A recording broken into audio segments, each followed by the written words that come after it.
let's see. Let me just make sure my settings are correct here. Sound. Yes, okay. I should be able to hear me. So welcome to tonight's live stream on the spring sky. Today is the first day of spring. It's the Spring Equinox. So we are going to get started saying goodbye to the winter skies. It's also a little bit of time with winter objects like Orion and the Pleiades cluster. So we're going to focus on those tonight because one, this is the first super clear night in a while. And I'll show you on our website just how clear it is and how clear it's going to be over the next couple days. So you never know, we might get more streaming here over the next 2 days just because of how great the conditions are going to be. Ryan said we have the moon, but tonight if you stay up late enough with me, assuming I can survive long enough, maybe we can wait for them to set and go observe some great sky objects. Let's see. Audio issues we're hearing. Let's see. I'm going to listen for myself here.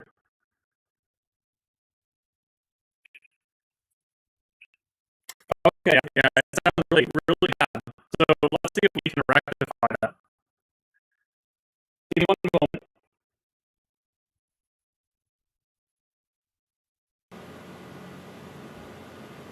Okay, how does that sound?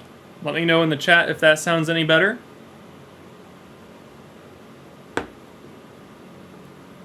I just switched my audio settings, so let me know if the audio improved at all.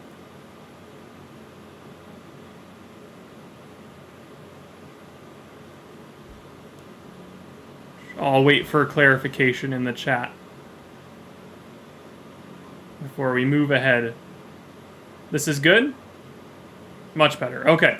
All right. Yeah. We. That must have been the noise mitigating software that we're using. Evidently, it just made my voice garble a bunch.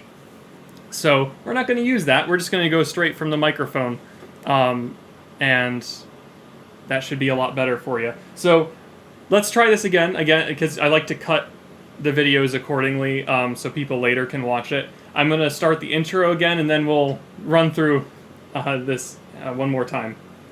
Right, here we go.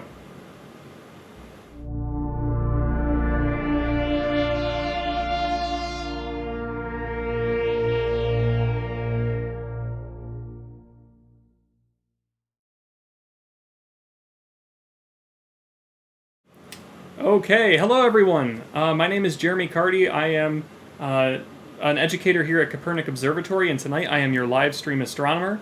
So tonight's program, Night Sky Live program, is called Enter the Spring Skies, and today is the first day of spring. It's the Spring Equinox.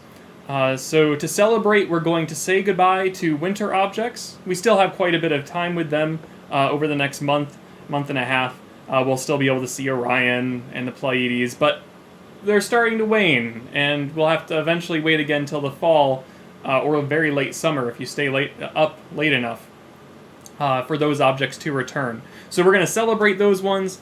We do have the moon to work with tonight. It is going to be against us early in the stream, but it will set later on, and also later on the sky conditions will improve.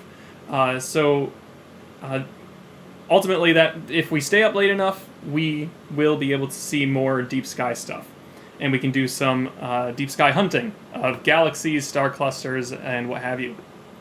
So we'll see if I can hold out long enough for that. You can see I'm actually pretty comfortable in the radio room here at Kopernik. I have the heater going. It's warm enough where I can take my jacket off. And when I need to, I can go out to the 6-inch, and that's the telescope we're using tonight, the 6-inch refractor. And I can make adjustments to that scope at the beginning of the stream, and it will return in just a few minutes. We had also the all-sky camera showing us, instead of stellarium, showing us the simulated view of our sky. That all-sky camera was showing us the live sky, and almost a full view of it. Now, granted, we have our tree line, we have the observatory building blocking our view a little, but that's going to be a great tool for us to see the stars and the objects that are out there, and I can point to those accordingly throughout the stream. So sort of a neat way, rather than using the simulated view, we can use a live camera view of our full sky here at Kopernik. Let's go over quickly to the web browser, because I'm going to just show you the website. Kopernik.org is our site, and you can access information about upcoming programs, like tonight is Enter the Spring Skies. That shows up right on our homepage. We also have Race to the Stars, a 5K road race coming up on April 24th. So if you're local and you want to participate in this fundraiser, that is available in the next month. General pages about our observatory live streams, from our public programs and presentations to observing live streams like this.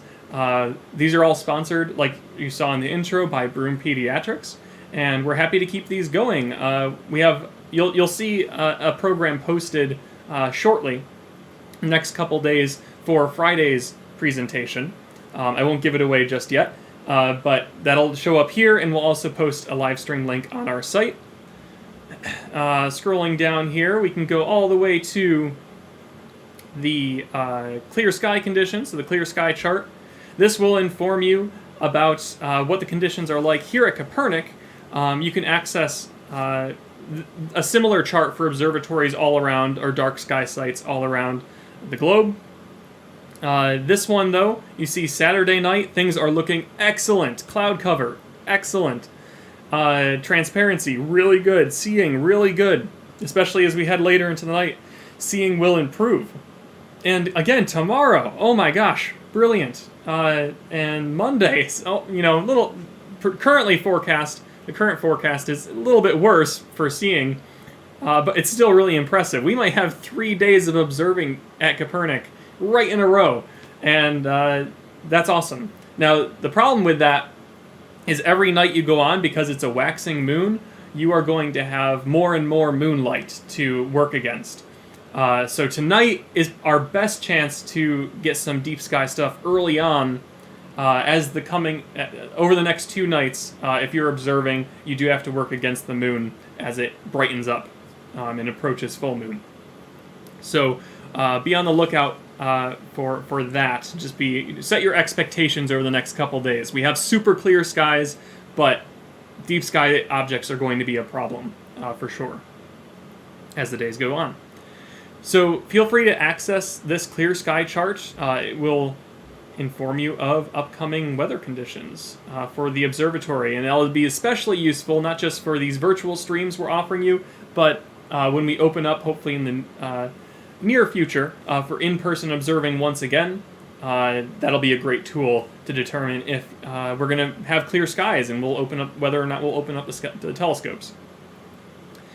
Of course, you can go to public programs to learn more about our Friday nights. You can also access our previous live streams. If you're not subscribed to YouTube, that's probably the best way to access our upcoming programs as well as our previous ones. So hit the subscribe button if you want to be as up-to-date as possible, because as soon as we plan a live stream, we ultimately try and post a link to our YouTube channel, so you'll be informed readily. I actually forgot to put out a community post for this, but we also have community posts that we can send out over YouTube as well. So for the most up-to-date information about our live streams, just subscribe to the channel and you'll get notifications. There's also, next to the subscribe button, there's a little bell. That's probably the thing you want to hit if you want to be alerted immediately, because that'll send you a push notification to your device. And that will inform you even quicker. Because I know there's occasionally some problems with the subscription algorithm that, a live stream might not show up on a list. So that little bell next to the subscribe button will be even better. Okay, so that's our website. That's Kopernik, our building, the Science Center, and the Observatory. If you are new to the channel here, we welcome you. And we're in the Vestal, New York area. I saw in the chat there were a lot of people from all over tonight. I think I saw Ohio. What did I see? Oh wow, you guys are really chatting. Very good. So Pennsylvania, yep. Dunkirk, New York. So lots of people all over. We're in Vestal, and the cool part about these live streams is that, let me switch back over to the webcam. Oh, did I never switched over to Chrome. Oops. Sorry about that. There we go. So I guess I never hit the transition button. Sorry. But this is the Observatory and Science Center, and this website will help you out with determining clear sky charts, and that's what I was showing before. I'm sorry, I didn't even register that I wasn't sharing the web browser. But this clear sky chart helps you determine the conditions on a given night. So tonight it's looking amazing. Oh, Stafford, Virginia. All right, Diana, welcome.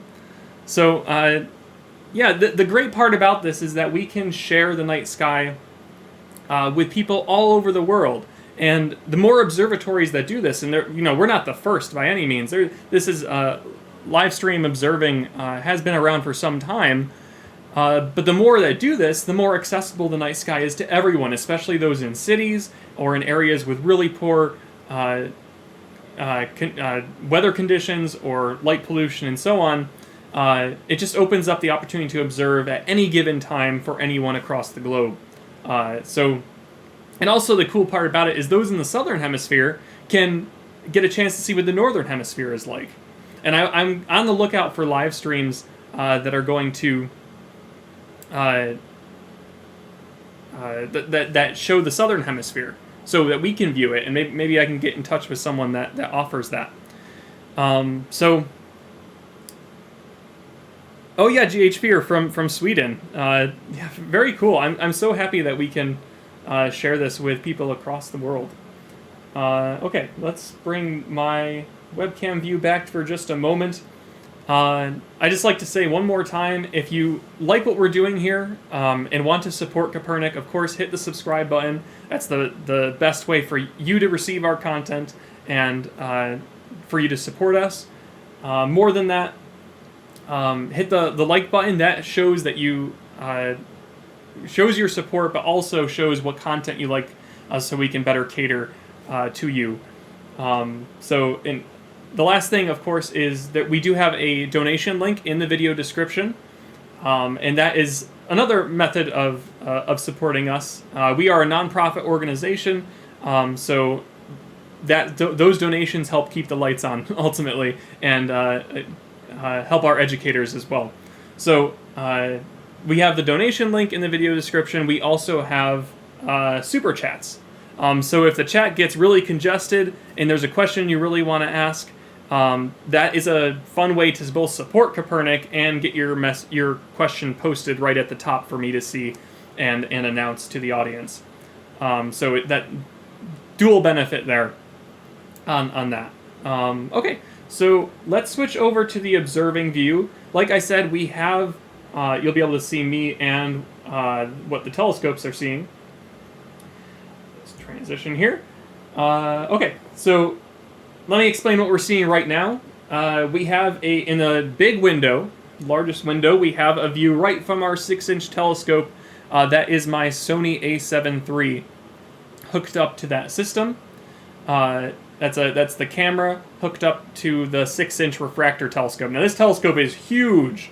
It's an f12 refractor, so a huge focal length, and it's great for planetary observation, things like the moon, bright objects like the moon, the planets, but it's no slouch at deep sky objects either. It's not the ideal telescope for those. Ideally, you would want a faster telescope, something like an f5 or lower, to get a really fast collection of light for cameras to see.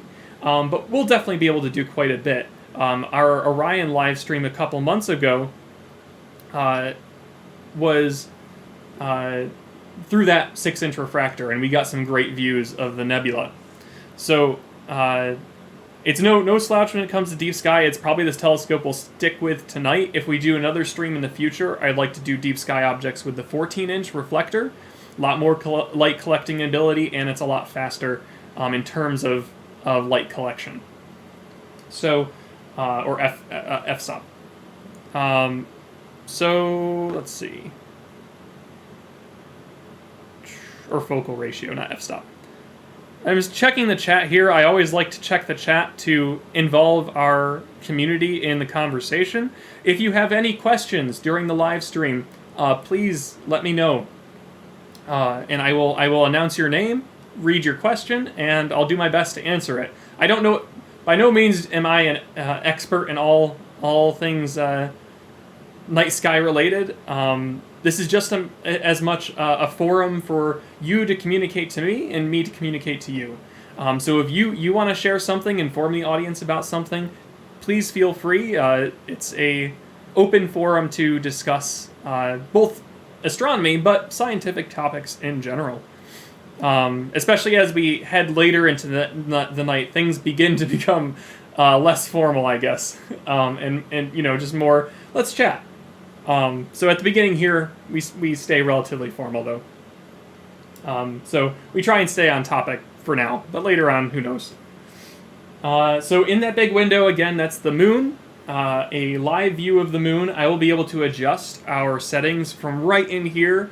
Remotely, the camera settings. I will occasionally have to go adjust the field of view, because right now, even right now, it's not terribly centered. But I also have to go adjust the dome. So our telescope is pointed out a dome, like you saw at the beginning in that web browser view.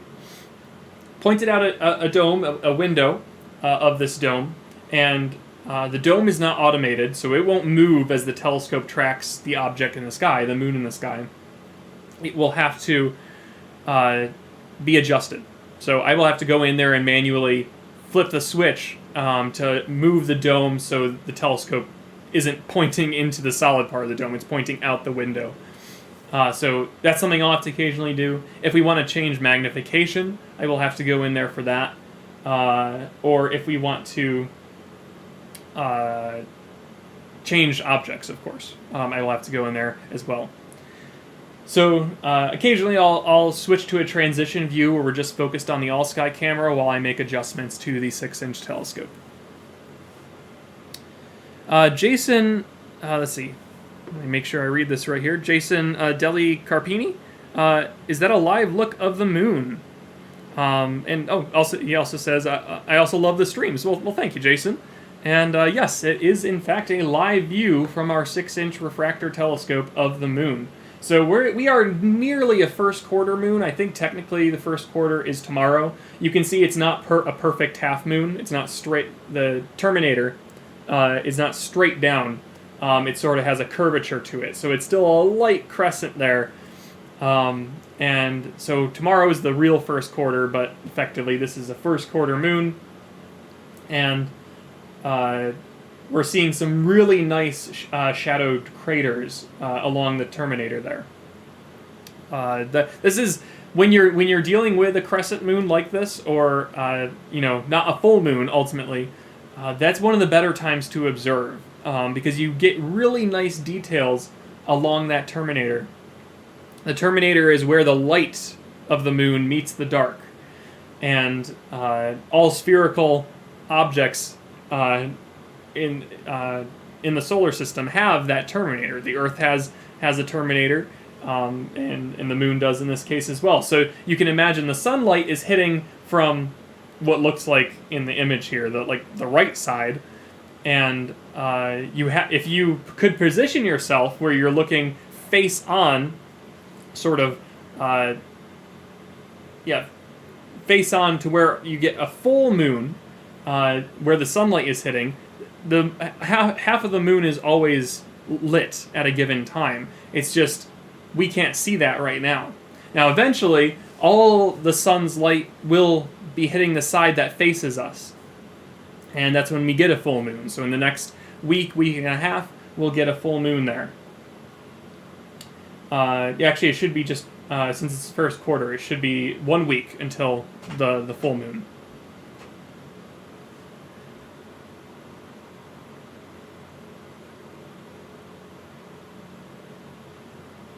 Now, so I am seeing I actually did not plan for this, so I want to thank Melissa and Linda in the chat here for bringing it up to me. We have a potential space station flyover coming by soon, and I'm going to go through and adjust my all-sky camera settings so that we can potentially see it over that camera. So let's go ahead and since I didn't look it up, if anyone wants to inform me in the chat roughly where it's going to be, that would help me greatly in terms of watching it in the all-sky camera. The all-sky camera should be able to find it as long as it's high enough in the sky, like above our building and above the tree line. So, but I want to make sure I adjusted the exposure settings for that. Now, when I say ISS, that's the International Space Station. And the International Space Station is the size of a football field. It's massive. And most of that volume, or the area, is taken up by solar panels. Those solar panels are hyper-reflective, and they will reflect a bunch of light back to the Earth. I lost my train of thought. So it'll reflect a bunch of light back to Earth, and it'll look like a moving star in the sky. No blinking lights, just a steady moving star, a bright star in the sky. But it's not a star, it's the space station. And I always like to wave to the astronauts when I see the space station.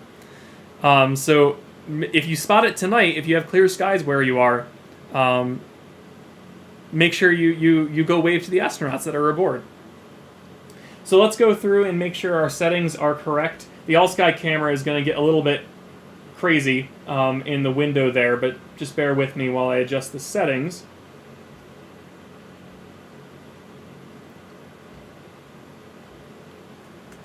I'm going to do 5-second exposures. See how that looks. That's not too bad.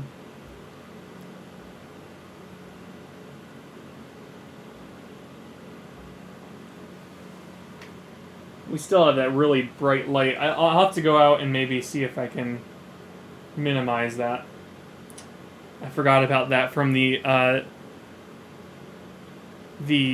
meteor shower we used this all-sky camera for, and we were actually able to go watch the Perseid meteors, and that was really neat. Flyover is 8:40. We're hearing, so in the next 5 minutes it should be, according to Melissa here, max height is 44 degrees and rising in the southwestern sky. So have a compass on you. You're looking for it rising in the southwest. And do we know where it's heading? West-southwest to northeast. So it's going to move up to about 44 degrees in the sky. If you think about a protractor, like you can even use your arm. You stretch your arm out at, I guess, what would you call it? Like 0 degrees, right? And then it moves up to 45, and then it moves up to 90. So 0, 45, and 90. And you're going to basically be at the halfway point at 45 if it's a 44 degree flyover. So roughly 45 degrees, that's how high it'll be in the sky. So you want to point your finger up and just measure roughly 44 degrees. What else about that? Any other tips I can give you? Well, we said it's west-southwest, so start looking in that rough direction. But as time goes on, it's going to be tracing across the sky. So when it reaches its highest point, it's going to be sort of in the middle between west-southwest and northeast. So keep that in mind. Get your perspective of west-southwest and northeast, and you're going to be watching within that window of the sky to see if you see a moving star. It's not going to leave a trail. It's just going to be a steady light that moves across the sky. And we're going to see if we can spot it in our all-sky camera.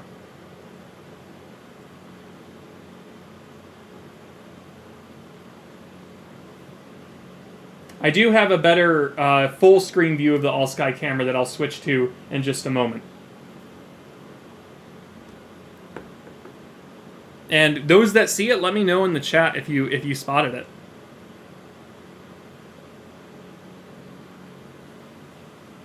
I'm going to go see if I can quickly cover up that camera, because we still have like 3 minutes till the flyover, so let me see if I can cover it up. Not the camera. The light that's out there that's sort of blinding and overexposing our field of view in the all-sky camera.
Okay, I adjusted that light there, so hopefully that will not blind us as much with our all-sky view. So let me just do that. We have a transition slide here that shows a full view of the all-sky camera, so when I'm away fixing the telescope and adjusting our view there, we have something to show you. So let me switch to that field of view.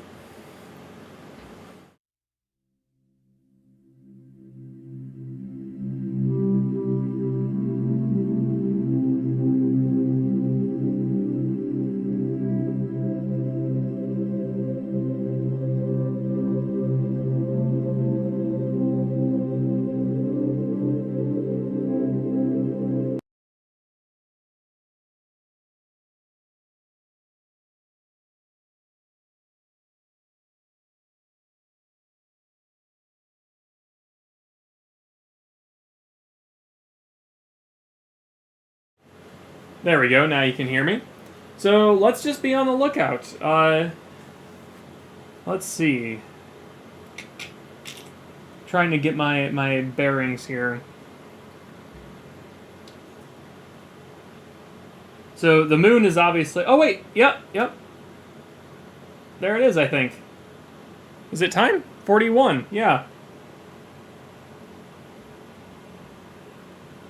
So, let's see. Can you see my mouse? I'm not sure if you can see my mouse. Let me see if I can fix that.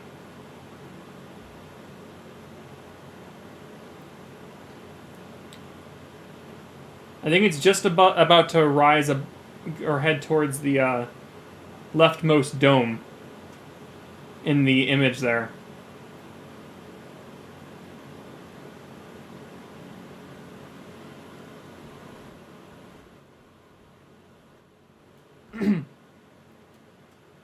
Yep, it's flying it's flying towards the leftmost dome.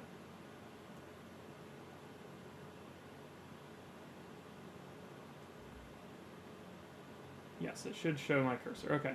So yeah, looks like people are seeing my mouse, so I'm just going to hover it over. You can see the ISS flying right over this is the 14-inch dome. It might, yep, it's going to pass through it. It doesn't look like it's going to fly above it. It's not quite getting high enough for that yet. I'm not sure if it will or not. But so it's flying through the 14-inch dome right now. Let's see if it pops out on the other side.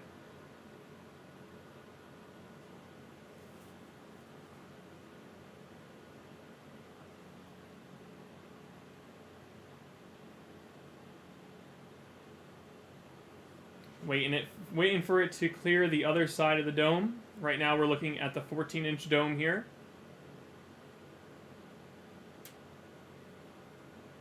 And again, this is the International Space Station flying overhead at the observatory.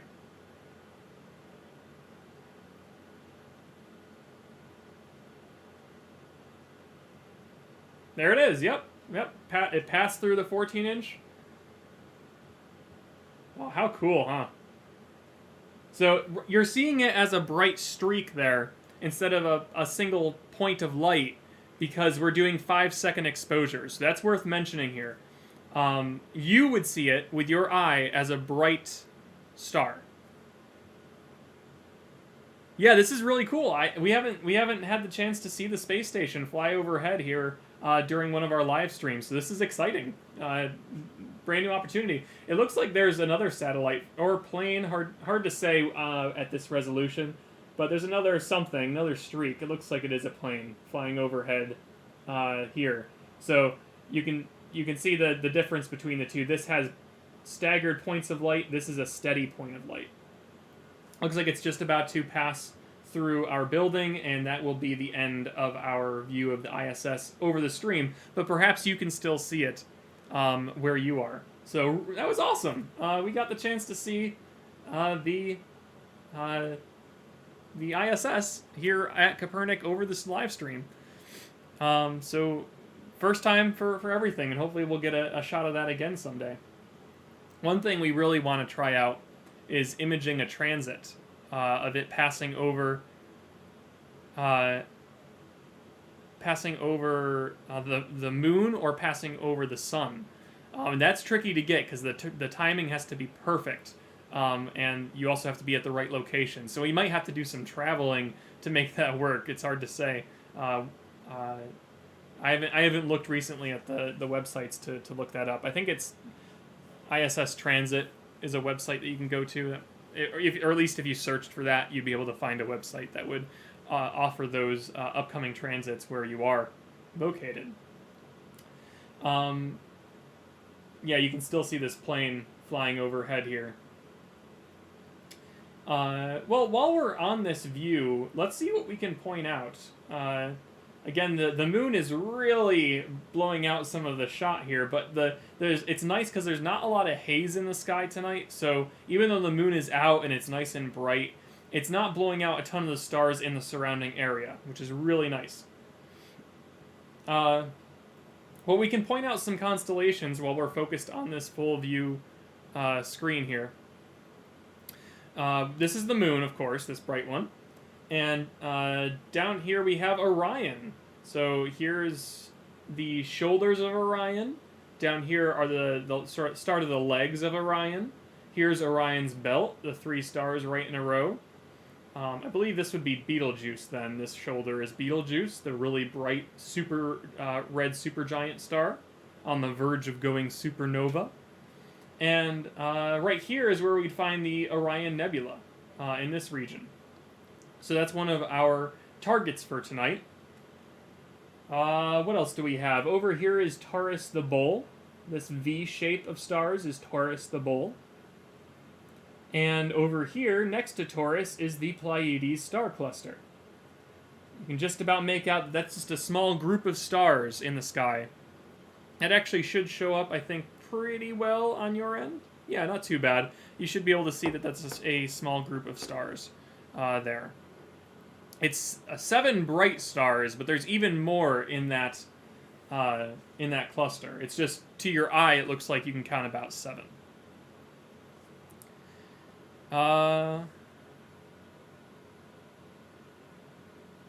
Let me read through some comments here. Even if they're not questions, I just want to get your perspective on watching the ISS.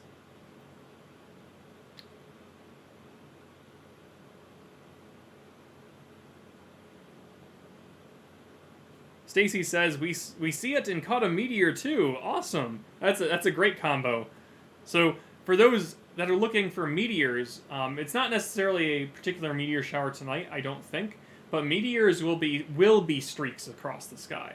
Either dim little streaks or in some cases really bright streaks that leave a tail behind it. So there you are looking for potential tails. So some ionized gas that's left behind as the meteor, the rock, enters the atmosphere and burns up. So be on the lookout for those too.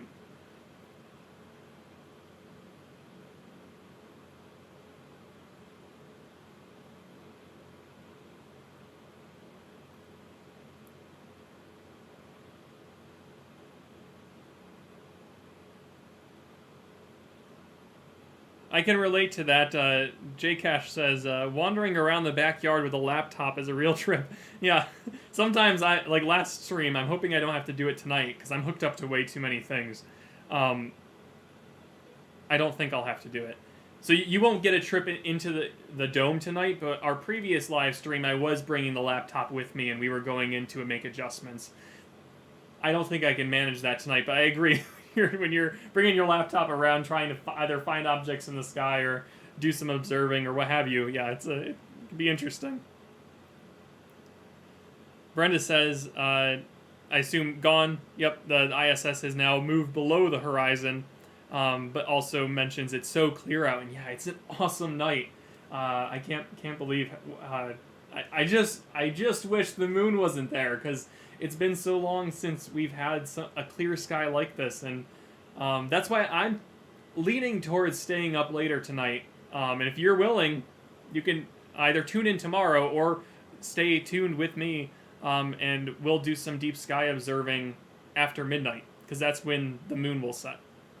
And we'll actually get some nice dark skies. And actually the seeing improves later on too, so there's multiple advantages to that. So as long as my laptop keeps behaving and the cameras keep behaving, we can stream for a while tonight. I do want to make sure we capture the Orion Nebula and the Pleiades star cluster early on, because those are things that will set. Because again, those are winter sky objects, so they are going to, as the time goes on, they're going to set earlier and earlier. So if you want to see those objects, the Orion Nebula, or just see the constellation, you want to see the Seven Sisters, now is the time, because we will lose those objects. Just so you know, this dome here, the 14-inch dome, where our 14-inch Celestron telescope lives, that is roughly north. It's kind of northwest, but really this corner is more northwards. But just so you know, when you're looking in the all-sky camera, that's the north direction. Maybe I'll put a north symbol in a little bit, so we know that that's roughly due north. Yeah, because I'm not quite seeing either of the dippers. We might be too close to the building at the moment. It's hard to tell where the North Star is. Maybe I can figure that out. Let's see.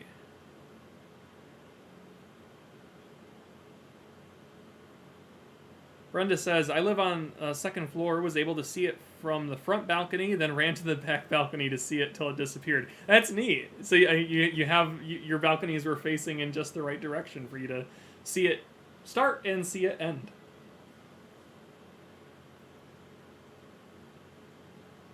Kelly says they're in Boston. They didn't get to see it in person, but it was great to see on the stream. That's awesome. I'm glad that was we were an option when it came to trying to observe it. I'm not sure how close to, the light pollution in Boston you are, but I think, at least in certain instances, the ISS should be bright enough to spot in even a mildly light polluted sky. Just for your future reference, it might just be an issue of buildings or tree lines or things like that. But So you know, if you want to try again in the future, I think you should be able to spot it if you get a clear enough horizon. That's really always the issue. Even here on the stream, we were facing issues watching it fly overhead because the camera's just too close to the observatory, so we couldn't quite spot it. Once it got past the 14-inch and went into the building, but.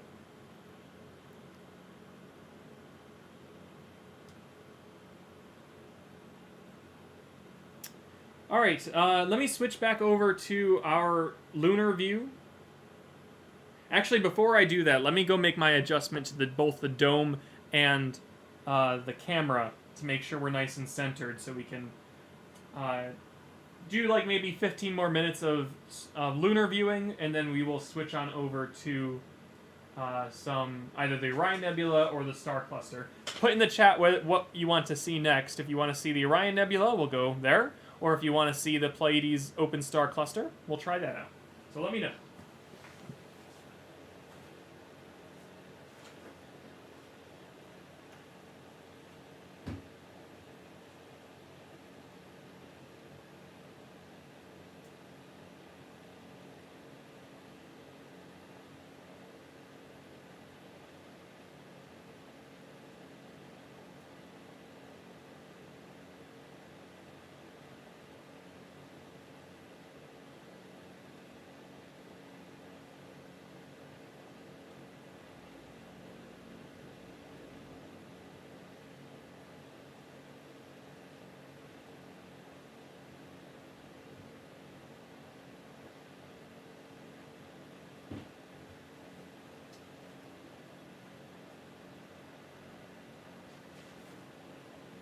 Okay.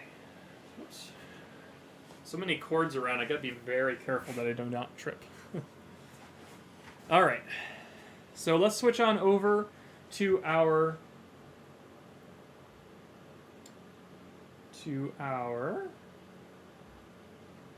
observing view, multiple observing views. So we have the all-sky camera once again in the upper right window above me. And then to the left we have, in the big window, our view through the 6-inch refractor telescope, our third dome here at Kopernik. So the all-sky camera is showing on the right the 20-inch reflector. On the left, that is the 14-inch reflector. So we got the two reflectors in the all-sky camera view, at least they're domes. The 6-inch is behind the 14, so you can't see that dome quite. It's a little bit out of view.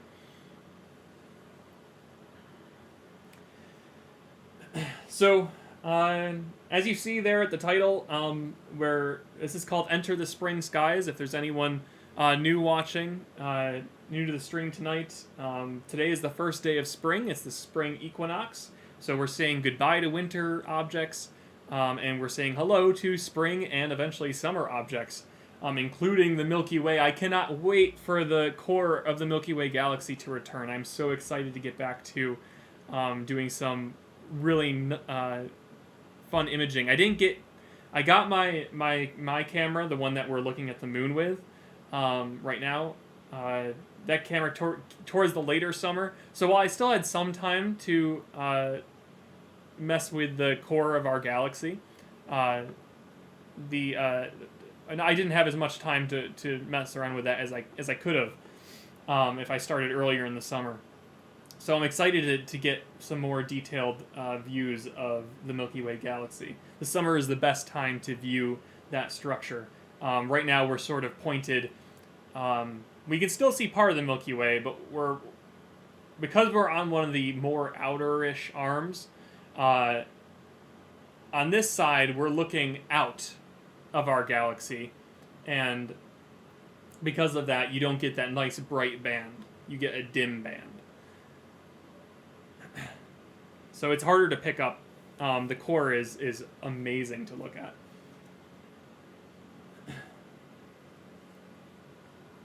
Going back to the chat here,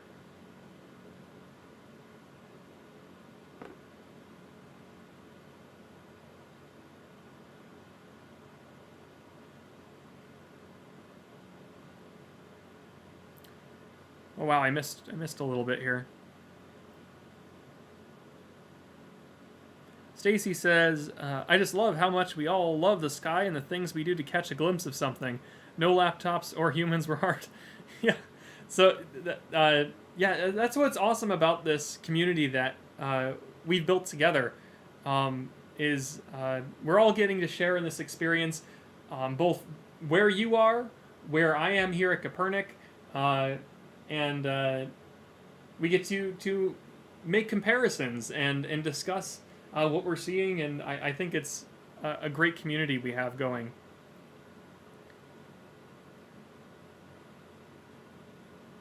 Melissa mentions that there's a NASA site. You can Google Spot the Station, and you can enter where you're located, and NASA will send you a text or email in advance of when you can spot the ISS. That's a great tip, Melissa. Thank you so much. So yeah, definitely try that out, and that way you can be up to date on when the ISS is going to fly over.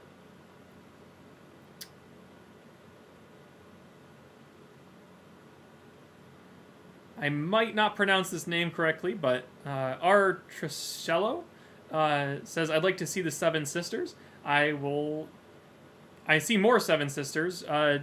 Joanne Herzog says Seven Sisters as well. So it sounds like we might lean that direction for the start here, and then maybe skip over to the Orion Nebula a little later.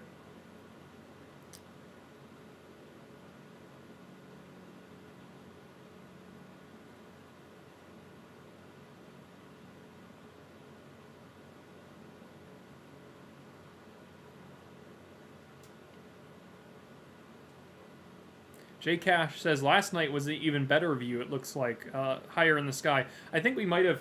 I think we were posting. I don't handle the Facebook or Twitter social media pages, so I think we were posting about last night, if I remember correctly. So if you got to see it last night, let us know. We love to communicate through there on those channels as well. So feel free to comment on Facebook, comment or retweet, so on, or reply, and we'll communicate with you there as well.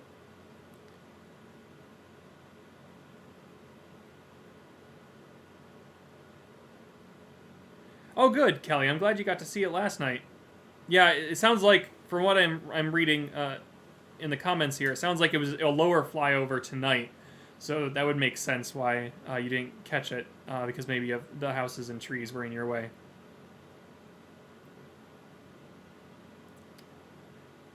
Alright, seems like there's quite a bit of consensus on the Seven Sisters, so we will plan on that in the next 10 minutes or so. I'm going to set a timer on my watch so I remember to switch over and I don't get caught up in a conversation. Not that I don't want to, but just so I remember, okay, let's switch over. We could eventually go back to the moon and do a more magnified view, but while I'm on the wide angle setting, we will switch over to more wide angle objects. The Seven Sisters is a big object in the sky, and I doubt we're going to be able to get the whole thing in the 6-inch, but we'll do our best.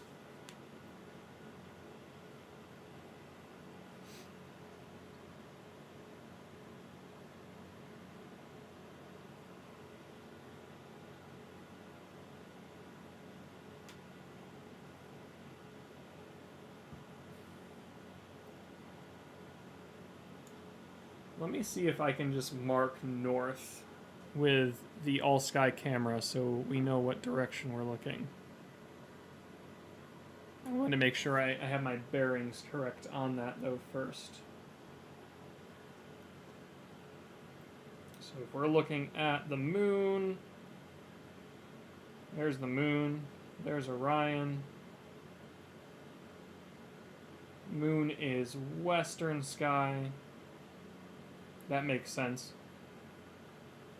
So if that's west,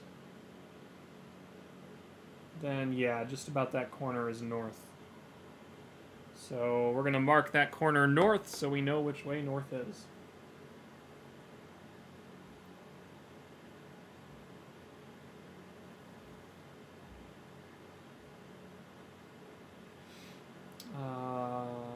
Copy.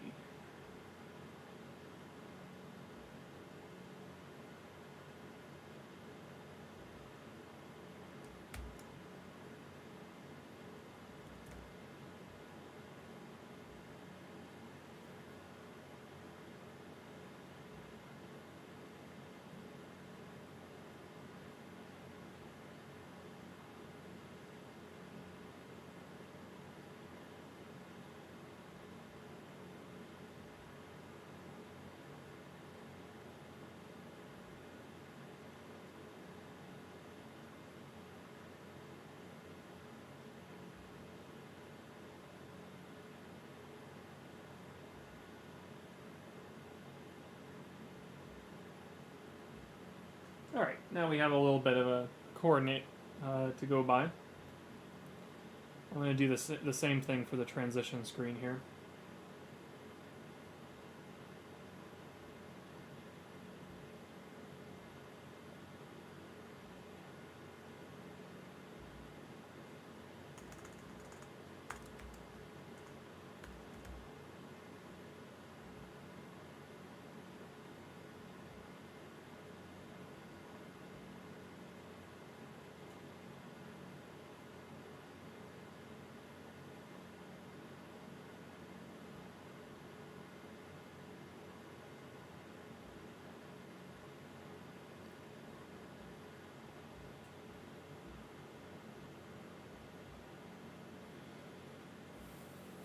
Okay.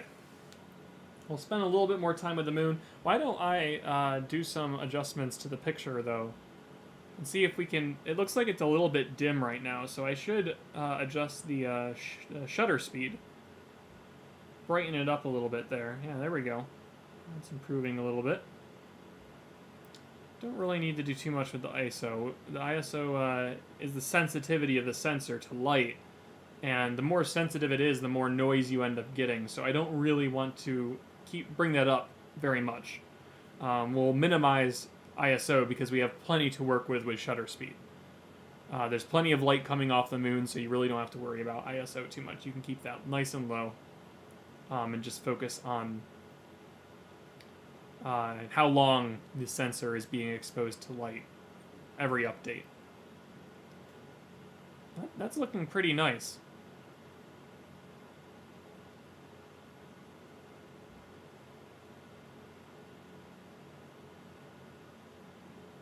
I'm going to record some video here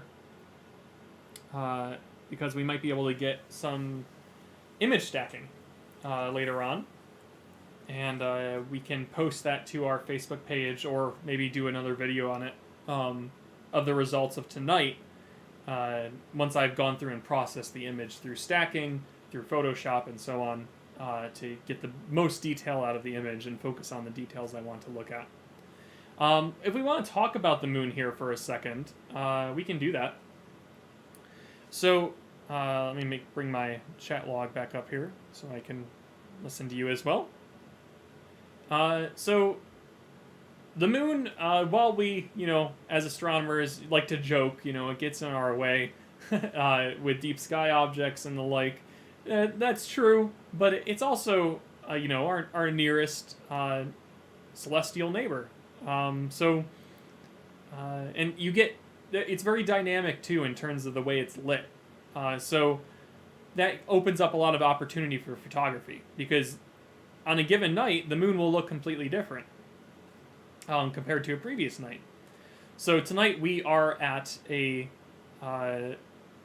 nearly a first quarter. You see this terminator where the light meets the dark is still a little bit rounded. A first quarter would be a full, a half moon, so it would almost be straight down the middle here, and you wouldn't really be able to notice too much curvature to that terminator. But this does have that. So tomorrow is the true first quarter moon. First quarter equates to a half moon. It can be a little bit confusing, but the name first quarter doesn't come from how much of the moon appears to be lit from our perspective. It comes from the first quarter in the lunar cycle. So, if you consider the lunar cycle to be 27, 28 days or so, for the moon to make one orbit around the Earth, we get this half moon at the first quarter of that cycle. So, and then the second quarter, or halfway through the cycle, is the full moon. Third quarter is when you get the opposite side of the moon exposed to light, and then this side that we're seeing right now would be in darkness. That's the third quarter, and then new moon is the start of the cycle again. So new moon is when we don't see any light from the moon. Now, does that mean the entire moon is just completely devoid of light? No, obviously the side that's not facing us is no longer exposed to sunlight. So there's never just one dark side of the moon. It's true that we only ever get to see one side from our perspective here on Earth. So we only ever get to see one side of the moon because it's tidally locked. So that means its rotation period matches up with its orbital period.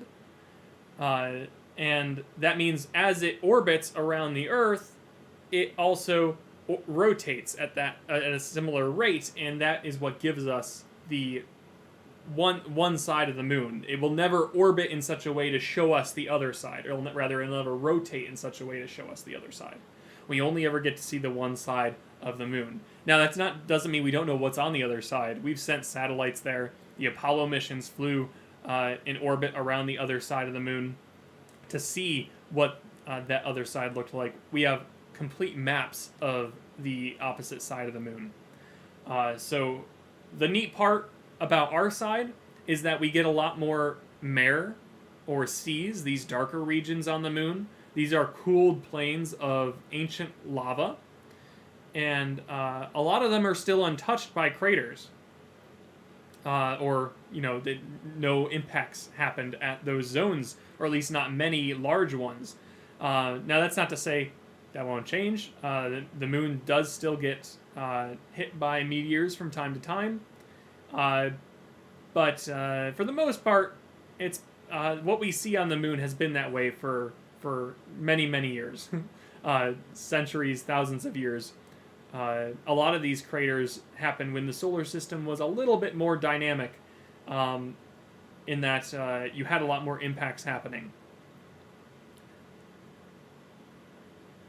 Especially a lot of these larger ones that you see here.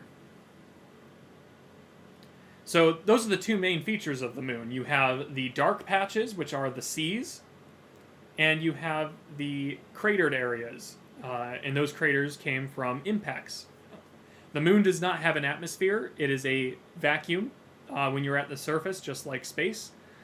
And because of that, it doesn't have protection from meteors. Once a meteor enters its gravity and its trajectory is to hit the moon, it will crash into it and cause a crater.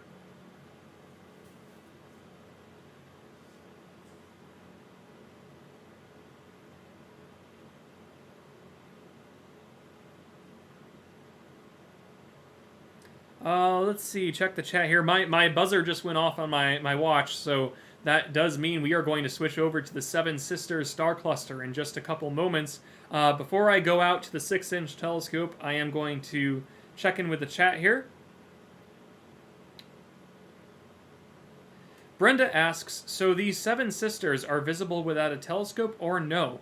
Yes, they are in fact visible without a scope. You can see it with your eye. It's a large star cluster in the sky. It's what we call an open star cluster. And open star clusters tend to be a lot bigger in the sky. They're a lot more open.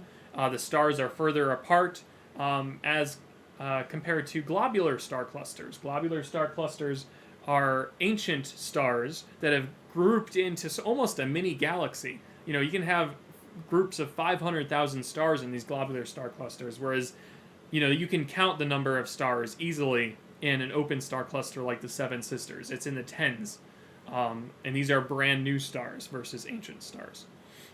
We'll talk more about it as time goes on, but yes, these stars are bright enough. The reason they're called the Seven Sisters, or the Pleiades, there's a lot of mythology surrounding them because ancient humans, Greeks, the Romans, Native Americans, they were able to see these stars in the sky, and you could count about 7 with your eye, but there's even more than that when you use a telescope. You can see it's a larger star cluster. So yeah, it is something that you can spot. In fact, the preferred method to view this object is with binoculars rather than a telescope, because telescopes will not be able to take in the entirety of. Most of the time, they won't be able to take in the entirety of the object. You'll get too narrow a field from a telescope. Unfortunately, I just don't have a good way to show you this view through binoculars. So our best option is just to use a wide field of view with this camera setup and the refractor telescope.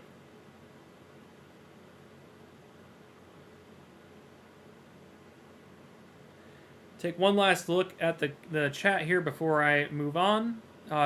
Go out to the scope. Nicholas has joined the chat here. Hey, Nicholas. Happy to have you tonight.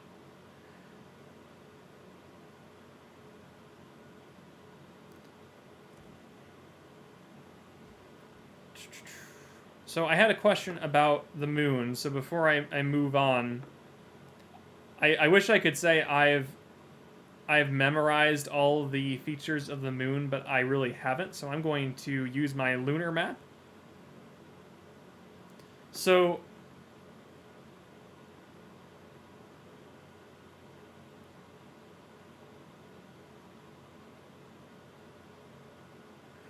I'll point out the mare that we're seeing. So here is the Sea of Fecundity. So the mare translates to sea. So I think that's Latin. So mare is sea. So I'll translate and use the English names for these seas.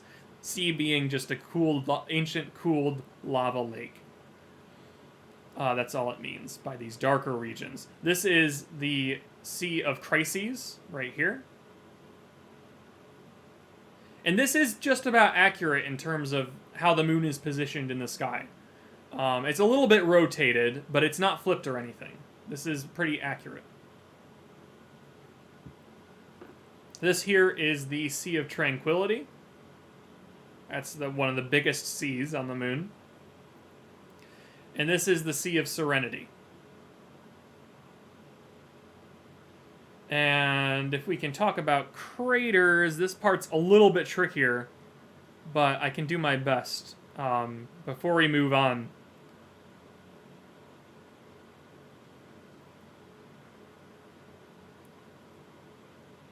this is Aristoteles, or Aristotle crater up here. And there's a little crater right next to it that's called Mitchell crater. So Mitchell crater's right next to it, and Aristoteles is here. I'm going to stop recording my video before I forget, because I don't want my SD card to fill up too much, because I want to do more tonight than just the moon. What else do we have here? This one's Eudoxos crater, the one below Aristoteles. And going down here. Gotta pinpoint those two. We've got a pair. Let me bump the exposure up again. We're gonna increase this shutter speed so we can brighten up what we're seeing. It's below that. Below that there.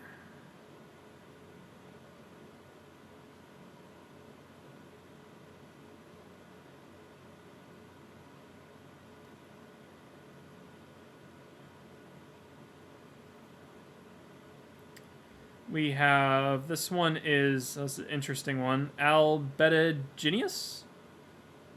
Albedogenous?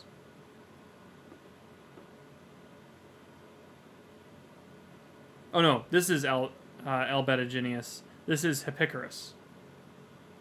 Or Hipparchus. Hipparchus. I think that's how you pronounce it. A lot of these are Greek names, so apologies.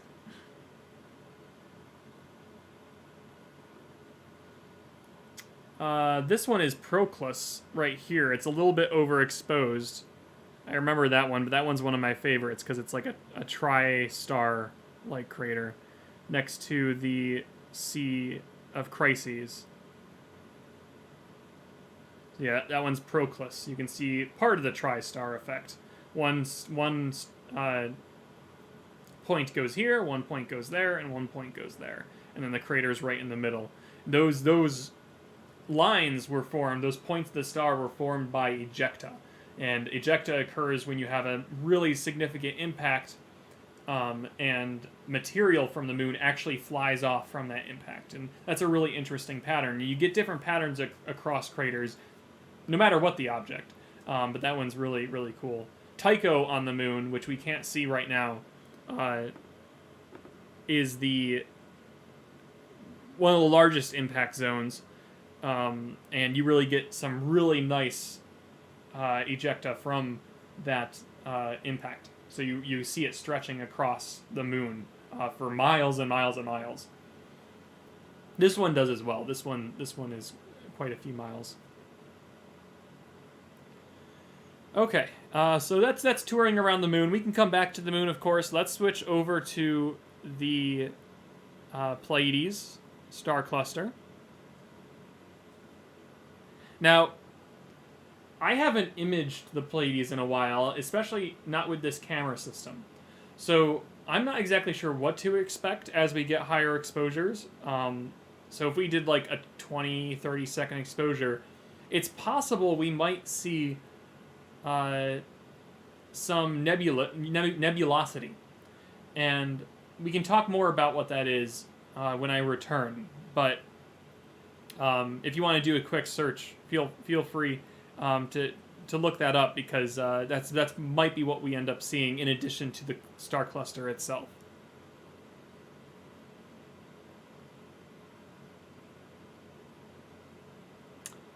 Oh, I have another question here about the moon.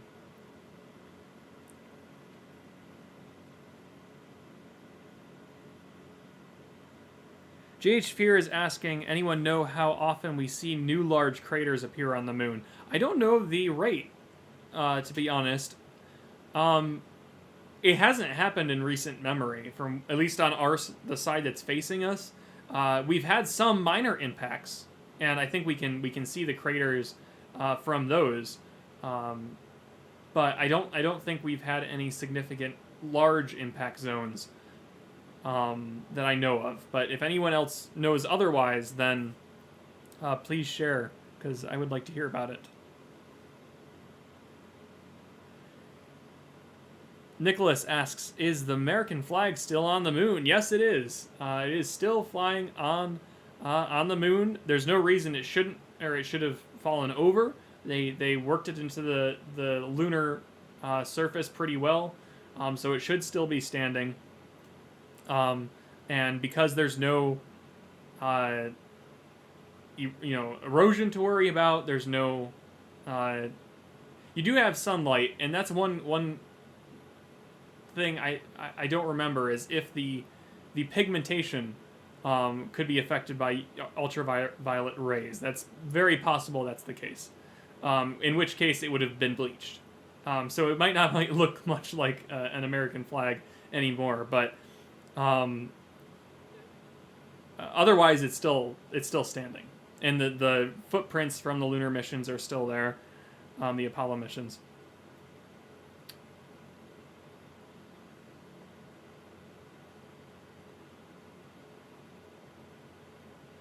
Brenda asks, where did the astronauts land in 1969? Was it on one of these mares we're seeing? I believe so. I think it was... does it say on here exactly where they landed?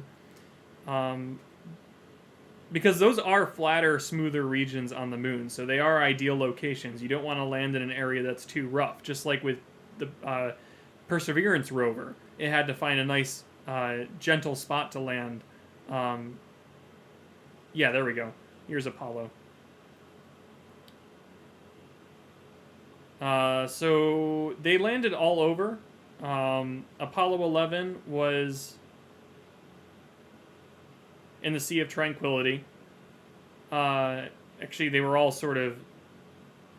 Yeah, Apollo 11 was Sea of Tranquility. Apollo 16 was just off the Sea of Tranquility. Same with Apollo 17, sort of in between Tranquility and Serenity.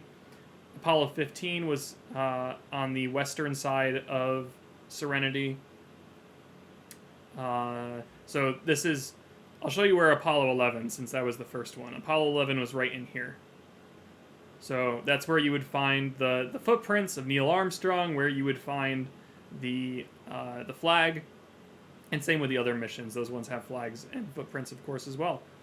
So right in there is where you would find Apollo 11. Now, it's not something you can resolve with a telescope, even a fairly powerful one. Maybe the Hubble Space Telescope could, I'm not sure. But really, you need either a satellite there imaging the surface with very high resolution to spot those features left behind. Because, I mean, one, you're talking about a human footprint, which is really small compared to the moon. But the lunar rovers, you can see from orbit, the ones they drove around, the flags I think they've imaged with the satellites, but it's not something we can visualize here with our scope. That's a really nice shot we have going right here. I'm going to take a photo of it. Maybe a couple.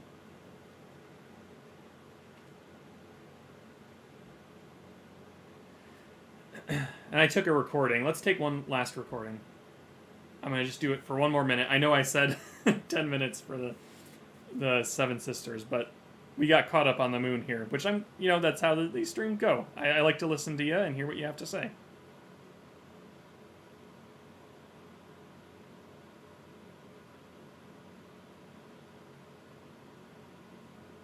Oh, thanks for the correction there, Nicholas. About the... Let's see. He says the flag is no longer standing, and in fact, it's been flat on the ground since the moment Aldrin. That's a good point. I didn't really consider that the exhaust from the spacecraft would have kicked it over. Would make sense though. I'm surprised they didn't put it further away. Granted, though, I guess they didn't have a lunar rover on Apollo 11, and two, they wanted the shot of the flag, astronaut, and the lunar module, so it had to be close.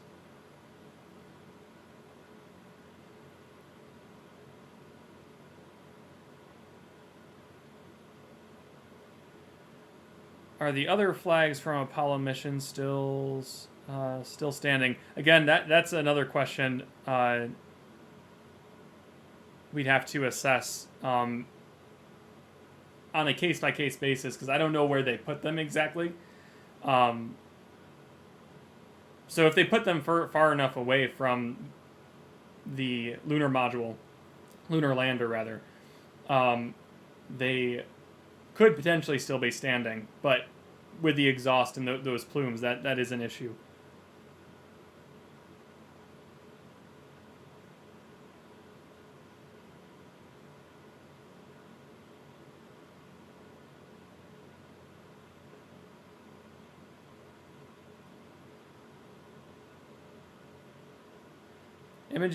Nicholas says, images taken by NASA's LRO, the Lunar Reconnaissance Orbiter, in 2012 showed that at least 5 out of the 6 flags were still standing. Okay, it's not terrible.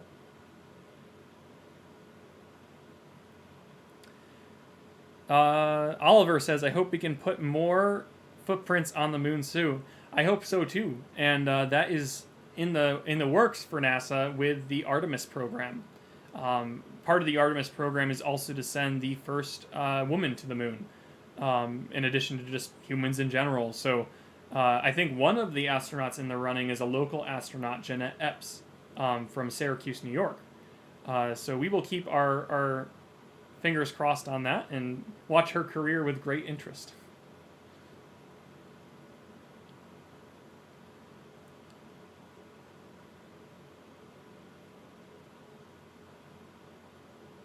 Okay, looks like that's it for the chat. Let's move on from the moon and let's go to the Pleiades open star cluster.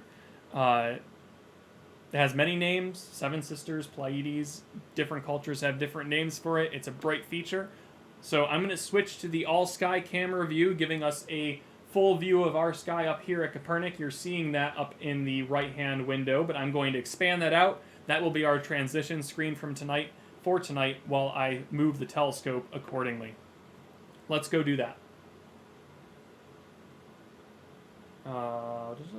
Where is the transition? There it is. Okay, transition to that. I will be back momentarily.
Sorry about that. I had muted my microphone, I guess.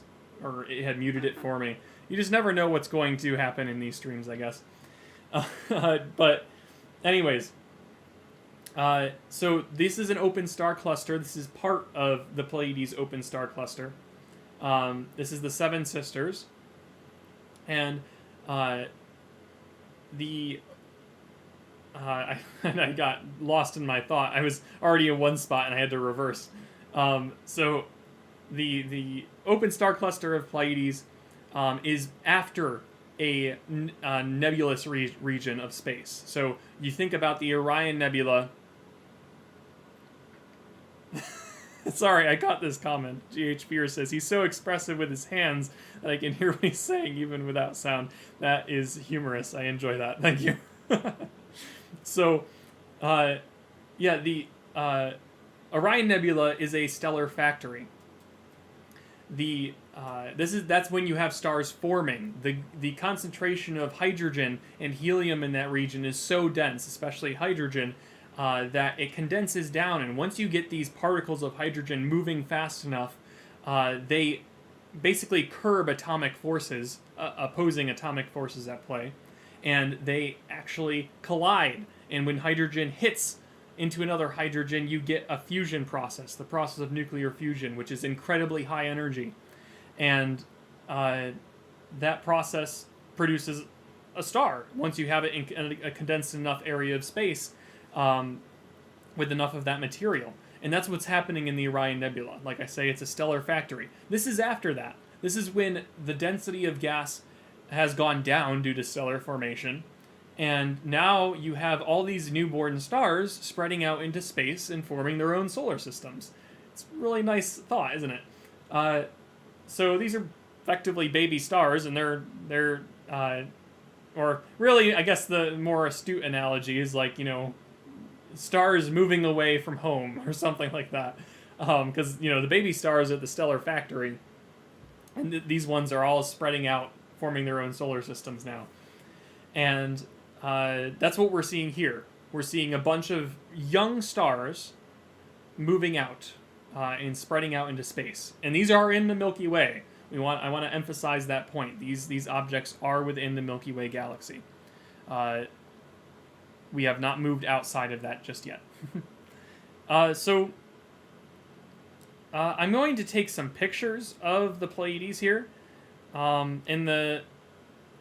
hoping that we can get some nebulosity, because even though this is no longer a stellar factory region of space, there should still be some remaining gases, because it's just past the phase of stellar factory. So there's still a low density amount of gas surrounding these stars, and we might be able to pick up some of that. It's not ionized gas, though. It's just a reflectance nebulosity. And in the truest sense of the word, this is no longer a nebula. It no longer has the density of gas to be considered as such, but we call it nebulosity when you have remnants of a nebula, or you have something that's akin to a nebula in space. But in order to pick any of that up, we have to do long exposure shots of this region of space. So we're going to have to do like 10, 20, 30-second exposures to see if we can resolve any of that, if not longer. Because this is my first time trying this, so I'm not exactly sure what setting we need, but we'll work on it together. For reference, this object is about 400 light years away. So it depends on the star you're focused on, because the difference between stars, even though these ones that are closer together, is in the light years. In that measure, at that scale, so you're dealing with potentially a 50 light year differential between stars. So you're looking at 350 to 400 light years away for this object in space.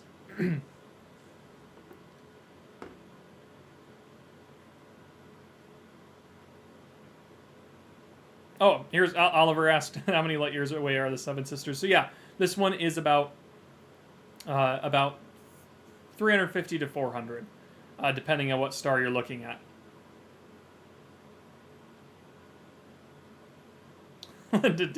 says just teenagers. That's good. Yeah, effectively they are. They're teenagers.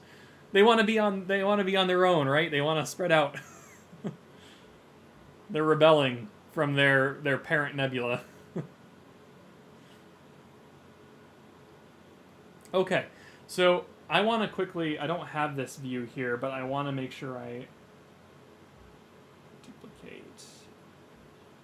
I want to make a view that will show, instead of the all sky camera, it's going to show the preview image that we get, the resulting image from our exposures here. So let's get that set up.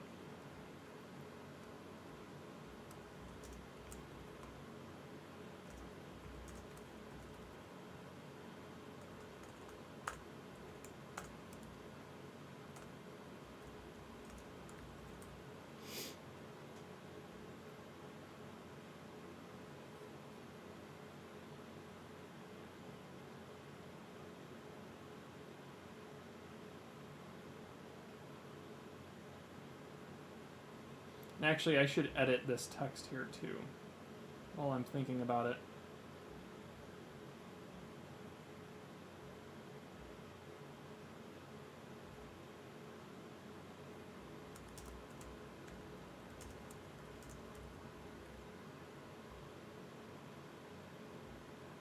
There we go. So now you can see at the top the title says the Pleiades star cluster. And now we're going to make it so we can see that nebulosity.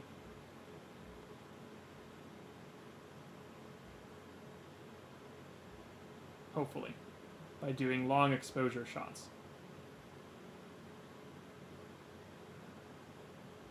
Bear with me a second while I get those settings figured out.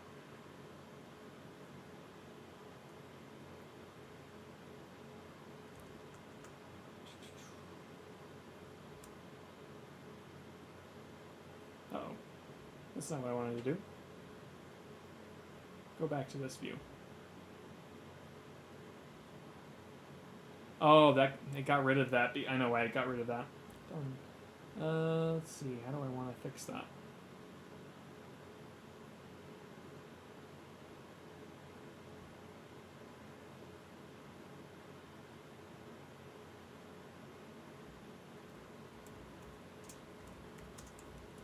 There we go. I'm gonna have to duplicate that to make that work. Sorry, I'm just chatting in my head mostly, or out loud, as I work on the streaming template here.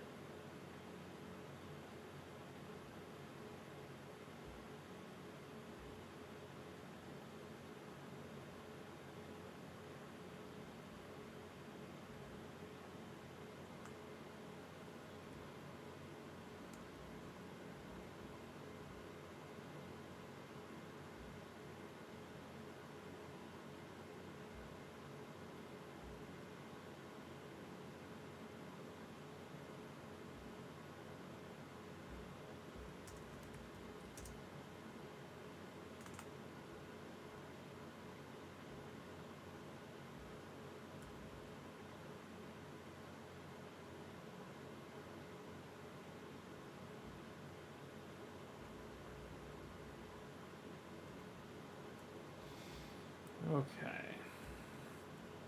Now we're just going to want to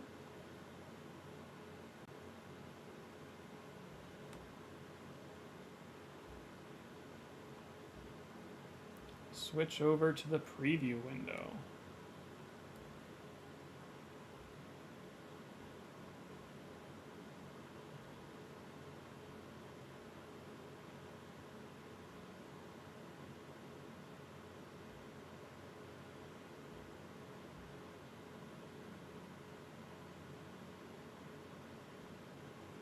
Oh wow, those quick snapshots of the moon. I'm just viewing them here. They actually came out really nicely. That's amazing. You actually don't even need a you don't even need to do too much stacking, because the seeing quality in the sky tonight is so crisp that you don't even need to worry too much about stacking if you don't want to. You can just get crisp views of the moon without stacking software. Very nice. Okay. So we need this view here.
Okay. There we go. Okay. So just to show you what I have right now of the moon, there's the shot in the exposure preview window there. There's the shot of the moon we just got.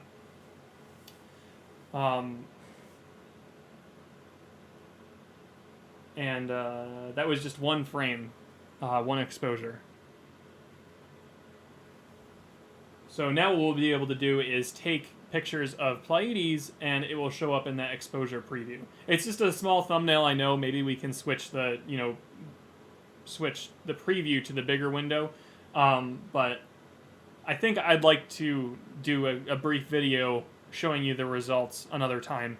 So I think that is a better way to go about that. So we'll definitely post the results anyways. These are unprocessed images, of course, but like the amount of detail in this lunar image is just amazing in just this one frame. Like, you can really zoom in on these crater features and resolve a significant amount of detail.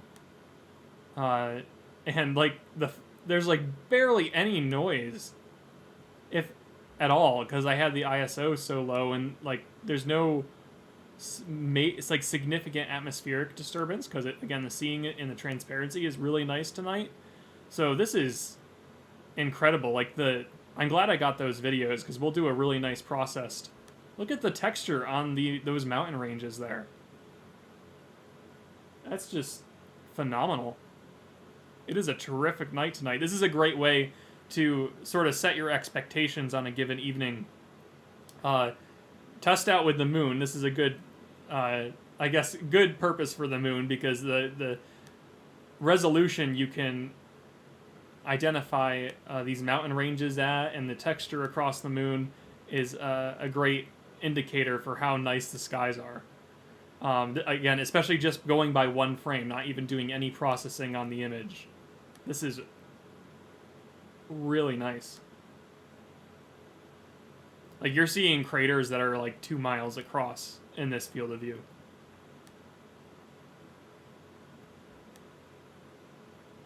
Fantastic. Okay. Go back to the full view there. And let's do some exposures of Pleiades.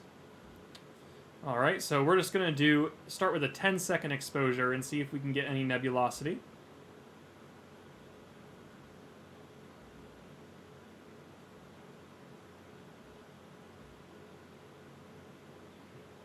All right. Let's take a frame. See what we get. Now, the telescope has to be tracking well, especially as we do higher exposures, because if it's not, we're going to get some star trails. And that's not what we want to see. So, again, also this nebulosity might be too dim to achieve on these shorter exposures. And we're limited in how far we can go, because past 30 seconds, the telescope's current tracking, its current calibration, probably just isn't good enough to keep pinpoint stars. You'll start to get star trails. So let's see what we're getting here. We just took a 10-second exposure. We have not adjusted the ISO, though. We're still at 640, so that could do with some adjustment. I just realized that we have not adjusted the ISO. Again, the ISO is the sensitivity of the sensor to light. So let's really bump that up. I think I have like 54,000 ISO to work with here, so we're going to go to 6400 to start. And we'll do it the same. This next frame that we're going to get, the next updated frame, is going to be a 10-second exposure with 6400 ISO. Let's see what we end up getting.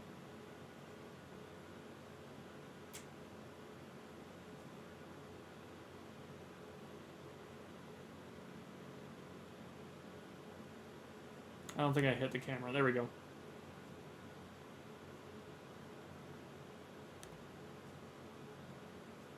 Is it? Actually, oh shoot. There we go. Okay, now we're starting to at least brighten up some of the surrounding stars in the area, so that's good. That means we've adjusted the settings to where we're able to expose, because before we had this with low ISO settings and a 10-second exposure, and then we boosted the ISO to 6400 and we got a 10-second exposure, and now we're making out a lot more stars. So again, if we want to play around here, we can go to we're at the eye doctor's office. Is it 1 or 2? And obviously 2 here is looking a little better. So let's keep going. Let's bump the shutter speed up. Let's see how much we have to... We need to test how much exposure, how much we can push it, the shutter speed, before we get star trailing. So I'm going to do a 20-second exposure now, see if we get any trailing there. And we're still at 6400 ISO. And again, the purpose here is to see if we can make out any nebulosity. I see Joanne here says thank you and asks everyone to have a good night. So good night, Joanne. Thank you for joining us this evening. We were happy to have you.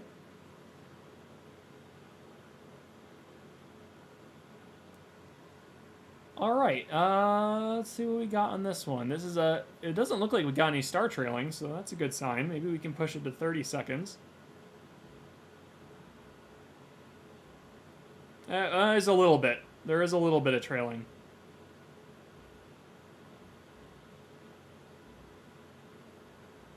But this might be the start of some nebulosity surrounding this star.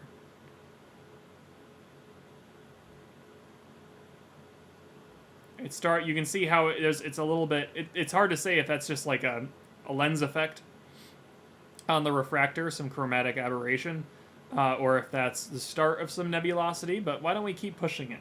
And let's see if even if we get too many star trails, let's see what we can do. Alright. Let's push it to 30 and just see what it ends up looking like. 6,430 seconds. Okay. Let's take a frame. We'll let it run a half minute there.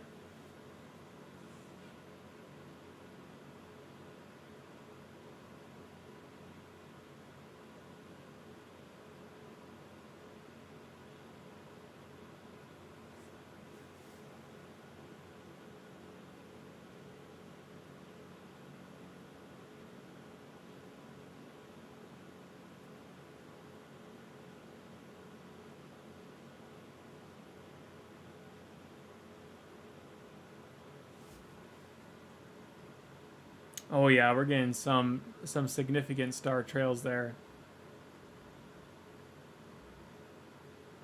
We can look up close at this star here, and you can see this one has a tail. Stars don't actually have tails, so that is what we call a star trail. Oh, you know what? I just realized when I moved to Pleiades, we didn't adjust to stellar viewing on the tracking rate. We're still on lunar tracking. I forgot to do that before I left the dome. So let me go turn that on, and I'll also just make sure the telescope is freer to move. It's weighted properly and whatnot, and we can try again. So I will be back in a moment. We'll turn on that transition camera again so you can see the all sky view.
Okay, I've returned, and what I did on the scope, I adjusted the weight and I adjusted that tracking setting because the moon does move across the sky opposite to where the stars appear to move. I guess relative to the stellar background. So as the night goes on, the moon actually will move eastward tonight, very slowly and not a significant amount. Well, not I should say not an insignificant amount, but to a degree that's hard to notice at a glance. So it's significant for telescope tracking, though. So over time, when you're tracking stars, you do have to adjust for that tracking rate compared to the moon. So I adjusted that. I'm not sure if that's our exact problem, but I also adjusted the clutches, we call them. The clutches actually, you can loosen and tighten them across each axis, either the right ascension or declination axis on this particular mount. And those are the two axes that the telescope is able to rotate along. So it can move in right ascension across the sky, or it can move in declination up and down. So that's the principles of an equatorial mount that refractor is on. and I made sure those were loosened and the telescope is weighted properly, so nothing is holding it back. The telescope isn't fighting itself as its gears turn. Now, it might just be an issue where it needs to be calibrated again, but we'll try out another 30-second frame and see what we get from there. Okay, here we go. Let's do another 30-second, 6400 ISO.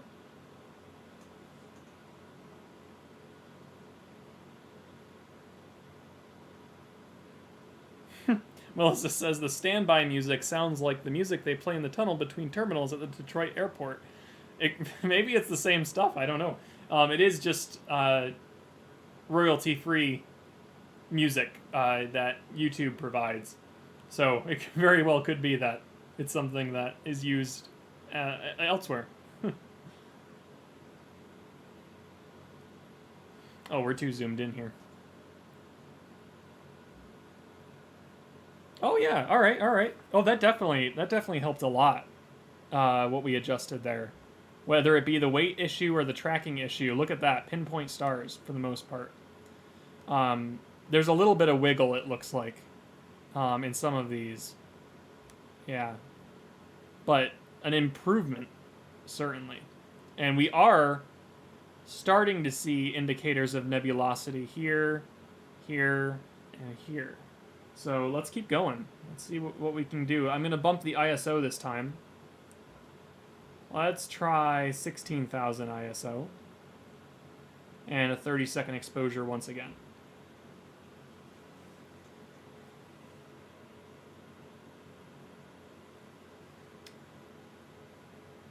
Nicholas asks, where do you get the standby music from? So specifically, that music is from in YouTube Studio. At least this is where I got it. In YouTube Studio, under your YouTube account, you go into YouTube Studio.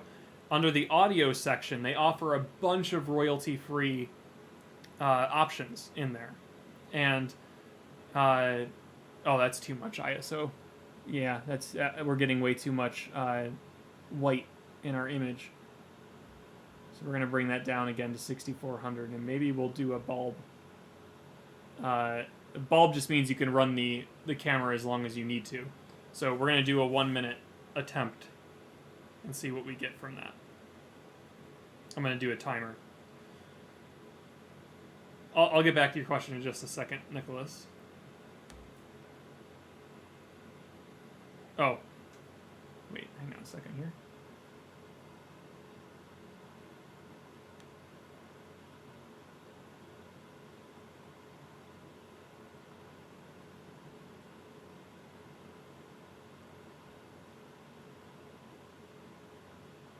I want to do a bulb setting, but it doesn't seem to want to.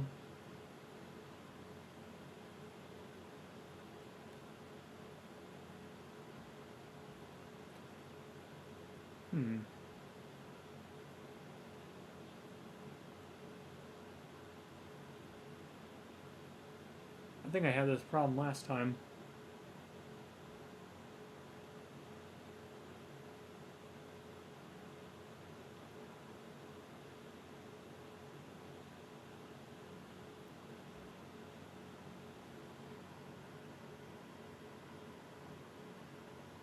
Ah, here we go.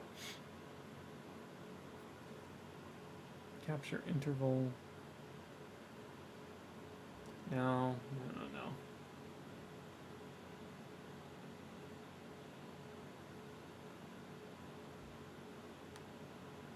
There we go.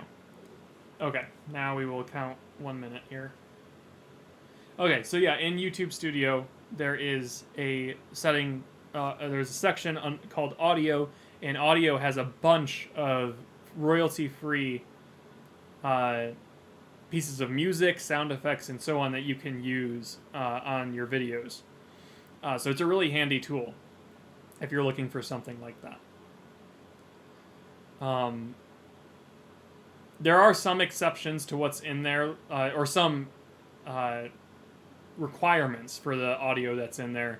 So, for example, a artist might require you to put a specific song that's that you're using in a video, put their a little blurb, about where it's from, who created it, and so on. You have to look for those specifics to make sure you follow the rules of copyright on those sound files. But oh yeah, that's not bad. Okay, so this is our first image where we're getting some significant nebulosity around this star here. And like I said, if we zoom in here, whoops, too far. Like I said, this nebulosity that we're seeing right on this star, it's not from, or rather, it's not ionized gas. It's not glowing. If it was glowing, we'd be able to expose it much quicker. It's very low density nebulous gas that is only appearing to glow due to the starlight around it. So it's all reflected starlight surrounding that star in the Pleiades star cluster. And again, these are all, you see these are all bluish hued stars, most of them here, so that means they're young, they're very, very bright, and they're extremely hot. They're burning bright blue.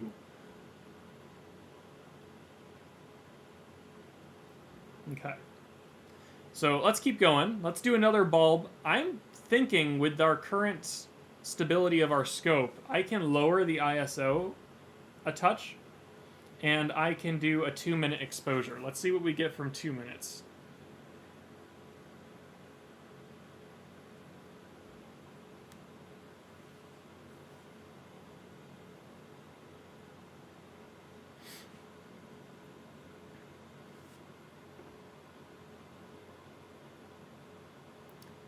Also, if you're either new to the stream or just joining us, welcome to tonight's first spring observing live stream. If you are new to the channel, we'd love to have you join our community of amateur astronomers and some, proper astronomers. And chat with us. We have a great growing community of people here, and we'd love to have you tune in and watch us in the coming days. So as things warm up, I'll definitely be doing these more. And I think for future, if we do any future winter sessions or colder sessions, this system is working awesome. I would like to eventually return to the telescope dome and stream right out of there, so you can actually see the telescope in the background and see what I'm doing. But this is a great solution for the colder weather, because there's just no way I could survive in those conditions. At least over several hours, like this. This allows me to chat with you longer, because those previous winter streams I had to cut a little short because it was just too cold.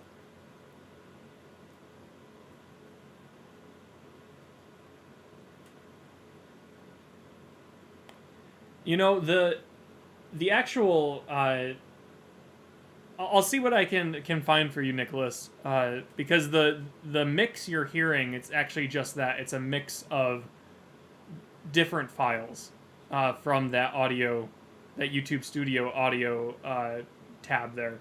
So I don't know the exact names of them off the top of my head. I'd have to get my MacBook and see how I mix them up and which ones are which. I imagine for the most part tonight we've only heard the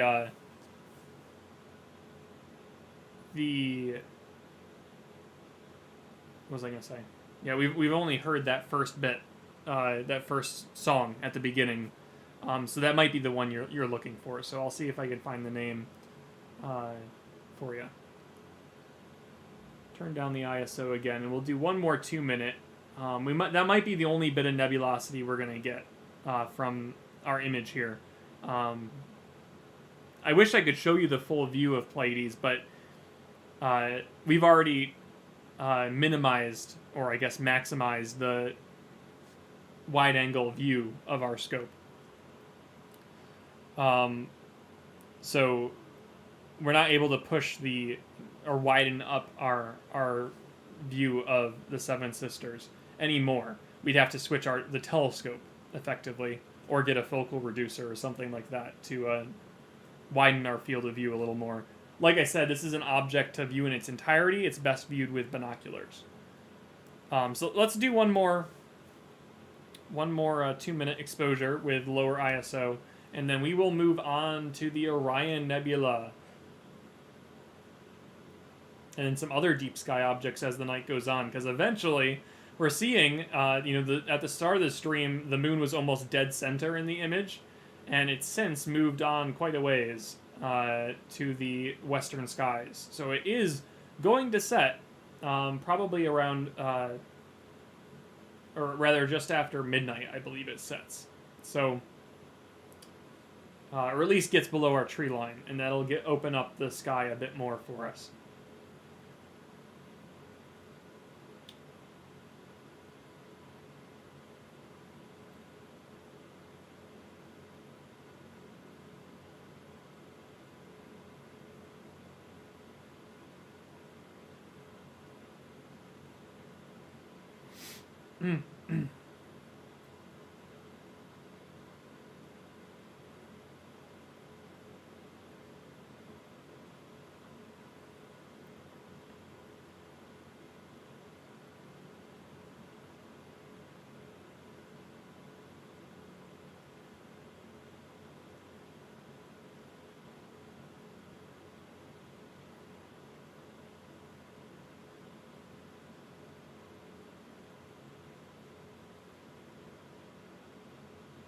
Now, like I said, we are going to be doing some hunting for darker objects tonight once the moon gets out of our way.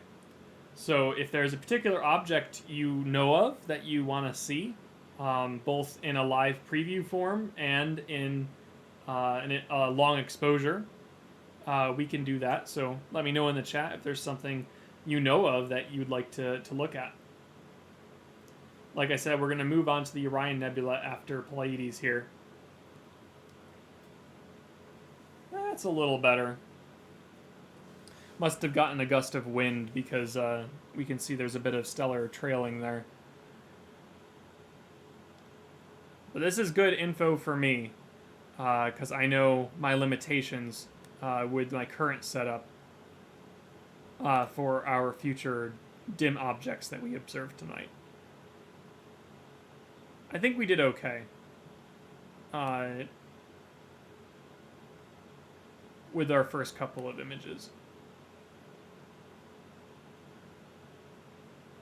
But yeah, you are getting this nebulosity. That's what I ultimately wanted to see, was a little bit of reflective clouds around one of the stars of Pleiades. Hi, Mike. Yeah, we're using the 6-inch this evening. Partially just for these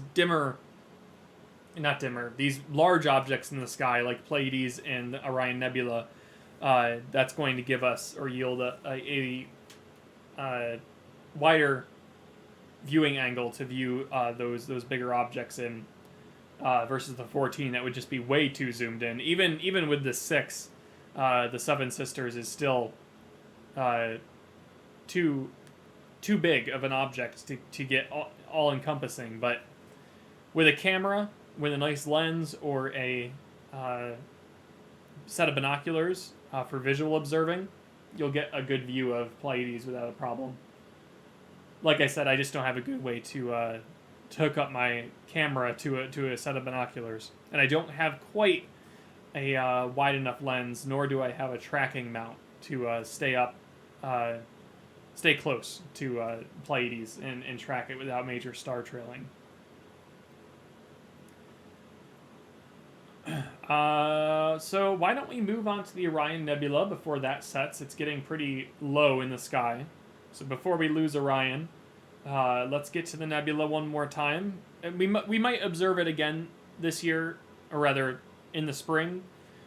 But like I said, our window on that is closing over the next month and a half or so. it will set earlier and earlier, and eventually we will lose it altogether. And it'll effectively be behind the sun at a certain point. So there, at that point, you have no chance of observing it. But yeah, like right now, it's heading towards the it's heading towards the eastern side of the sun. Eventually, it'll be behind it, and then it'll emerge on the western side in the late summer. And that way, when the sun, just before sunrise, you'll start to see Orion creep up in the sky. Okay, let's switch over to the all-sky camera view. I will switch the 6-inch refractor to the Orion Nebula, and we'll do some imaging on that. And we'll go from there. We'll see what objects we're going to view next.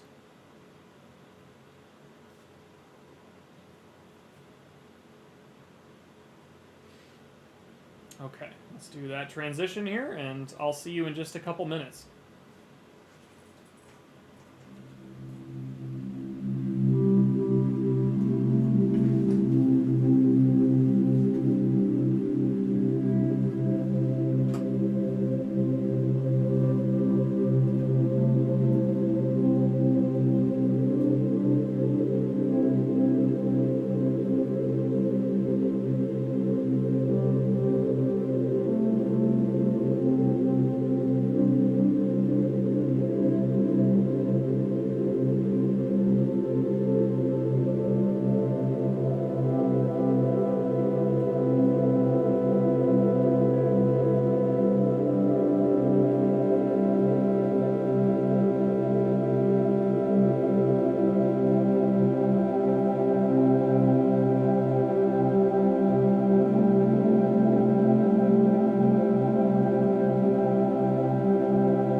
Okay, let's see what we can get from the Orion Nebula this evening. So there in the large window is the preview, and it's looking...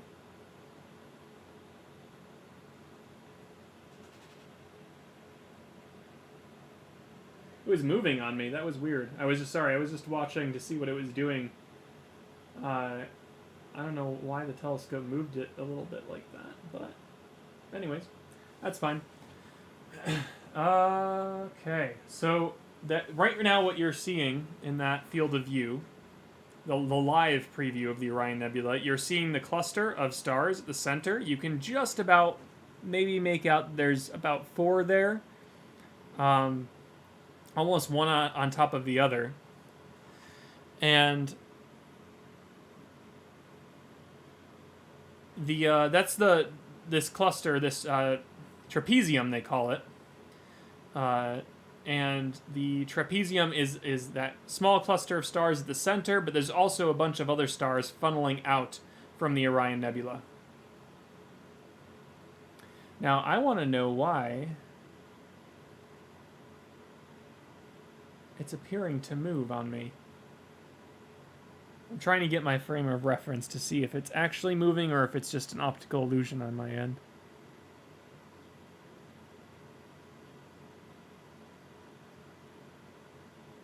No, I think it's steady. I think it's just shifting, and that's what's confusing me. Okay, so this is a stellar factory, and you're already starting to see in this live preview some of the gases. You can see this sort of bluish section at the core, and it gets a little bit purple on the outside. You're seeing this dark section. That's a very thick cloud of stellar gases and dust in this nebulous region. There's a star up here that also you're seeing some minor nebulosity. Now, when we take long exposures of this, we're really going to bring out a ton of detail. So that's our goal with the Orion Nebula.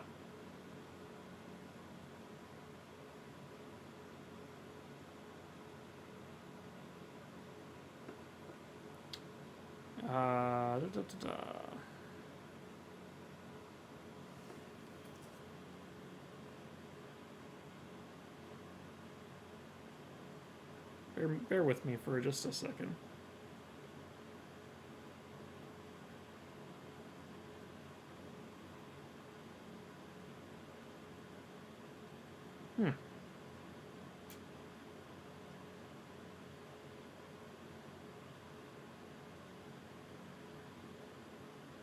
That's so weird. There it is.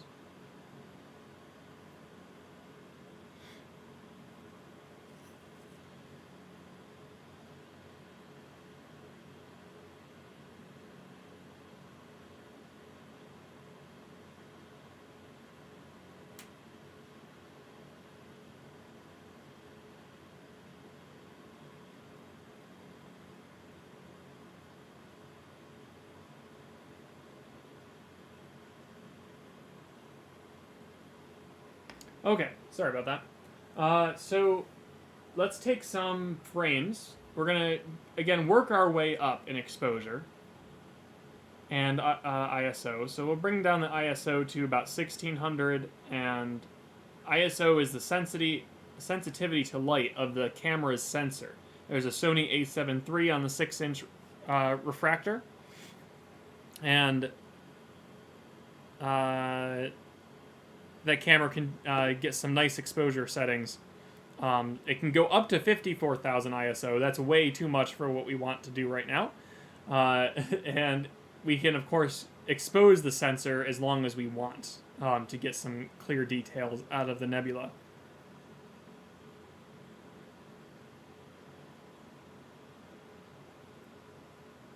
So let's do a 15-second exposure at 1600 ISO, and we'll see what we get from it.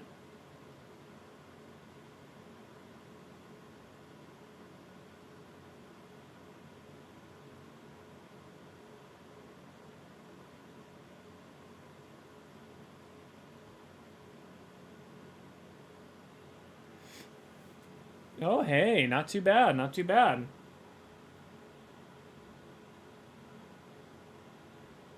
So if we zoom in here, right now on the just above me in that window, this is the image preview that we're seeing.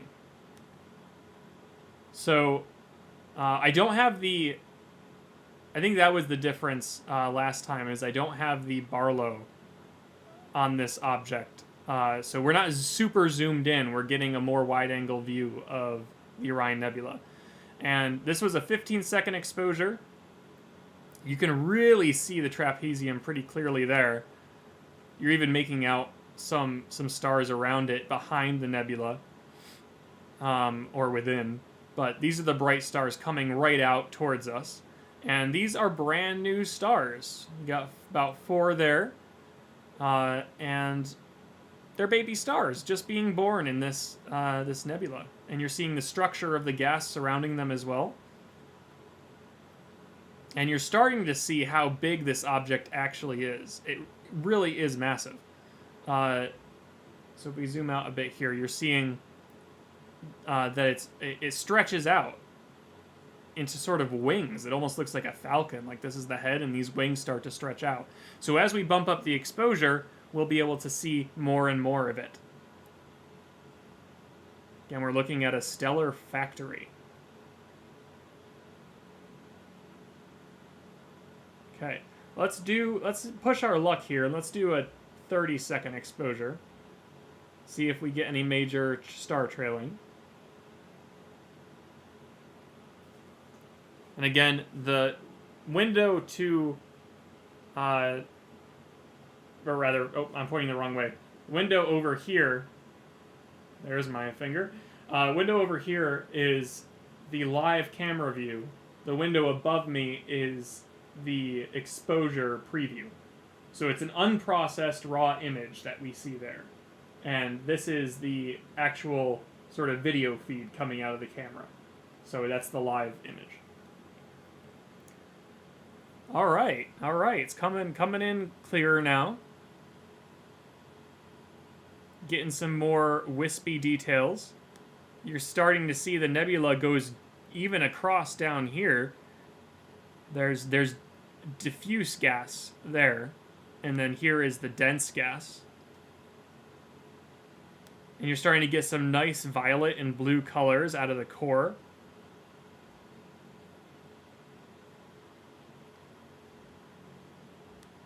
And let's zoom in here. Brenda asks, oh, I see David answered it, but I'll answer over the stream here. So Brenda asks, what kind of gases are in it? And we're talking about hydrogen and helium, but mostly hydrogen, because this is a very active stellar factory, and the fusion ultimately really starts at hydrogen. You can fuse helium, that is a part of the fusion process, and that's also how you start to get higher elements, heavier elements. But hydrogen is often where it begins. So there's a lot of hydrogen gas, and this pink you're seeing here, this pinkish red, is that hydrogen being ionized. We actually have, at Kopernik, we have, and maybe you've seen them if you're a student, you've seen them perhaps in chemistry or physics. They are glass tubes filled with different gases. And you can pass an electric current through those tubes. They're called spectrum tubes. And the gas will ionize, and you can actually look at the spectrum that they give off. It's a very unique, identifiable spectrum. And we can actually use spectroscopy to determine that this is hydrogen gas based off the light. This is actually glowing. It's separate from the starlight. It's glowing gas that's being ionized, it's being energized, and it's emitting its spectrum. And the blue is a reflective nebula. So you can have two different kinds of nebula. You can have ionized nebula, where it's actually glowing and giving off its own light. The gas itself is giving off its own light. And you can also have reflective nebula, where that's the starlight reflecting off the dust and clouds and gas in that area.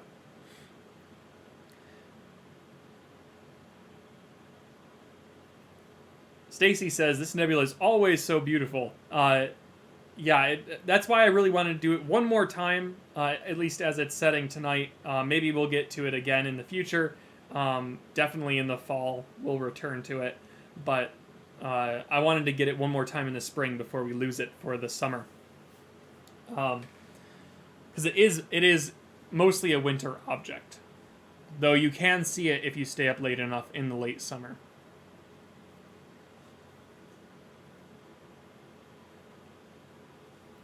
Okay.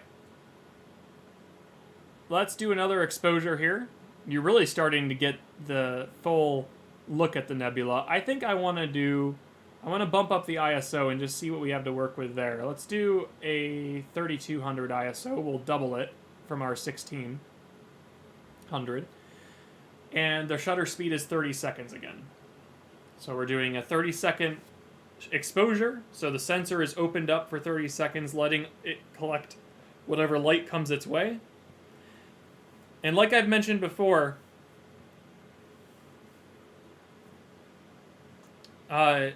this really depends. This kind of photography really depends on how good your tracking is. If your tracking is not calibrated enough in a way that you actually start to get star trails, that will negatively affect your image. You do not want star trails in your view. Now that's looking pretty nice. That was a 30-second 3200 exposure. We're not getting too much glow, sky glow. And when I say sky glow, you'll notice this black space isn't actually true black. It is a bit gray, and that's coming from our atmosphere and just the light diffusing into it. So we don't want that, but we can mitigate it through processing.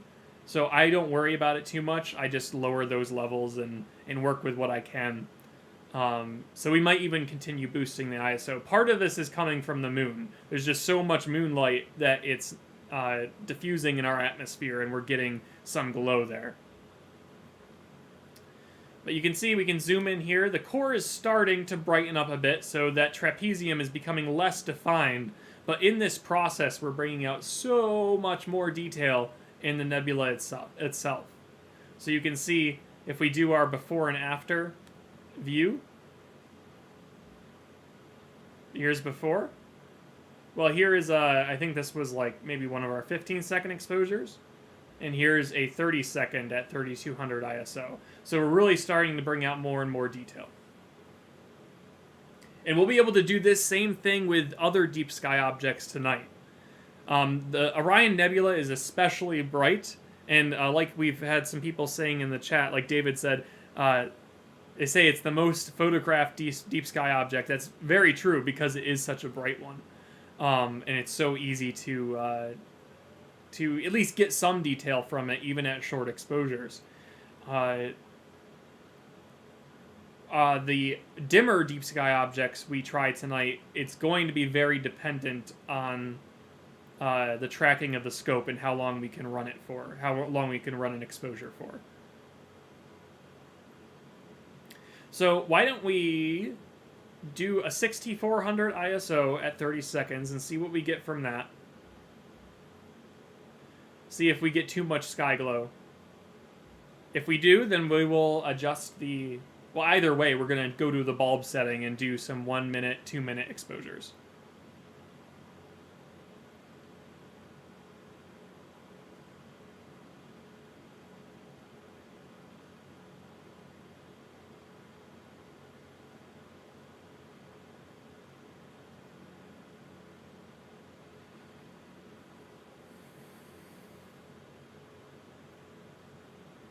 So let's see what we get out of 30-second shutter speed, 6400 ISO.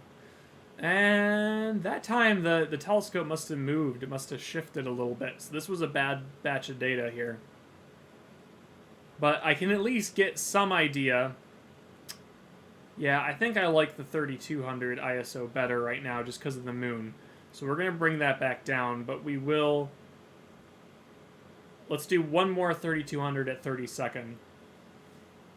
And then we will adjust to a higher shutter speed if our scope is behaving. The thing is, with this scope, at least how it's set up right now, you know, a little bit of wind comes by, and if that shakes the image, it's no good for these longer exposures. Thankfully, it is a relatively still night, so it's not too problematic, but that's a little bit better, yeah. Yep.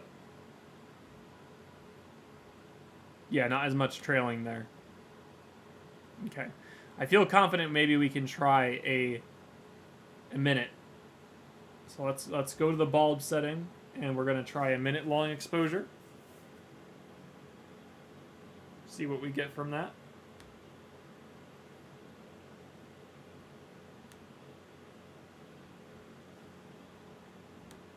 There we go.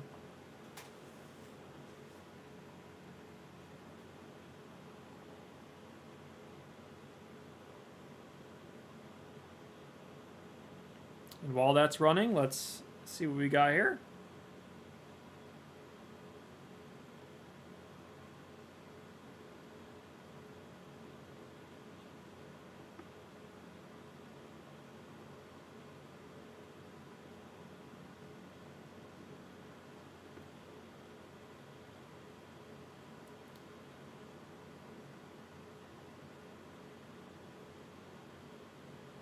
Okay, I got a couple of questions here.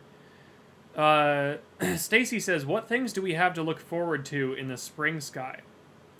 So, spring is very commonly considered a great opportunity to observe deep sky objects. Ooh, yeah, look at... that's bad star trailing. How did it get so bad? Anyways, let me finish my thought before I move on.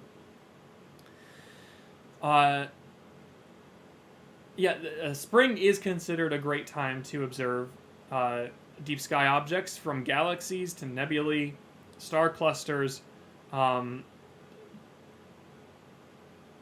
of the reason for that is because at the same time, while the Milky Way is approaching, you're also looking out. It's just also the time of the year and the way the stars are positioned that you get a bunch of deep sky objects, a lot of good ones to observe at once. So as long as you can avoid the moon and the sky conditions are right, you have a lot of those to look forward to.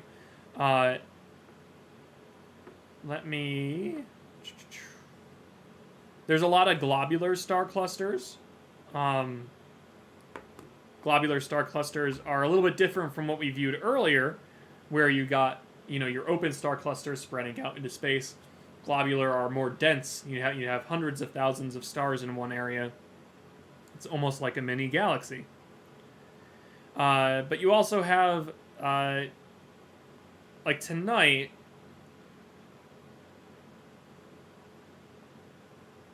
where is it here? I want to make sure I give you the right one.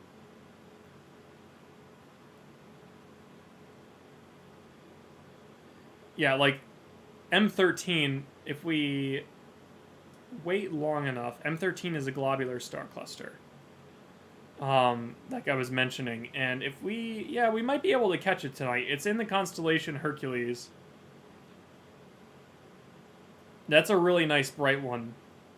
And you can resolve quite a few stars in that before you get to the too dense core. And that one will show up really nice even in a 30-second exposure if these 1-minute exposures aren't going to work for us tonight.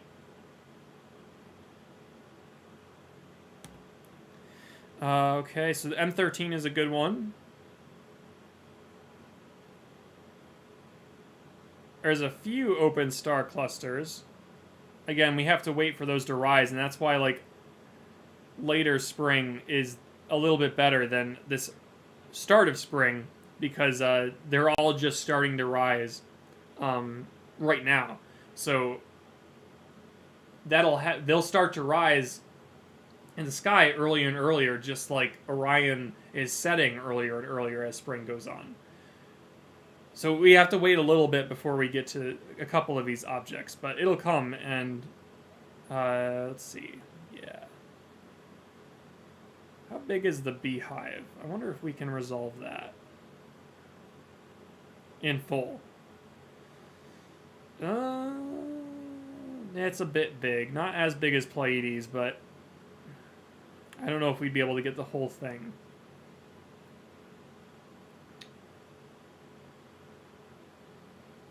Beehive is another open cluster.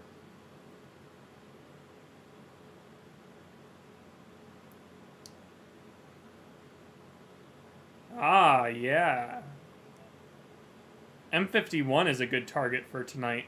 Once it gets dark enough. M51 is the Whirlpool galaxy. And it's a fantastic spiral galaxy. It is face-on rather than edge-on. So edge-on would be if you're looking at the disk of the galaxy. You're not seeing the spiral structures. So effectively, that's what we're doing within the Milky Way. We're looking at the disk. We're looking at the band of our galaxy. Within it, we're not able to see the spiral structures themselves very well because we're inside it. You can have galaxies that are edge-on like that just look like disks. But sometimes you can have them rotated in a way that they are face-on.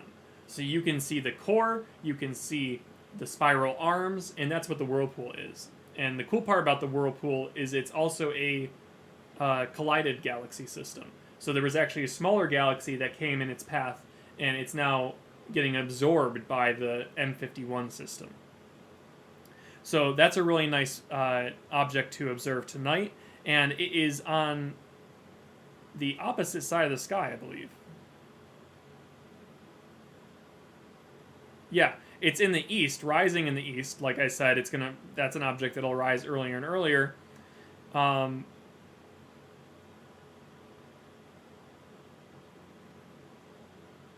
Yeah. So actually, no, it's next to the Big Dipper. So it's actually right at the tail of the Big Dipper. So that one actually it'll rotate around the North Star quicker than other objects in the sky. But right now it's in the eastern sky, and it's a good opportunity for us to look at this evening as the moon sets. Okay, so that's another one we can try.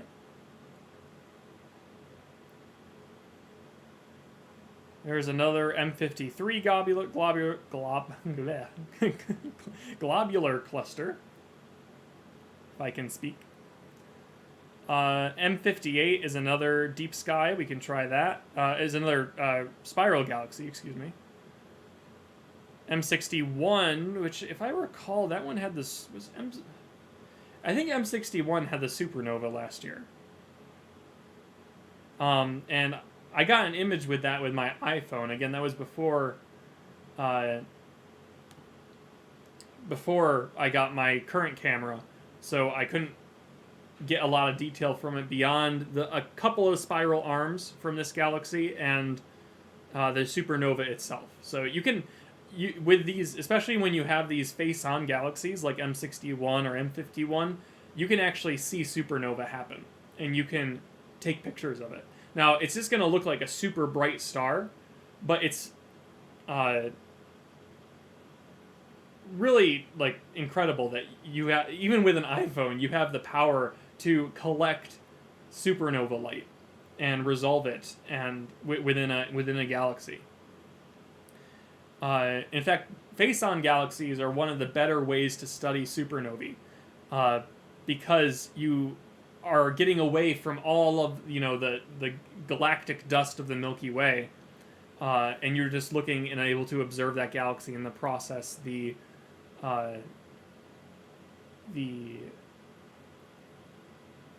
star is going through, and record spectra and so on from it.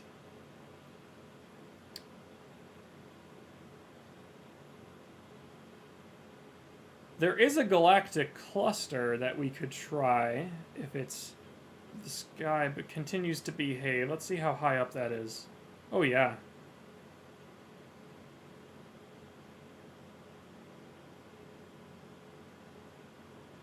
I misplaced it here. Where are we? Yeah, the M65 galaxy is more edge-on, but you can still see some of the spiral. It's a little dim. 10 magnitude, which is pretty dim. M66 nearby is 10 magnitude. There's one more galaxy that's edge-on right nearby in this galactic cluster. That's 11 magnitude. Those are all pretty dim. I'm not sure how much detail will resolve, especially with the current conditions our telescope is behaving at. All of a sudden we're getting more star trailing, and I'm not sure why that is. I'm going to keep taking some exposures of the Orion Nebula to get a sense of that. So I might need to tighten those clutches a little bit more.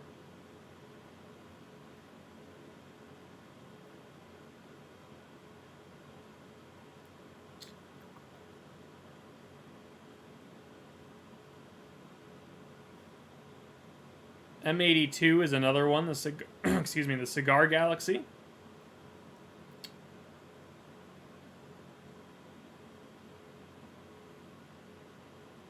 That one's near M51 as well, Ursa Major. Yeah, it just seems like occasionally we're not getting good exposure. So I guess it just must be as long as it's not a consistent problem, or rather like if we were getting poor images every single time, I'd be more worried. But we are doing okay. It might ruin our ability to take 1 minute exposures or 2 minute exposures, but we'll work with what we have for now. Part of the current problem we've run into in terms of getting the telescopes in more tip-top shape, and in giving us the ability to expose long images is we haven't had the chance to work together on them, and some of the repairs require multiple people. Because of the pandemic, it's just not been in the cards. So, as things start to improve, the weather improves, and hopefully case count continues to go down and the like, then we'll be able to get people up here to work on the scopes. And there's something we want to do with the 14-inch telescope that'll greatly improve its ability to image. Oh yeah, we're getting consistent exposures now. I might try another couple minute exposure before we move on to another object. But yeah, that's coming in the future. So once we can regroup, we can actually work on the scopes again. And it's just not something I am, one, knowledgeable enough right now to do alone, and two, it's even not physically possible for, in some cases, to get the telescopes moved around. They're too heavy. It requires multiple people. All right, let's try a bulb. Let's go back to the stream here.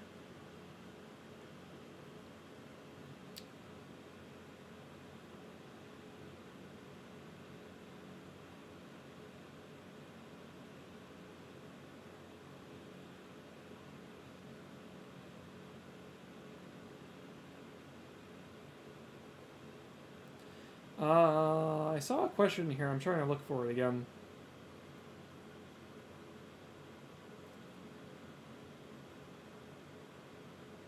Linda asked to explain the bulb setting.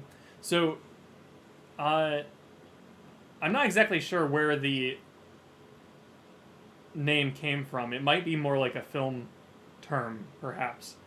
But effectively what it means is, you can set your exposure, right? You can have a 5-second exposure, leave the sensor open, and collecting light over 5 seconds. You can have 10, 20, 30. If you want to go beyond that, you can set it to the bulb setting, and the bulb setting allows you to determine exactly how long you want to run it for. So I can leave the sensor open for as long as I want, instead of just a 30-second. So in this case, I'm going to run it for a minute for this next exposure. So let's try that out. I'm going to run a minute-long exposure under the bulb setting.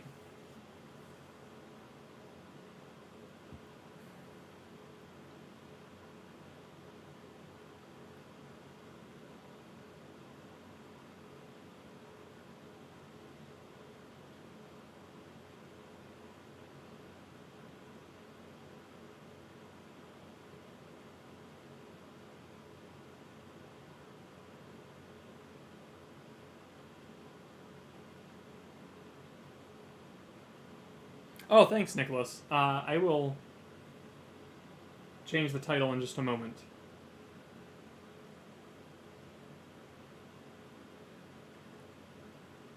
This is where it's really handy to have both you in the chat and just people watching in general to help me out, because it's not the easiest thing to run all parts of a stream here. Oh, that was pretty good. That was a nice 1 minute. All right, let me change the title to this. Thank you for noticing that. We're going to switch it to the Orion Nebula.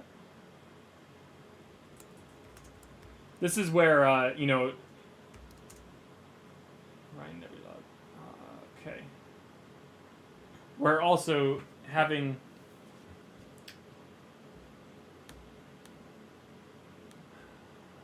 I gotta adjust that too.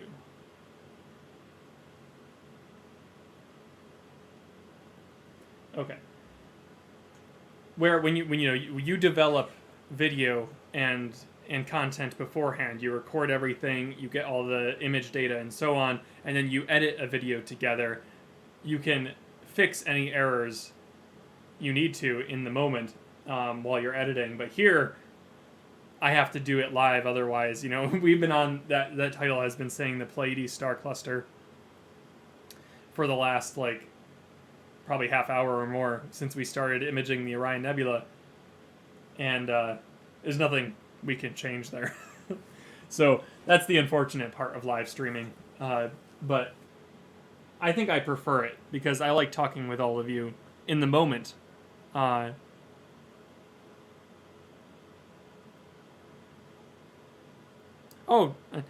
Jcash might have already left, but if you're still there, have a good night, Jcash. I didn't catch that chat there.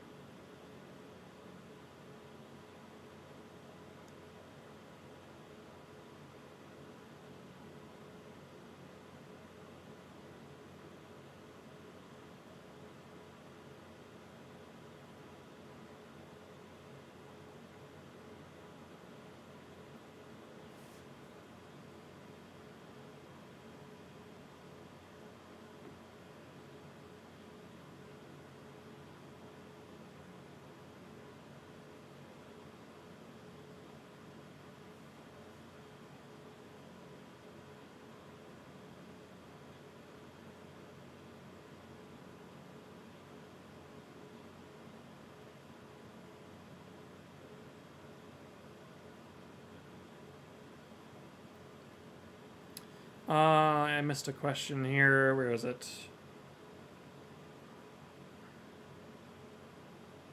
Oh, yep, David got it. Never mind. Como Berenzi is an open like Pleiades, and yes, it is.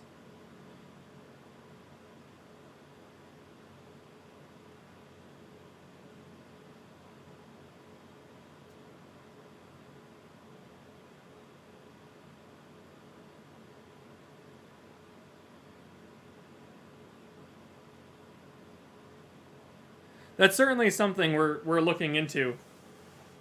As far as interns and the like, I think it would be a good opportunity for students, because we haven't the intern program has been in hibernation for the year, just because we wanted to minimize I guess contact up at Kopernik. But now that we're starting to think about the future potential openings and such, even if it's just outside activities for a bit, or continuing these live streams, I think it makes a lot of sense to involve local students in our live stream activities. So it's something I'm looking into. It's something we have to talk about as a group here at Kopernik and figure out how to go about it, and also just reboot the intern program in general. So I want those watching that are in high school, and even 8th grade is fine too, just to know that we are actively looking into it, and it's just when is the time right to open that back up and restart things, and that's something we have to determine together. So as soon as I have more information about it, I will be happy to share it with you, because beyond just the live streaming stuff that we're doing, there are other our regular opportunities that we ran during the year, like our summer camps. We have summer camps coming up over the summer, so yeah, that would be excellent. It's just while we can, and for safety reasons, while we can just operate the live streams independently, we'd like to go forward that way. But things are getting safer. They certainly are, but we have to keep an eye on everything, and the case count and the like, and make sure we're operating under the right standards up at Kopernik.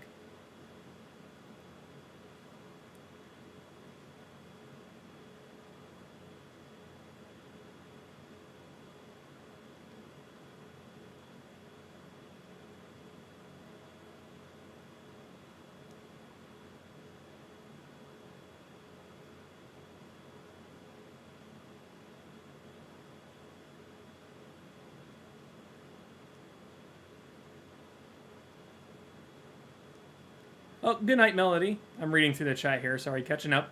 Oh, well, that's nice to hear, David. I can't say I've watched. I'll have to check them out. Lowell Observatory. I think you mentioned them before, actually. I really should go look at, because we all learn from each other, and like I've the live streams I have seen, both related to astronomy, but even just like I tend to like to watch various technology live streams or talk shows or podcasts and the like, things on electric cars or latest even what's the one podcast I listen to? I can't even remember off the top of my head. It's Tyson's podcast, Star Talk. I think it's Star Talk. So things like that, and I like to base a lot of what I do here on what I've learned from those sources. So I'm always looking for alternatives to what we do here at Kopernik to learn and continue to improve our streams.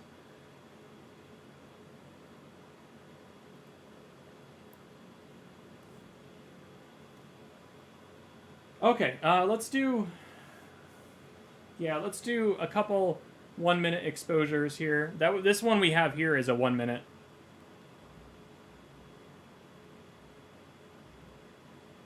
And we're getting some nice, we're actually really getting some nice hydrogen data. This red data surrounding the nebula. That's the hydrogen ionization. The blue has sort of become overexposed in the core. It's not coming through as clear, but I'm liking where we are right now. It's not as saturated as we saw earlier. But the red is really starting to saturate, which I am enjoying. I always like this orb nebula structure up here.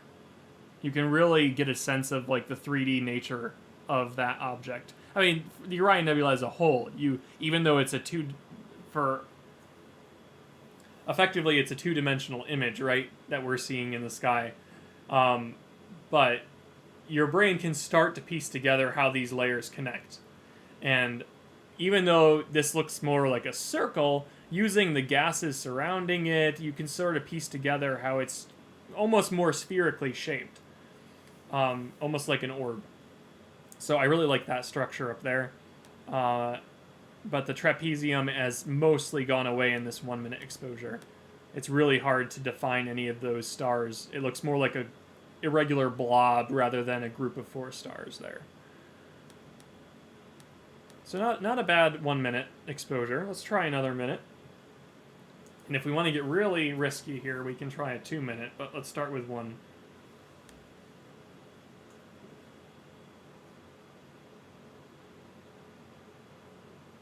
Linda says the dust cloud is showing as well. Yep, we got the darker regions, those shadowy regions are dust in this nebula.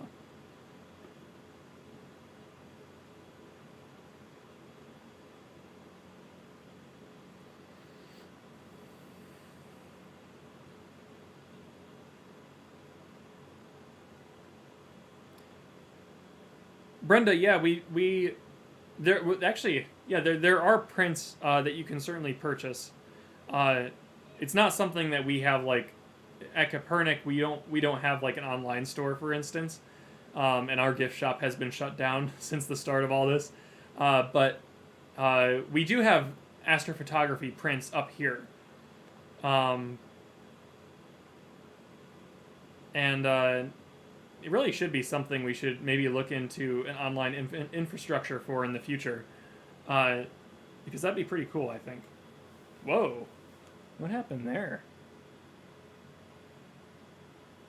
It's really red. I'm not sure why. Not bad star trails, but weird saturation.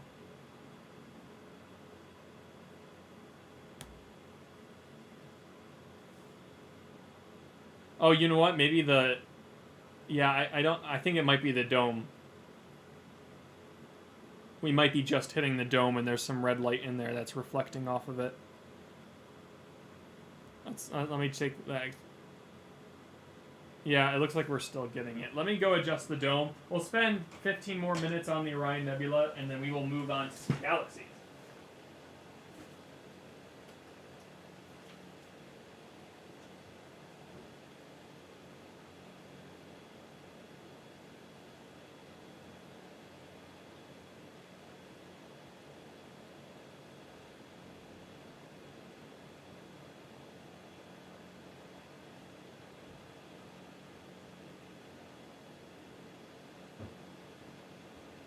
Yep, that's exactly what it was. It was some of the red light in the dome reflecting off the dome itself because the telescope is starting to move outside the window. So now let's try another minute here. Get away from that red light. Oh, see you, Nicholas. Sorry, I'm not sure if I missed you, but have a good night. Happy to have you on the stream this evening. It's really nice to see our, at this point, even though I don't necessarily have a face to put to the name, some of you I do, but I like that I can chat with those, the regulars that show up, and also newcomers. But it's great to have an engaged community that we can continue to have exciting conversations in astronomy and science all together. I'd like to put a face to all of your names someday. Hopefully sooner than later.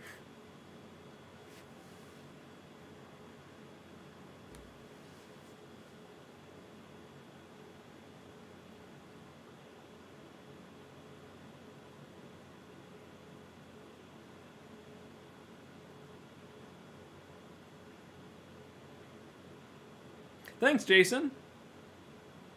Yeah, we're hopefully we'll have another one soon. Hopefully the sky continues to behave.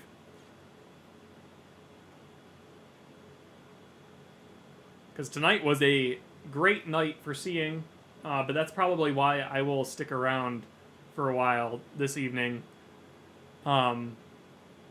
Because the seeing is so great, I'm just waiting for the moon to set so we can really get some good data. If it comes to it, I might switch over to the 14-inch. I'll have to think about that. The 14-inch still has some go-to issues, because that telescope can just go to an object. Which is great, because it's hard to pinpoint these deep sky things. Some of them are just too dim. I can't even see them with my eye, and definitely not through a finder scope. The Whirlpool Nebula I should be able to find. I found it before with my eye. But the some of these dimmer galaxies are really tough without any computer assistance. Because if you can't see it with your eye, it's really just about your best guess without a computer. So you basically aim the telescope to its rough location, and you take some exposures to see if you're getting any pieces of the galaxy. With a wide field of view, that actually works relatively well. But for live stream purposes, that's tricky to do, because I have to be in the dome to run through those exposures. Let's try another one. I didn't like the star trailing on that one.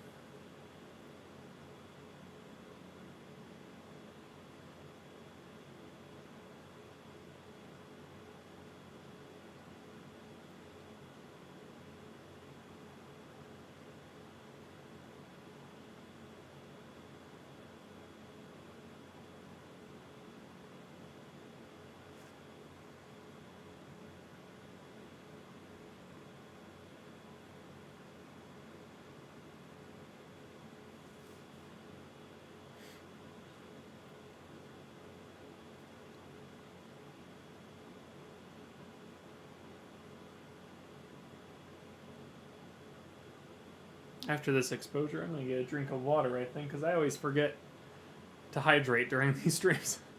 Not sure if you noticed, but I do often forget, like... And then I start to lose my voice, and then I regret it. That one's better. We are pretty close to the moon with the Orion Nebula, so I'm not surprised we're getting a lot of sky glow out of these exposures.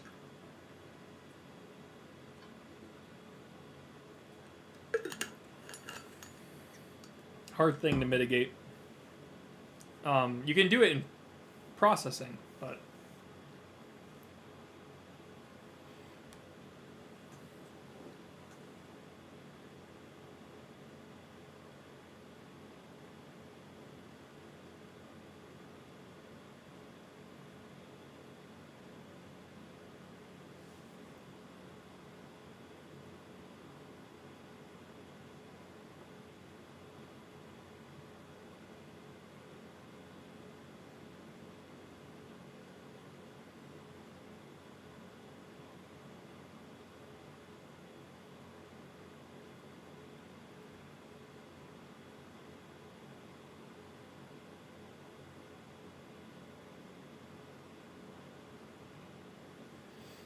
Okay, a few more 1-minute exposures. Just getting some data to process later on. And then we can go on the hunt for the Whirlpool Galaxy. One of my favorite objects, for sure.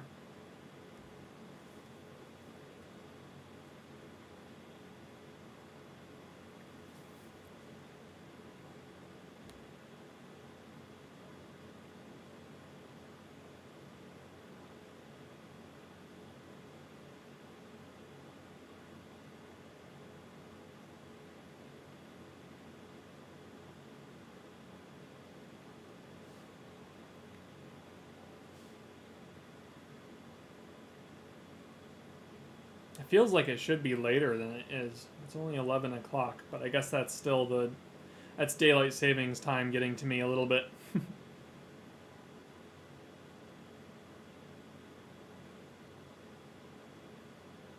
Even though I guess we went ahead an hour. But I think my timing is just so discombobulated. That's usually just what happens when we change our clocks.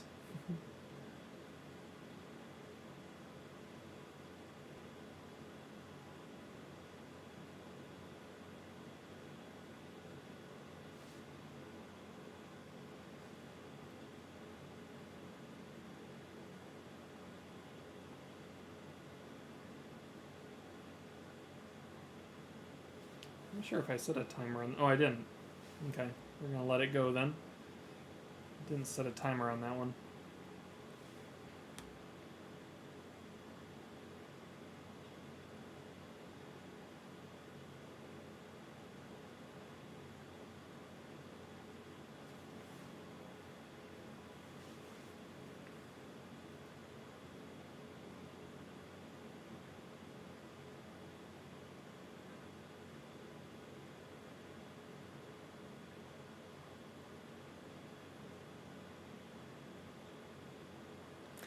Yep, we're in the same here. I am an absolute night owl. Perhaps to a fault sometimes. But it works out for astronomy.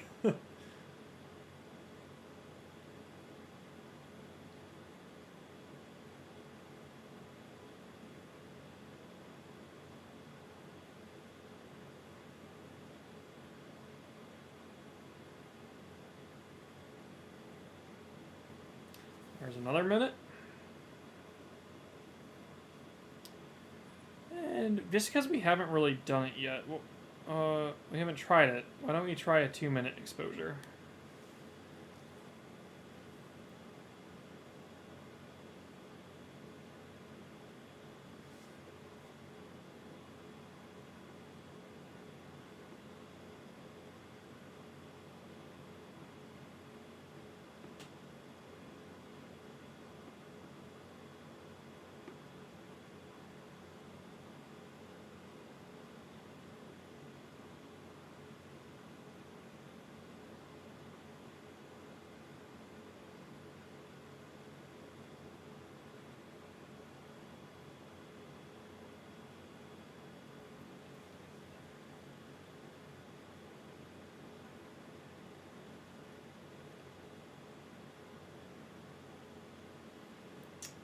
Okay,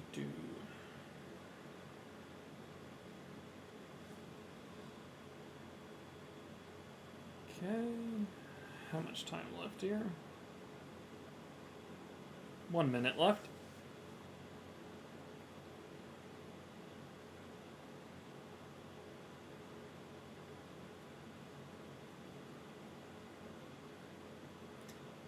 Yeah, I'm seeing some consistency here among us that have stuck around.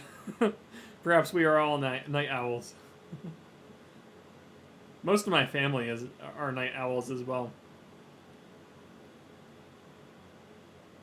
Must be hereditary.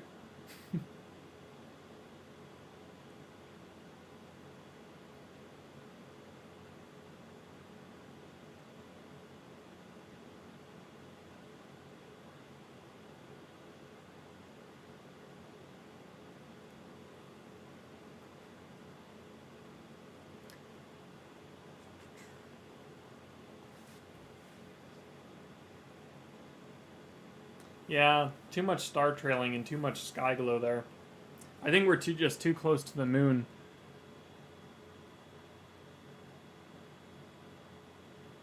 Yep. Okay. Well, when we go to M51, we are going to be on the other side of the sky, more east, northeast, and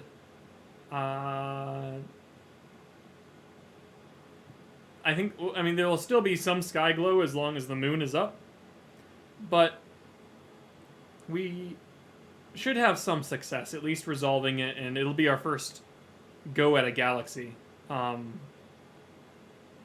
Hopefully successful go. So I think we'll give it a try on the 6-inch. If it doesn't seem to work on the 6, we can easily switch over to the 14 and try that out. So that's the plan over the next half hour to an hour. So stay tuned for the Whirlpool Galaxy. I'm going to... I will switch it over to the...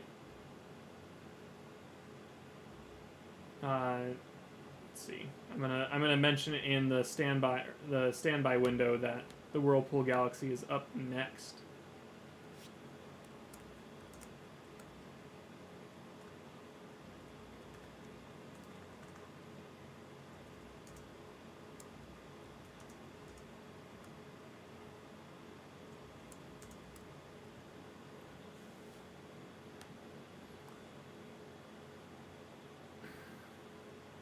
Hopefully I can get some good Orion data before we lose it, because I would like to try processing an image one more time. I don't think I got a lot of great data tonight just because of the moon and the star trailing issue.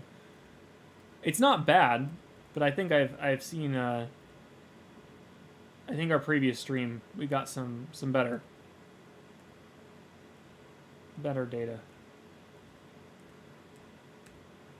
Okay. So let me transition over. Before I do, if there is anyone new joining the stream, I see a few more people tuned in.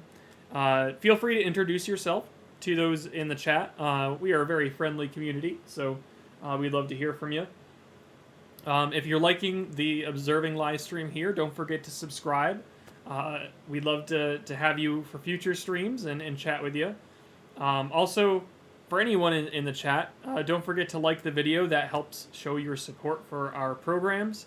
And there is a donation link in the video description if you would like to support us in that regard. That certainly helps keep the lights on and continue to run these live stream programs for the foreseeable future. Okay. So I'll transition to what's called our all-sky camera now. That gives you a full view of our sky up here at Kopernik. And that will show you at least some of the stars that are out right now, as well as the moon starting to set in the sky. And maybe you might catch a meteor if you watch carefully. It'll show up as a streak across the field of view there. It's not there's no major meteor shower going on tonight, but there's always a chance to see a meteor.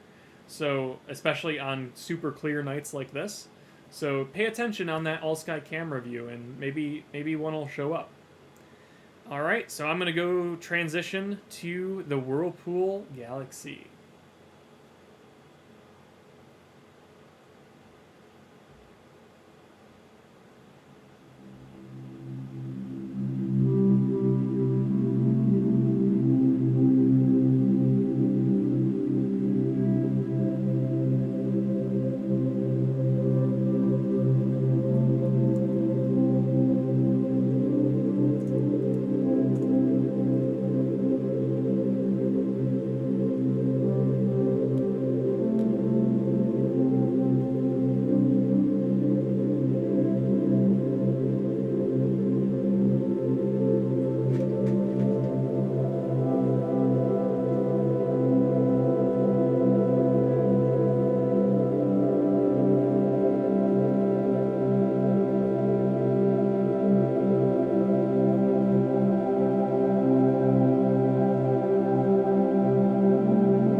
Okay, it's nice to be warm again.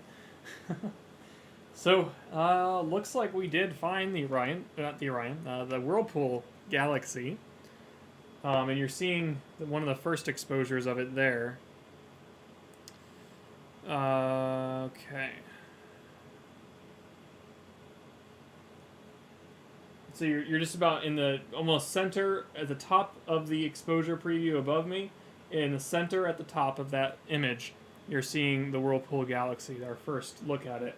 Now, what I might do is I might flip these views now, because there really isn't... or actually what we'll do, because the live view, the direct live view, isn't going to be terribly interesting, to be brutally honest. Because it's such a dim object, you're really only going to collect enough light and exposures. Because you can see in the live preview, you only see one star, and that's just the one bright star we're seeing in the image here. So let's do that. Let's switch our views here.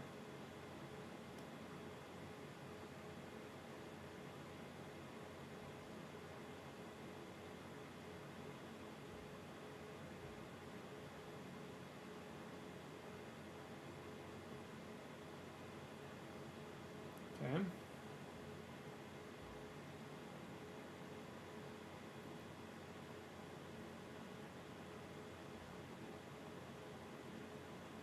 Oops.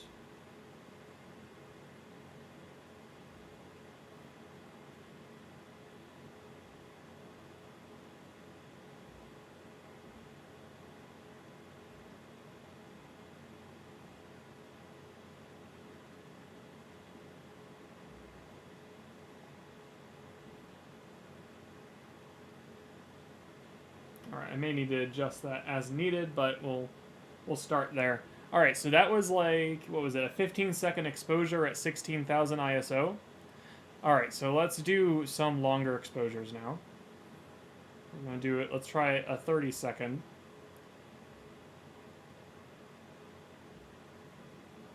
And I'll let you know when we get the updated preview image.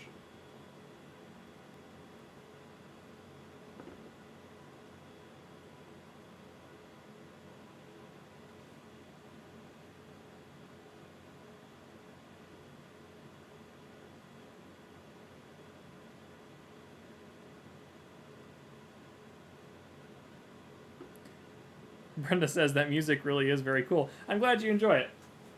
To be honest, I was trying to find something that was almost like almost reminded me of Space Mountain. If you've ridden Space Mountain before, that's what I was aiming for. It was the closest I could get to it with what they had on YouTube Studio. I wanted something relaxing, but also sort of sci-fi sounding. So that's the origin of that. Okay, yeah, I need to adjust this view here. For some reason, it wants all of these rotated. That's so weird. Okay, well, we'll deal with that. All right, so there is our next exposure. And we're getting some decent detail out of this. If we zoom in here, you can see the spiral arms. And this is just a 30-second, 16,000 exposure, 16,000 ISO. So you're seeing the two cores of each galaxy. This is the main Whirlpool galaxy.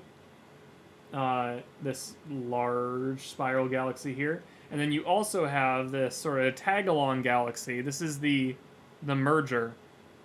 And you can see it's almost getting absorbed. But you can tell it's a separate galaxy because it has that bright core. So at one point, these were separate structures, but they've since gone through a collision process. And this does happen with galaxies that are within the same neighborhood. For instance, in like 5 billion years, the Andromeda Galaxy and the Milky Way Galaxy will start to collide. And it'll be a brilliant multi-billion year process for it to complete, just like this one's undergoing. But yes, galaxies can collide, and that's what we're seeing here.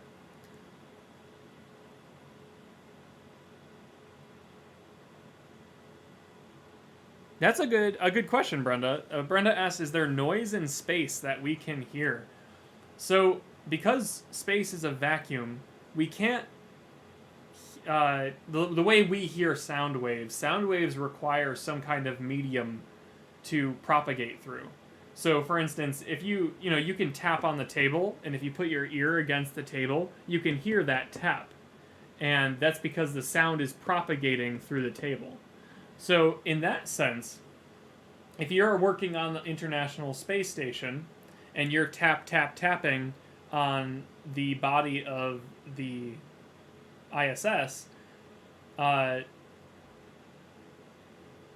on, let me adjust that view one more time. There we go. You're tapping on the ISS with a hammer or something. That sound will potentially propagate through the solid object because it has a medium to do so through. However, in around space, the space is a vacuum, so there's no way for those sound waves to propagate. There's no way for them to travel. So they die, or are effectively, non-existent in space. So in that sense, traditional sound as we experience here on Earth does not exist. However, you can... one thing that they've done, especially for accessibility reasons, because the nature of a sound wave is just a wave. It's just like a wave in the ocean. It's like a light wave. You can translate certain signals from electromagnetic signals to sound. So you can take the signals that come off of Jupiter. The radio signals, or the different electromagnetic signals, and translate that to some kind of sound wave, and you can listen to it in that sense. But it's not, physically, it's not an actual sound wave. If you're on Mars, though, Mars does have an atmosphere, and currently the Perseverance rover that's there right now is recording sound, actual audio on Mars. With its microphone, and it's the first rover of its kind to have a microphone like that. So that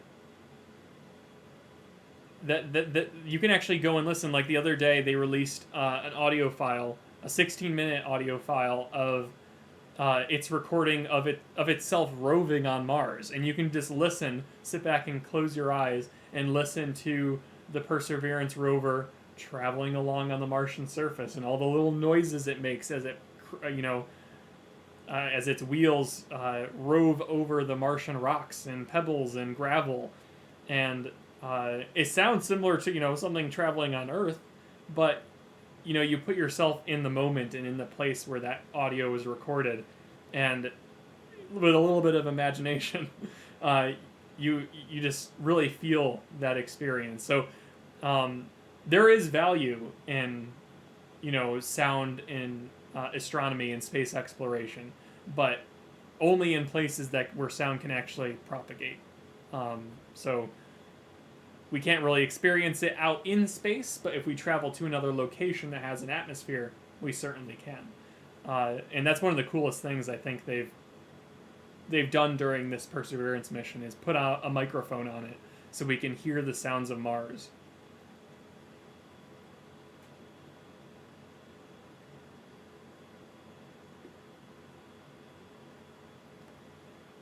Okay, so talking about the Whirlpool galaxy here, like I said, it's a galaxy collision. So we can actually, let's bump up the ISO. Let's really push it. Let's try 25,600 and see what we get from that at 30 seconds. And then we can start doing longer. I just want to see how far we can push the ISO. Then we can start doing longer shutter speeds. But it's a galactic collision. It's a face-on spiral galaxy. So at that core there's a supermassive black hole. Let me get back to the viewer here. So the core has a supermassive black hole. This core has a supermassive black hole as well, because that was a spiral galaxy at one point.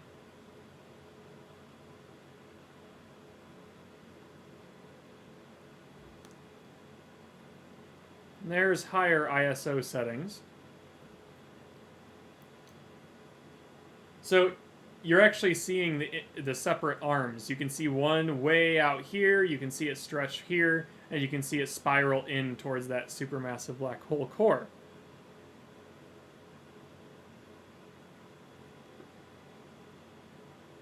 And what else about this one? We're going to keep trying to get more detail out of this. So let's bump up to a 1 minute exposure. Do a bulb setting exposure. Set a timer. And it's worth noting, like, what we're actually looking at here. It's a completely separate galaxy. Separate from the Milky Way. Billions and billions and billions of stars within this one. And it's about 23 million light years away. So the light we're picking up here with my camera is 23 million years old. 23 million years old. That's fascinating to think about. You're talking about prehistory, way prehistory, way pre-human. Humans have been around for, say, like, actual Homo sapiens have been around for maybe 1 million years. You're talking 23 million years ago. The dinosaurs existed 65 million years ago. So it's really fascinating to think about here. The light that's traveling from this galaxy and how far away it actually is. And, if you want to be cynical, it also, it makes interstellar space travel seem daunting. And it makes you wonder, is it even physically possible? And, of course, we don't have the true answer for that yet. I mean, to reach the Whirlpool galaxy, it may be an impossible task, physically. Nearby stars in our galaxy, or even just traveling within our galaxy, may be more feasible if you actually successfully develop a warp drive where you're bending space. But to travel to another galaxy is quite the distance and quite would require quite the technology, and probably it's beyond current, the current evolution of humans, I guess, if you want to call it, like our current phase in evolution. Of course, millions of years we can evolve into something else. Even though, as a society, we see it seems like it's a steady thing, and our biology is steady, and millions of years humans would evolve into something that is not necessarily Homo sapien. So, that's and that might be what it takes to actually. Oops, there we go. What it takes for you need a higher intellect potentially to actually understand physics to a higher form and actually travel to another world. So it's a challenge, and right now we're focused on our solar system, and maybe in the future we'll go beyond. But more than that, the possibilities within this galaxy, even though we can't go there, the human mind does allow us to try and imagine what's going on there. What worlds are there? This is a structure that has, like I said, billions of stars, but also trillions of planets. And you think about probability, realistically, it seems extremely unlikely that the Earth lucked out and we're like the one case in the whole universe that has life on it. When you realize the scale that this galaxy is at, it's like the size of our own Milky Way. So you already think about the scale of our Milky Way galaxy. Think about the scale of this one too, and the billions of other galaxies that are out there. How can it not be possible that there's some form of life mathematically? Again, it's something we don't know, but statistically, it seems likely that even just within this galaxy, there must be at least some form of life. Maybe not intellectual life. Maybe not that far. But some form of life. Alright, let's try I'm going to lower the ISO to 16,000, and we're going to do another minute-long exposure. See what we get out of that. Now, to get really nice data out of these galaxies, it requires hours of exposure time. Even with a bright galaxy like this, I don't expect to get super crystal clear details tonight.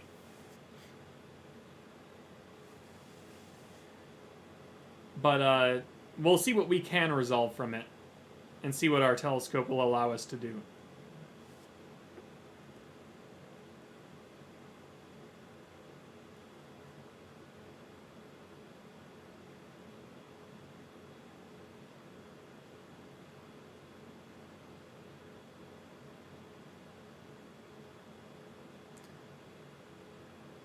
Andrew says, where have the last 3+ hours gone? I know.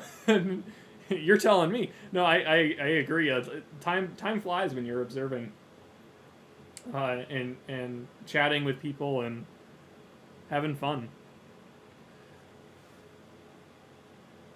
All right, that's looking pretty good. Not too bad.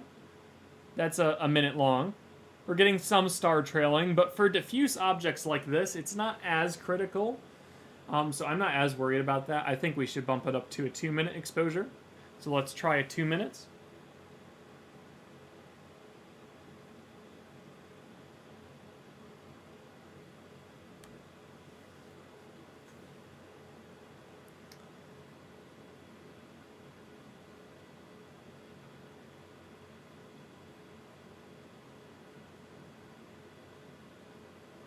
Oh, hey, Matambali.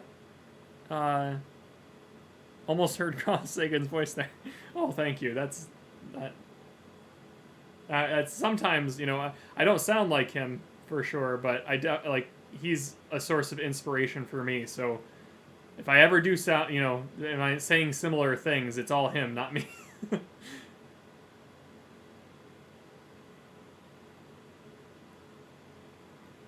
Brenda says it looks like a hurricane with the eye in the center, for sure. In structure, hurricanes and galaxies are very similar. different physical principles, but they do structurally look similar.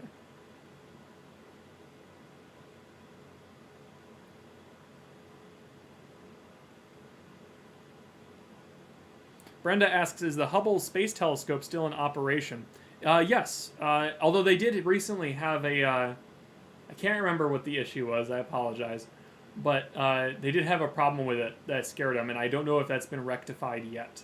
I don't think they didn't think it was going to be, a super serious issue that would, cause that mission to finally end. But they were looking at it. So do a quick Google search, and you can, of course, find out more. But I know there was a recent problem with it. Not as serious as the mirror issue that it started with, where the astronauts had to go repair that.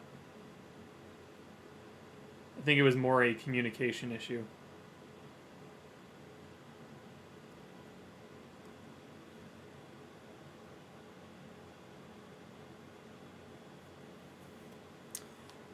We're getting a lot of sky glow still. Is the moon out? Yeah, the moon is still causing us problems. That's really the issue. So we might have to wait a little while yet for the moon to finally set.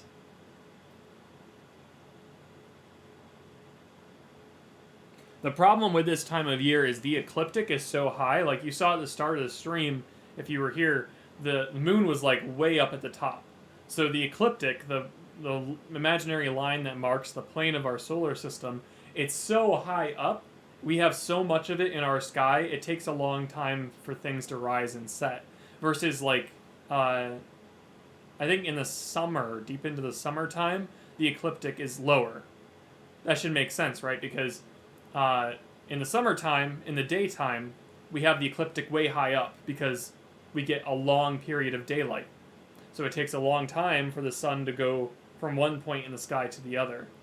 In the winter, that's flipped around. In the early spring, that's flipped around. In the late fall, that's flipped around.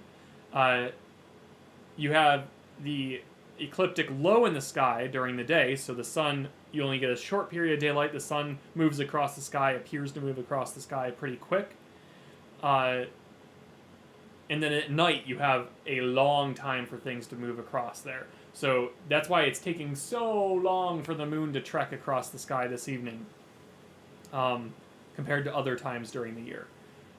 So that's what we're facing right now, is we're just waiting for the moon to finally go. Just go away, we already observed you. If only that were possible, just flip a switch, or, if you have a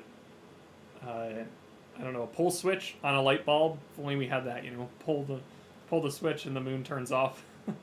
That'd be nice.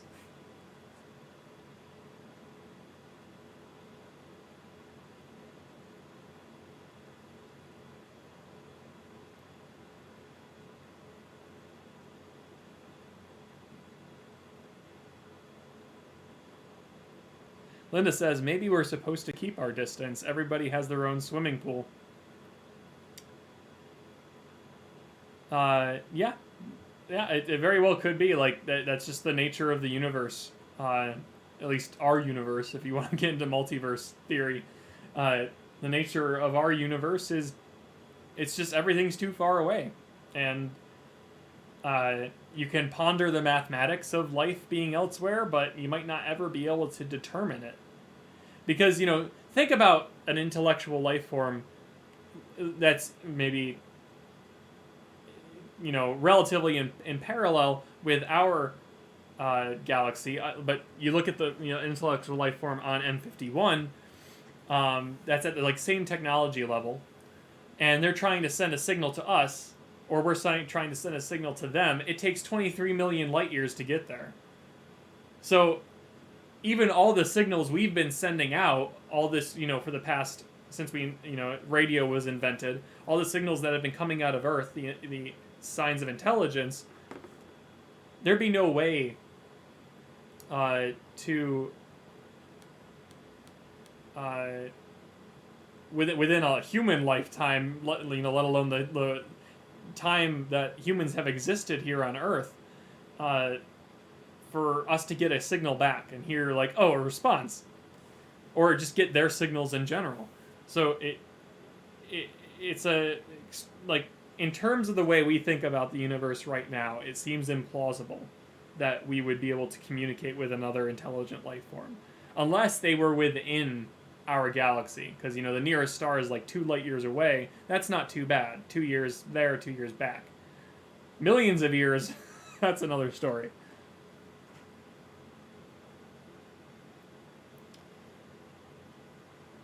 Let's try another 2-minute here.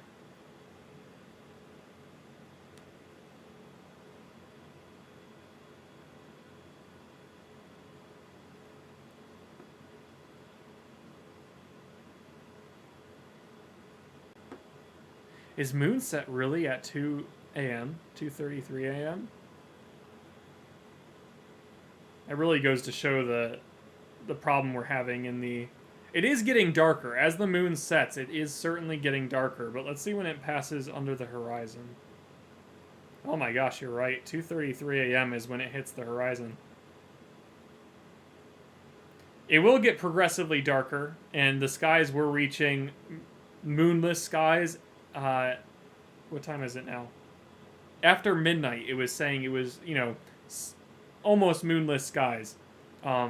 So we should see darker skies, especially as the moon drops below the tree line.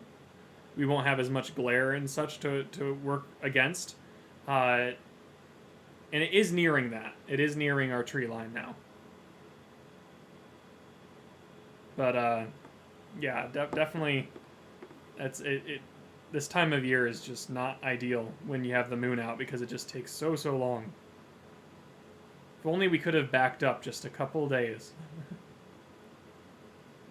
for clear skies like this.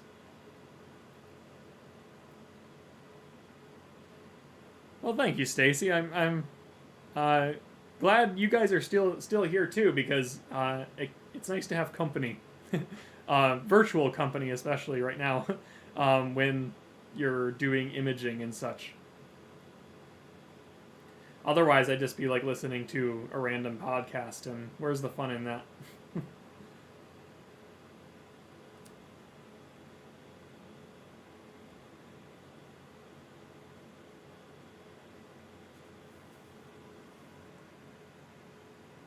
Yeah, when you get to these high exposure settings, you're really starting to make out the these red pixels you're seeing on the image here.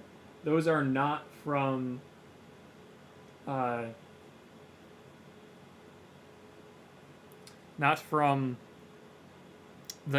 actual light hitting the sensor.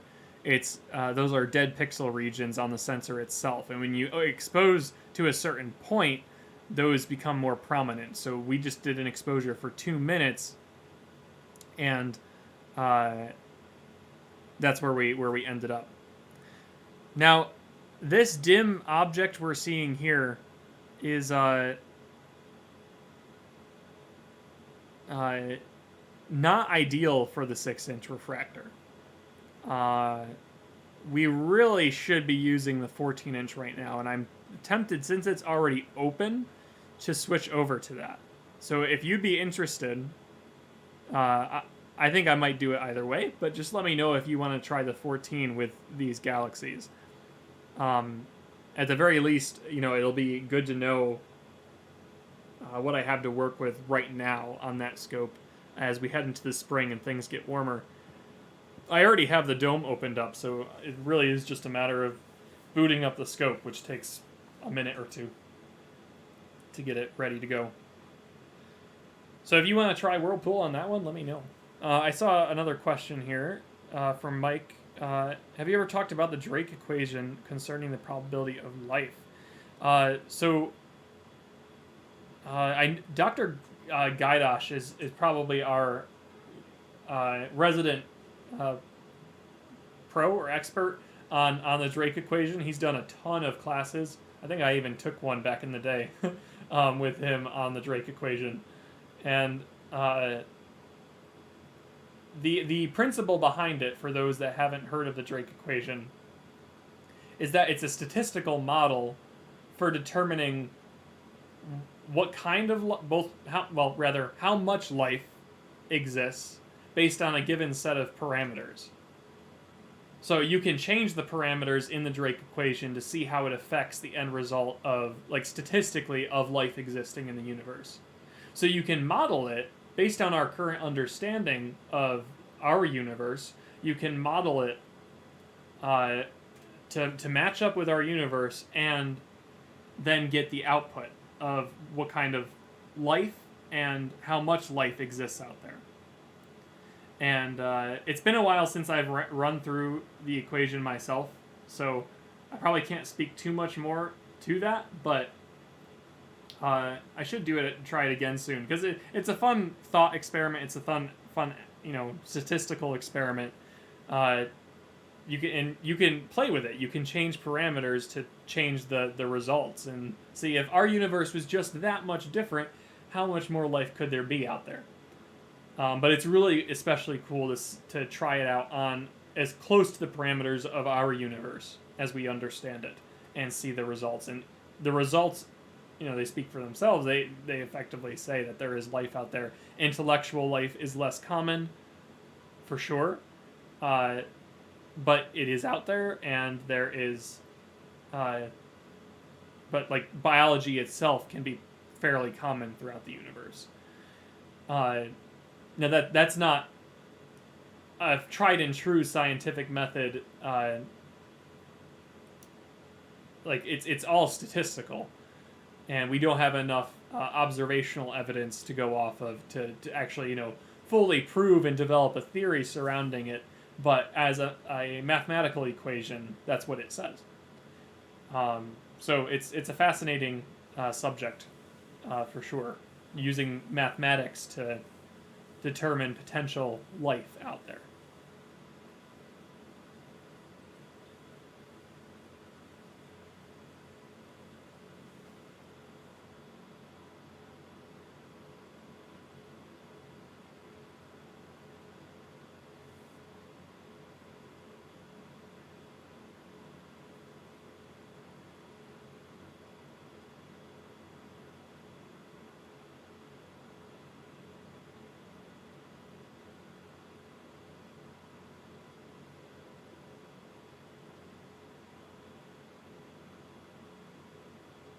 I'm seeing some positive feedback about the 14-inch, so I think we will give it a go.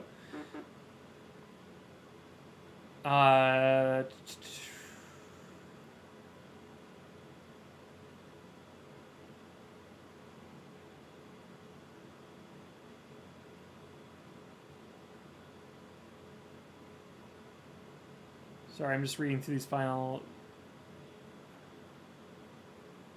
Yeah, I'll jump off of what Stacy said there about visiting Kopernik. Yeah, when we do open up, I welcome anyone that's New York area or even beyond. If you're ever in our Vestal, New York area, you look at the Kopernik.org for the latest updates about our reopening, especially our observing reopening.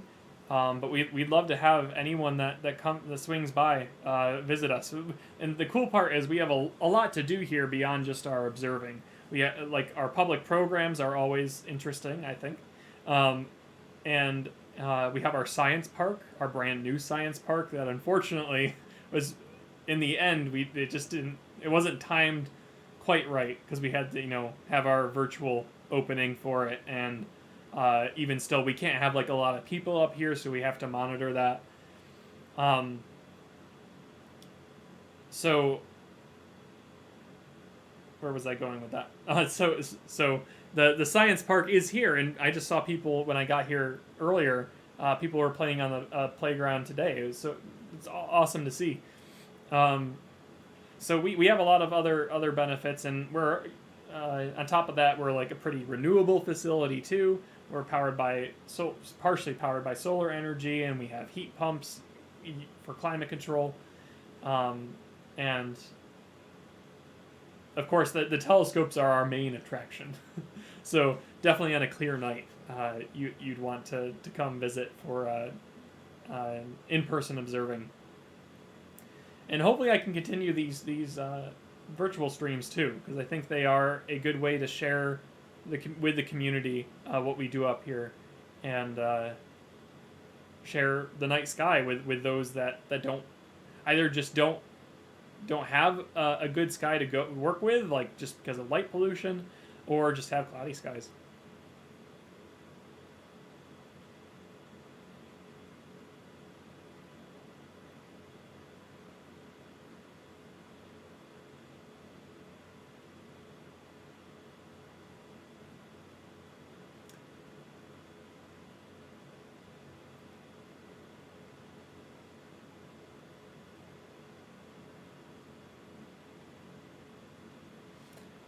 All right, so why don't I get the 14-inch working? We'll give the 14 a try here.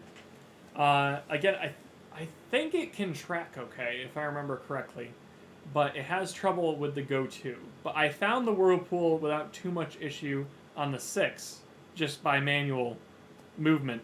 So it'll take a bit of time. I have to... The scope is already opened up, the dome is. I just have to get the scope booted up, and I have to switch the camera to it from the 6 to the 14. So it probably will be a 15-minute endeavor. I will certainly turn on the live view of the... Oh, look at that! The moon's finally below the scope, so we can bump up the exposure on the sky now. Let me do that before I head out. So we can see some more stars. Because if I exposed too much on the all-sky camera, it just would have blown out the image, but now we should be able to really bump that up. We can bump the gain up a little bit. Bring it back down a tad. Let's bring it to 350.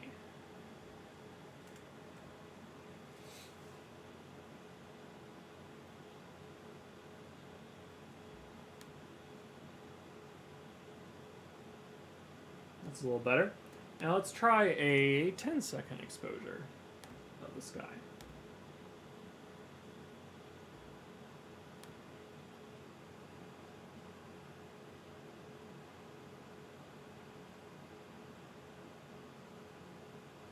Yeah, it's a little nicer.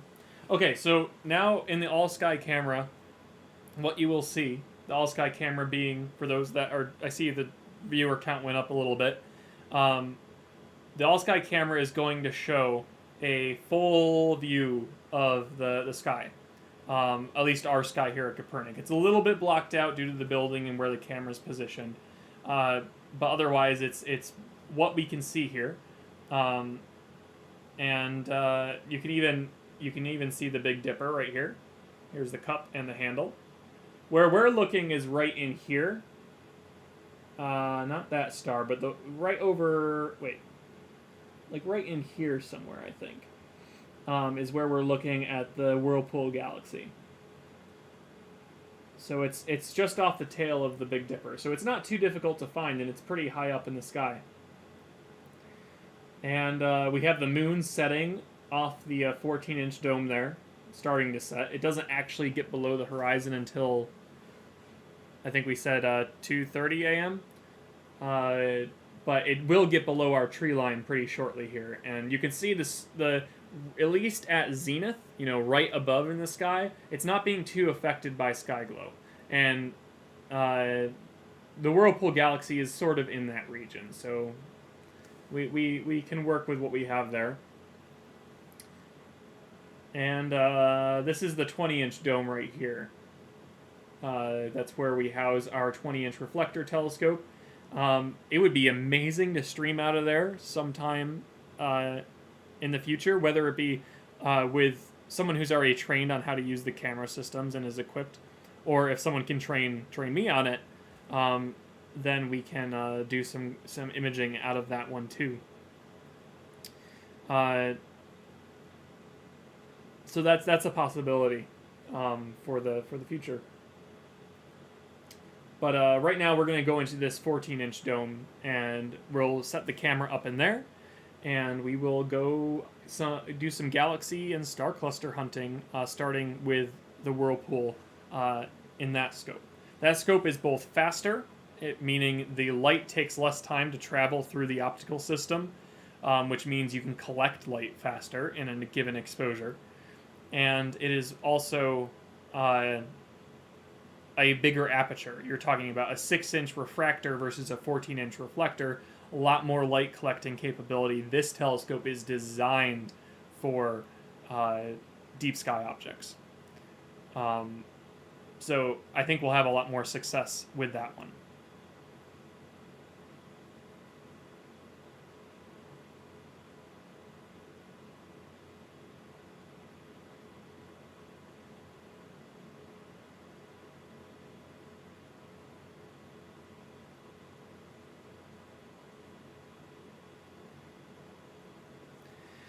Okay, so I will depart for the 14, and I will leave the all sky camera view up. I'm just going to quickly change the...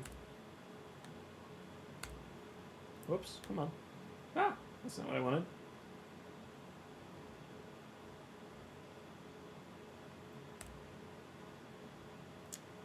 This is what I want. I'm going to quickly change the title that's on that all sky camera.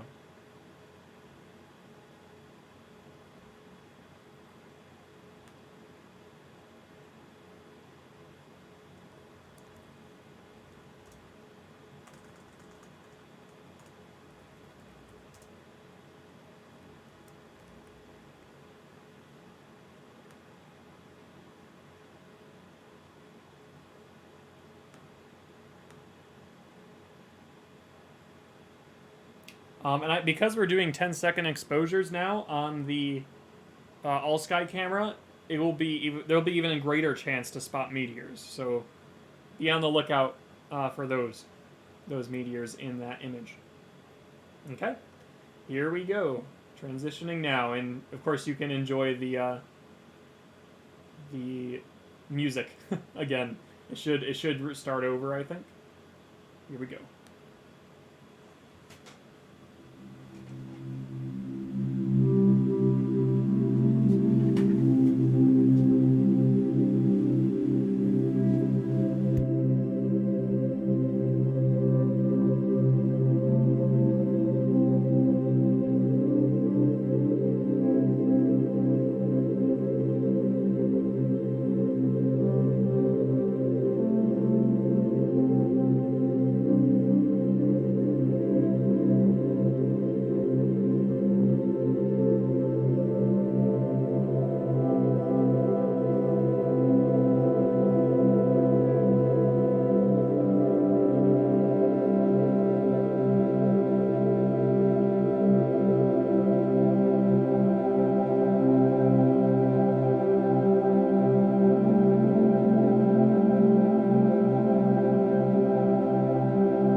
Okay, we are back here. It took a little longer than I expected, but thank you all for being patient. I appreciate you sticking around. And I hope you... Did anyone catch any meteors or anything interesting in the all-sky camera?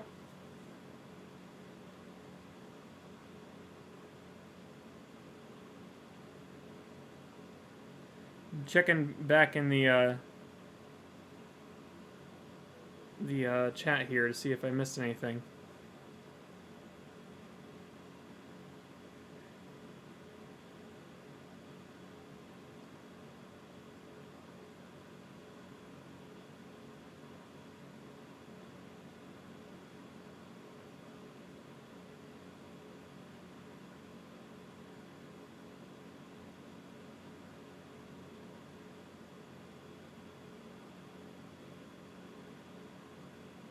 Oh wow, I missed a lot. Well, I probably... I'm glad you guys are treating it almost like a forum. That's good. That's what I was... That's kind of what I've been hoping for during these live streams. So, if you had any questions in those, feel free to just repeat them in the chat so I can see them, because I'll probably start paying attention again now. But I'm so glad this is working out well.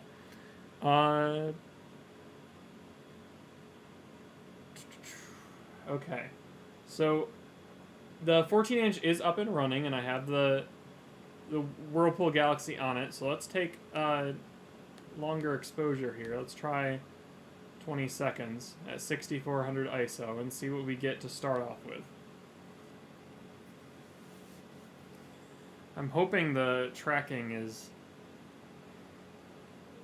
good enough.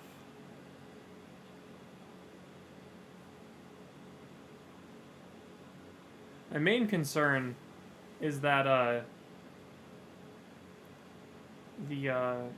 that's not bad. What does the star trailing look like on this?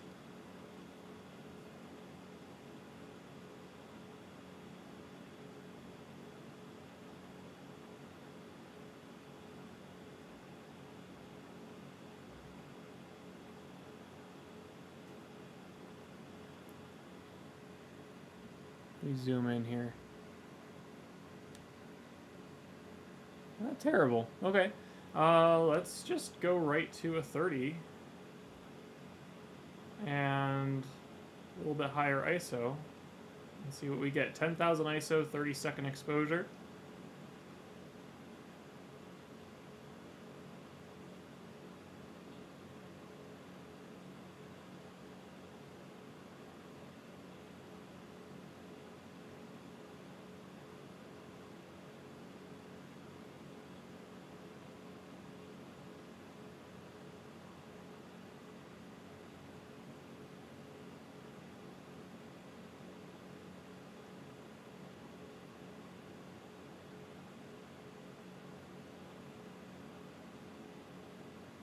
I gotta turn those red lights off. Troubleshooting here at the moment. Bear with me. I gotta turn the red lights off in the dome.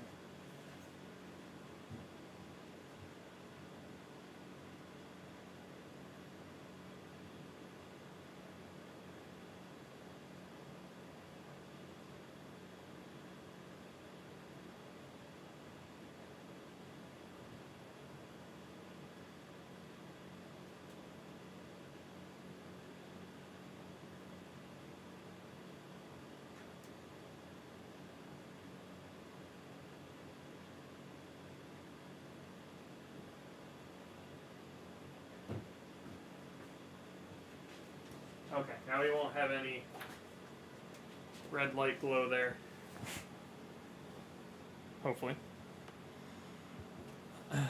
Okay, try that again.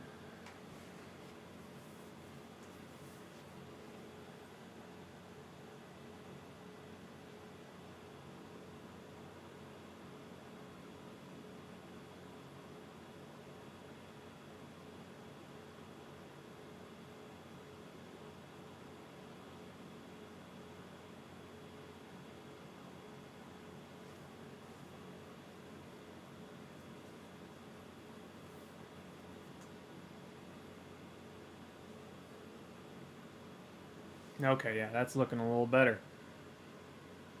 And it's pretty steady. A little bit of trailing.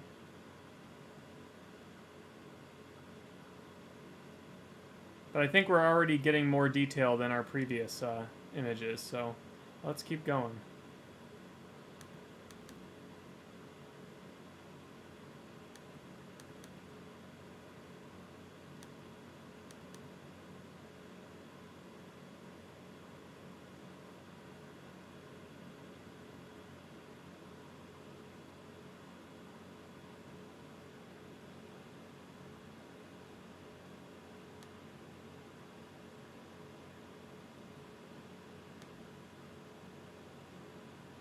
Yeah, the image is definitely shifting. Why is it doing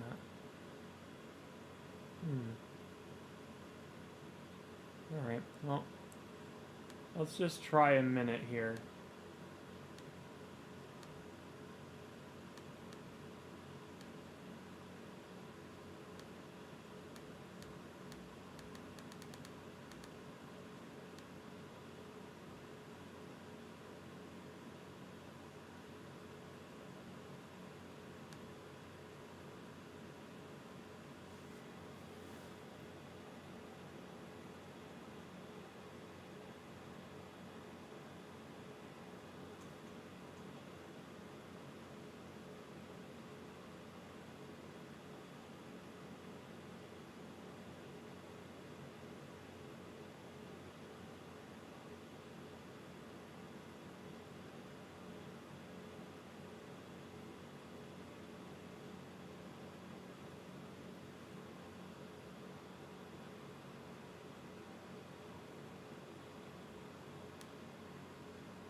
Oh, you know what?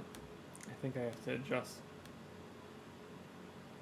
Yeah, I gotta go do that quick. I gotta turn the shutter back on, because I forgot. You can't use the bulb setting without the shutter on. More troubleshooting.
Okay, let's try this now.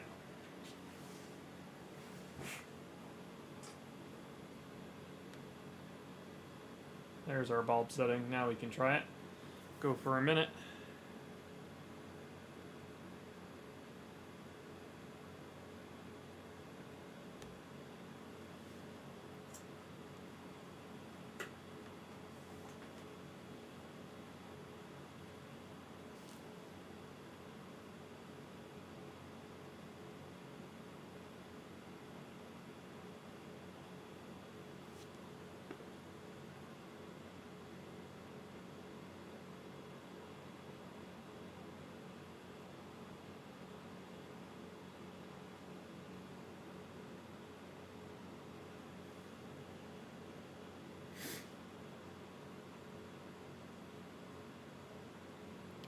Stacy asks, do you think a 4.5-inch reflector could see this?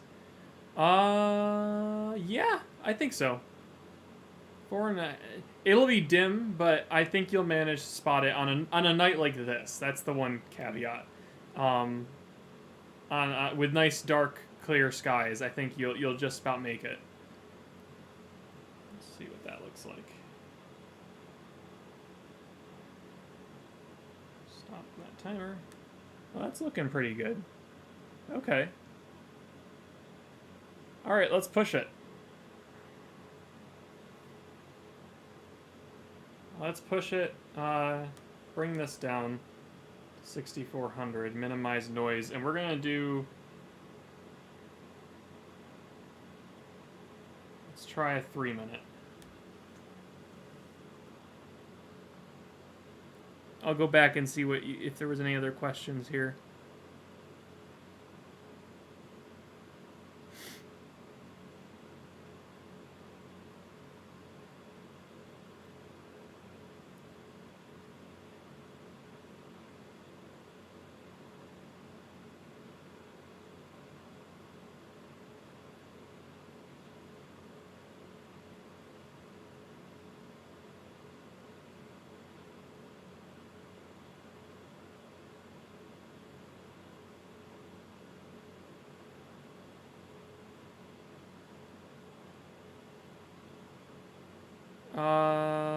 Linda asks, is that a dust cloud through the left arm or a double row of stars? As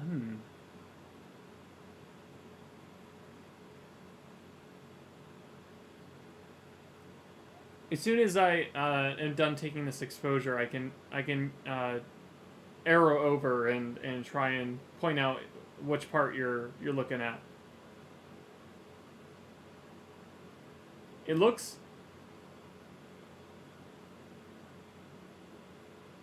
A lot of these arms are dust lanes in the middle and then stars on the outside, is what I'm seeing here. But maybe when we do the longer exposure, we'll see something else. We'll see what comes out of that.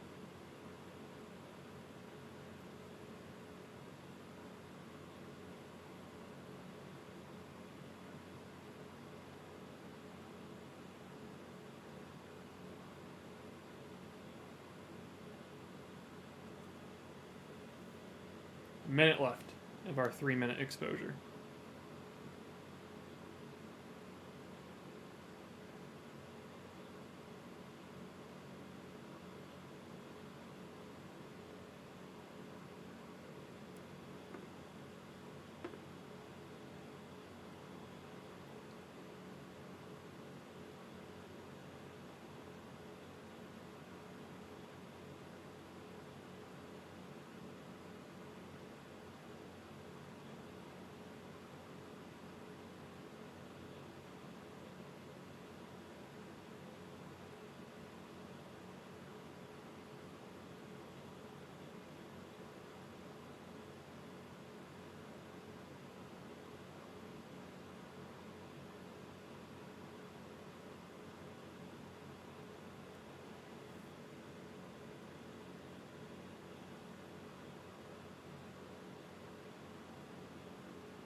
Ooh, yeah, 3 minutes just looks like it's too long with our current setup. That's a lot of shake. I wonder what we can do to fix that, because you can see we're collecting a lot more light in the image, and if we could stabilize it, we'd get a ton of extra detail, a lot more detail than we are getting with the 1 minute or even 30-second exposures, certainly. It's just a matter of stabilizing the image long enough to keep that clarity coming. And I'm just not quite sure how to go about that right now. It must be an alignment issue on the scope, because that's not a shake. A shake would be more squiggly. This is a clear tracking issue.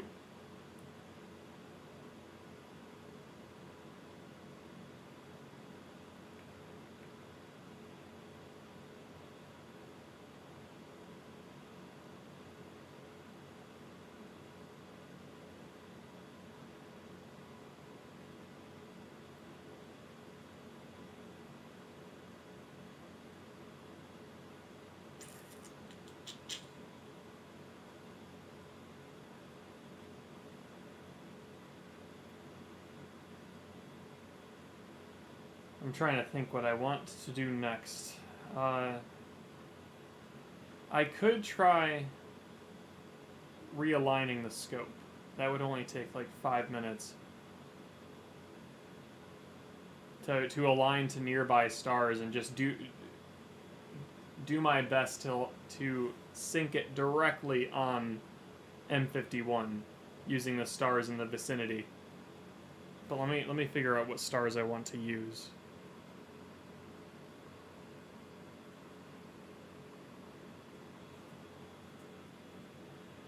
That might stabilize it enough, but it's hard to say.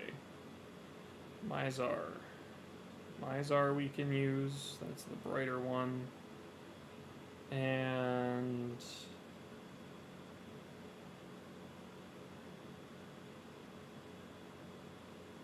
I think I saw Alioth on there. They're really close, though. That's a little... But maybe that's what you want. Alright. That's what we'll do. We'll sync to those two stars. Alioth and Mizar. Align there, and then hopefully we can swing back to the... I'm going to switch it to one of our better views here. And we will try again.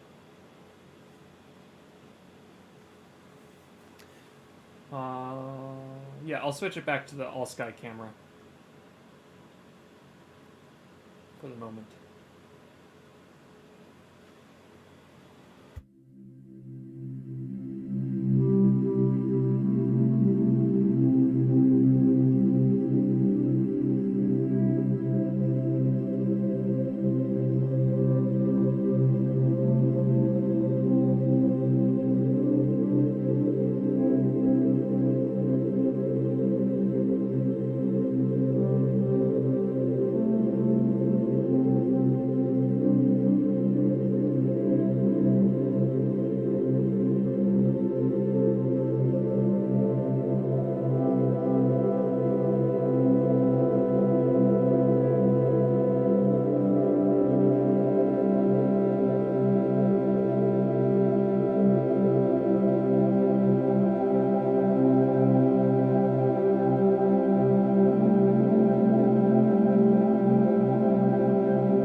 are back, and we are going to try another 3-minute. I did a new align, and it seems to be tracking not.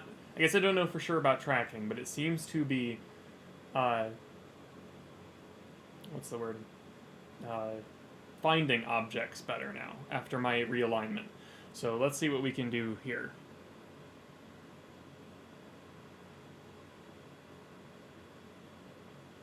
Let's try a 3-minute right off the bat.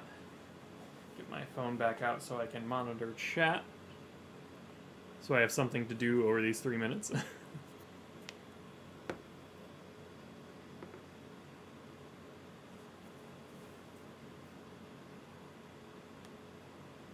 Alright, let's see what we have here in chat.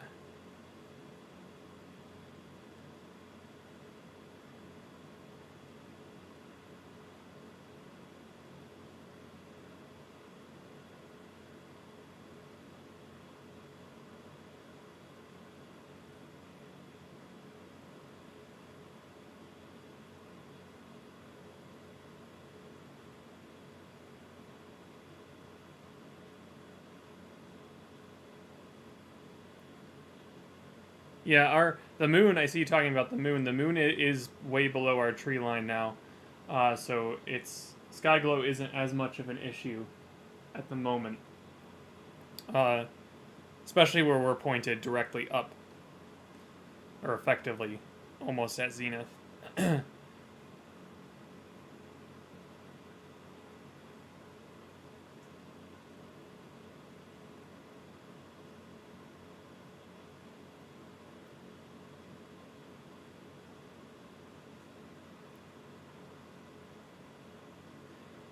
I saw Brenda asked, or commented, I wish I could take an astronomy course somehow. There are online courses. Some of them are free. Yeah, like you said, if you do a quick Google search, they should come up. And there are also some great channels out there where you can learn a lot about astronomy. If you want like astrophotography stuff, Astro Backyard is good. What else? I mean, there's like SciShow Space is another good one, but those, I mean, maybe you already watch stuff like that on YouTube, and you're looking for something a little more formal. So yeah, if you go on Google, you should be able to find some good options. I don't have one off the top of my head. I took a college course in a couple of college courses in astronomy. So that's where I got my formal side of things, but really I learned more, I think, at Kopernik than I ever did there. So places like Kopernik, online, like YouTube videos or online courses, those are great resources for you.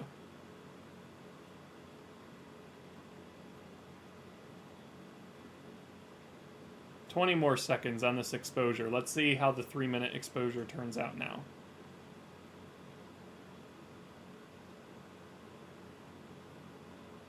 Oh, I should type that in. This is the screen. The big screen image is just the preview.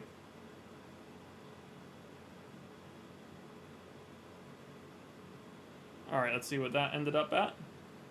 See, it's still tracking poorly. I'm not sure how to maneuver around that. It might not be a thing I can fix tonight, unfortunately. Well, that was with an extra minute tagged on. Let's try a 2-minute exposure and see how significant the trailing is with 2 minutes. The thing is, you're supposed to be able to do this tracking over long periods of time with a mount like this. So I know there is a problem with the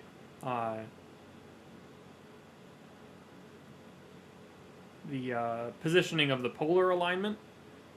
Our latitude actually falls right, basically smack dab in the middle, 42 degrees of the polar alignment section, and it's broken up into two pieces. So you have one section showing like 42 plus and then the other section showing 42 minus, and there's a stopgap in between there, those two polar sections.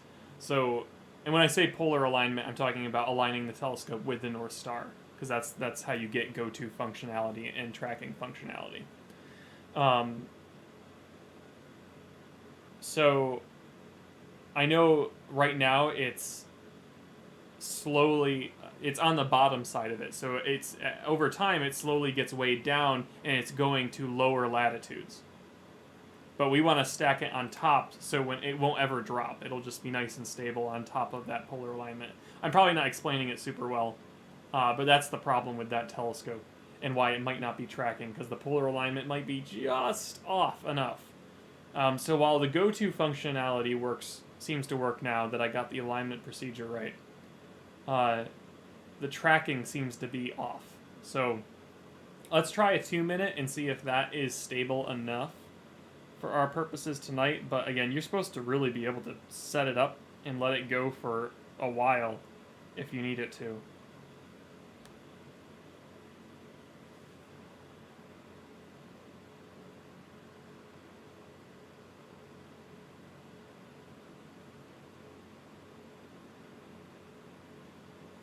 Well, let's try a 2-minute exposure and see how that turns out.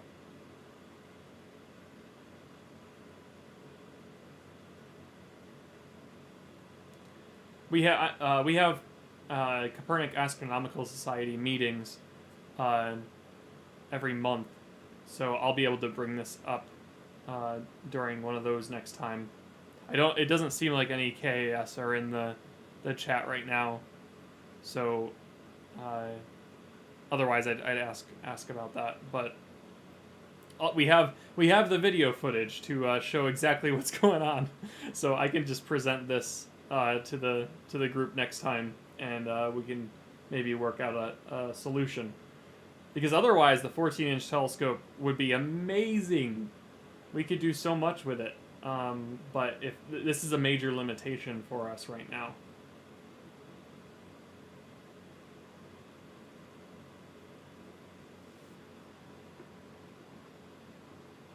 Really, where does the time go? It's already 1:22. I saw some people commenting we might make it to the moon set, and I think you might be right about that. Tonight is a learning night for me, though, so I'm happy to have you tagging along while I go through the early stages of getting the 14 figured out, finally.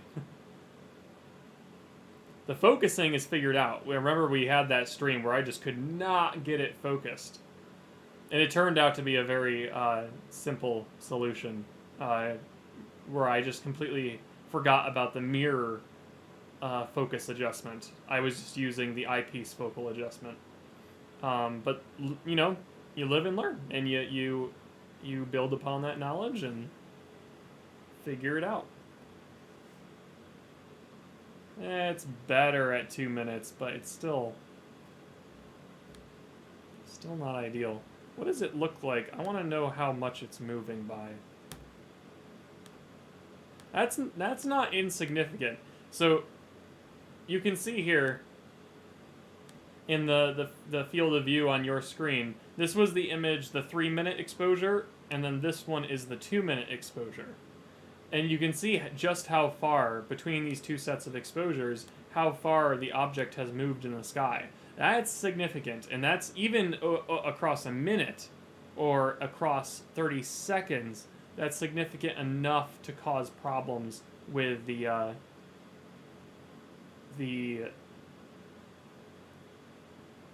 what was I going to say? Significant enough to cause problems with the detail in the galaxy. Like, if we took another 30-second here, let's take a 30-second for comparison. It's going to look okay. But one, you're not collecting nearly as much light. It's only a quarter of the time from that most recent exposure.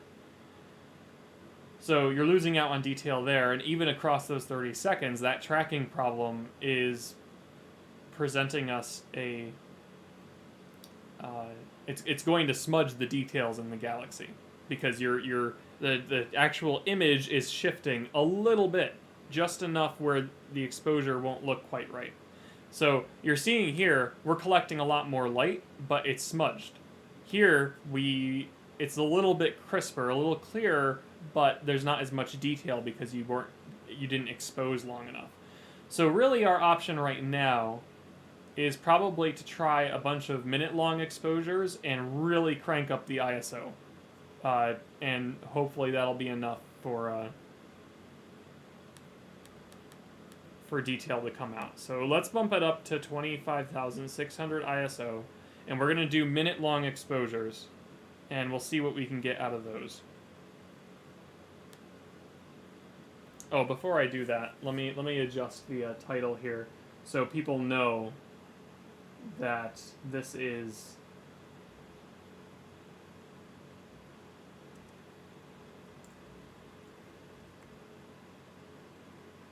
I gotta shrink that down a bit.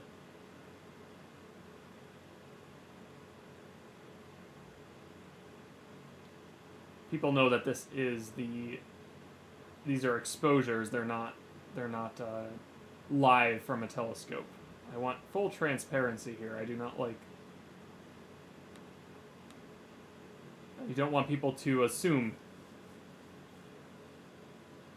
Whirlpool Galaxy exposures. That sounds good. Okay. Alright, so let's go to a minute now. Cancel. Minute. Go.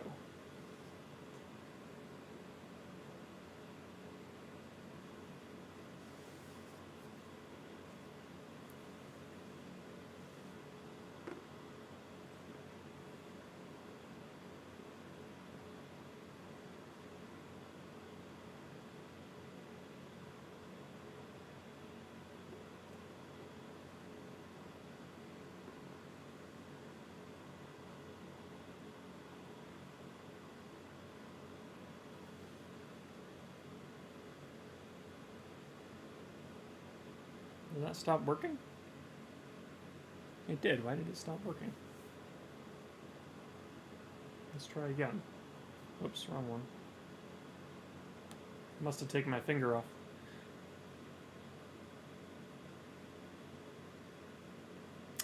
Yes, I can do, Linda's asking if we can show a comparison of the 6 and 14 images of similar settings. Yes, I can certainly show that comparison. I just got to make sure I got to find the files in Backtrack and make sure the settings are equal enough. I think at this point we have gotten equivalent settings. Oh, we're only doing 30 seconds. That's why. I gotta put it. I didn't have it on bulb. There we go. So these images that are coming through now are just 30-second ones. Let's do a minute long.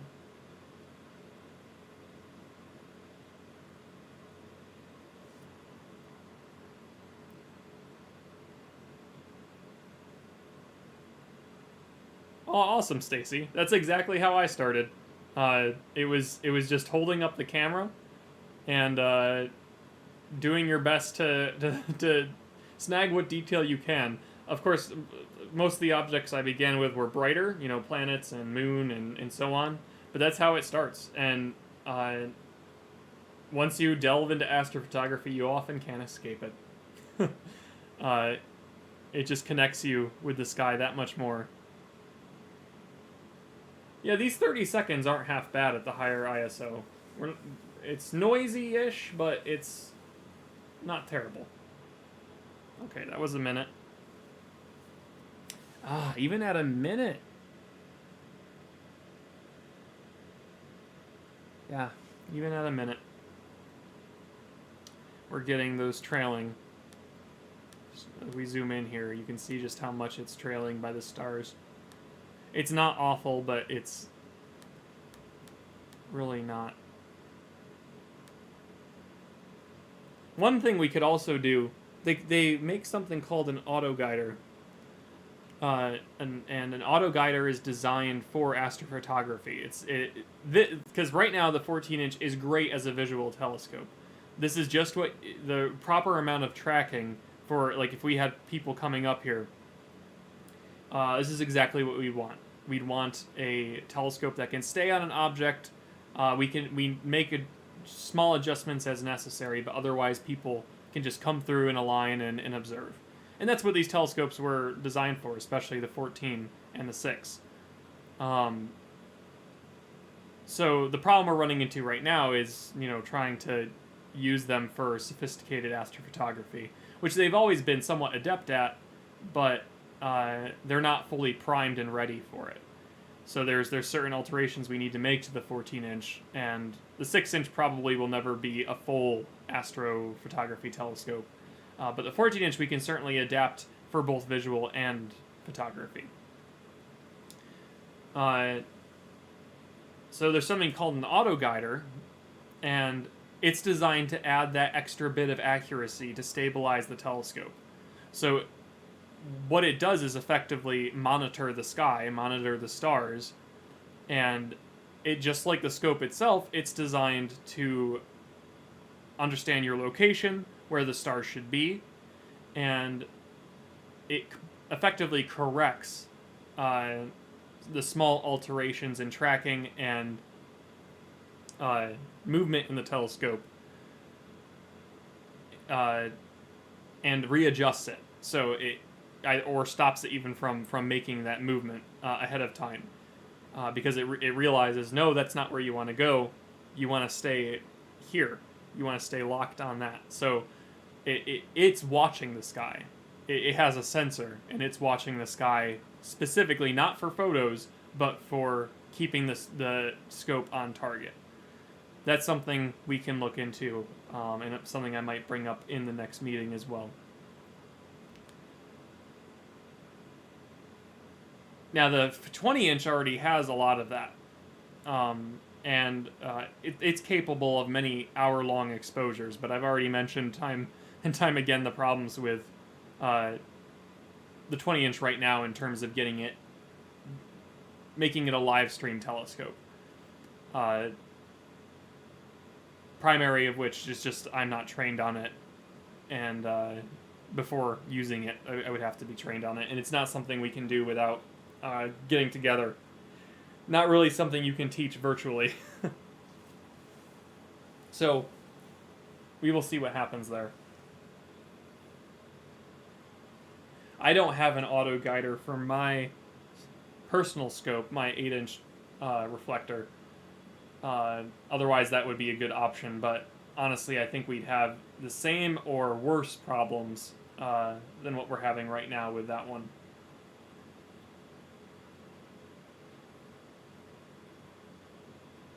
Tracking is key.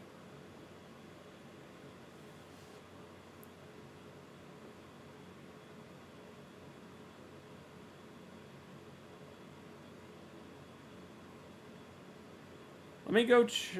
Let me see. I'll go check it out. I'm very curious. Stacy. And that's probably the best option. Or like accessory. It's a relatively cheap accessory too, was getting the attachment. I think that's awesome, because holding it up is not sustainable. Oh, here it is, yeah. It came right up in my feed. Oh wow, very nice.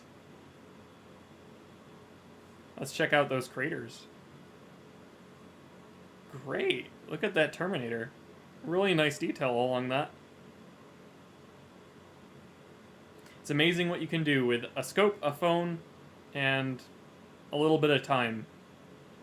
Fantastic job.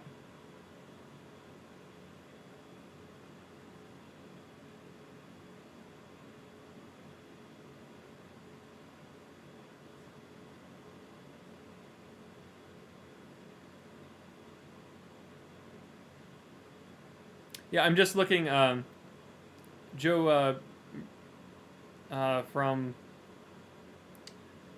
I can't actually remember if he's on the KAS or not. But either way, he's a regular here at Kopernik, and he was out tonight doing some imaging, and I'm looking at one of his, and it's brilliant.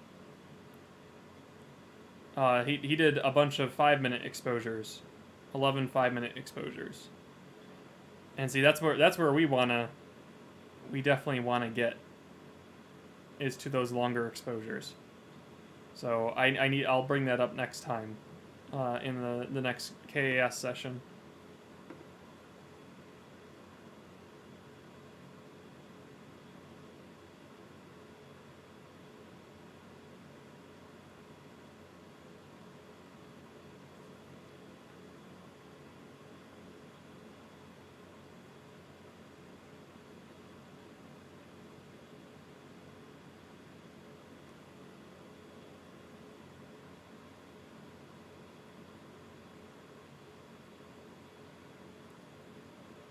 Mike says, I'm glad you tried the 14-inch. If the tracking bias is in a specific direction, is there a data offset for the sidereal drift or polar alignment? I am not sure if there is that I don't know in the software on the paddle. If there's a way to access and just sort of input a rough estimate of the drift. And that's, I mean, effectively what the auto guiders do. Is it accounts for that drifting. It's measuring it effectively and adapting the image, or rather the motors, to adjust for that. I'm not even sure if I could realistically estimate the difference, I guess, in right ascension or declination or both. I think it's an RA issue, but yeah, I'm not sure if there's something in the software that you could do to offset it or not. I'm just not familiar enough with that.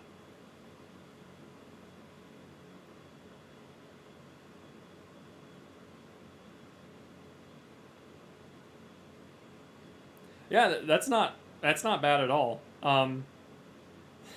If I can share a fun story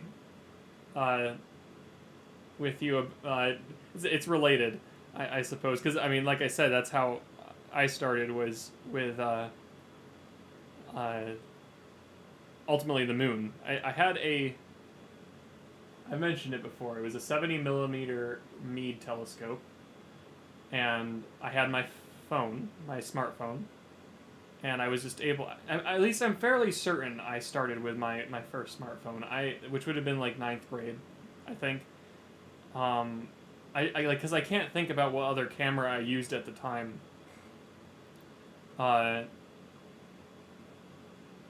I could have maybe used a point and shoot, but I really doubt it. I think it was my smartphone. And I put together. I was so excited, getting these pictures. I put together like my first astrophotography album on Facebook, and I think I called it something like "Homemade Moon Pictures," which, sounds a little strange, I think, but for a 9th grader, it's fine. But I was just so excited, so I just assembled a bunch of photos very much like that one, and I kept adding to it, and eventually branched off into other areas. So that's awesome to see, and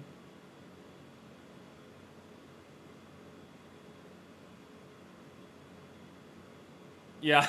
Linda says smartphone in 9th grade. Yeah. Yeah. I can't remember why exactly that worked out that way. Especially, not 9th grade. What was that? What would that be? How old am I? I don't even want to think about it. 9th grade. Yeah, it would have been about 10 years ago. Because I started at Kopernik about 10 years ago. That would make sense. And that was in 9th grade that I began here as an intern. Apparently I set another timer I didn't know about. While I'm talking, I will get another exposure going. Do a 1-minute timer. Yeah, I can't remember the scenario where I was able to get one, because even like 10 years ago, a lot of people already still didn't have smartphones. It was still an up and coming thing, and I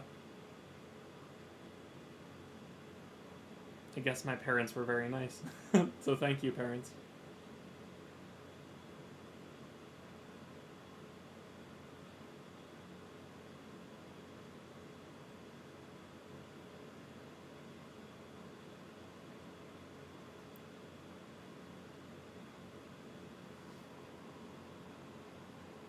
18 more seconds.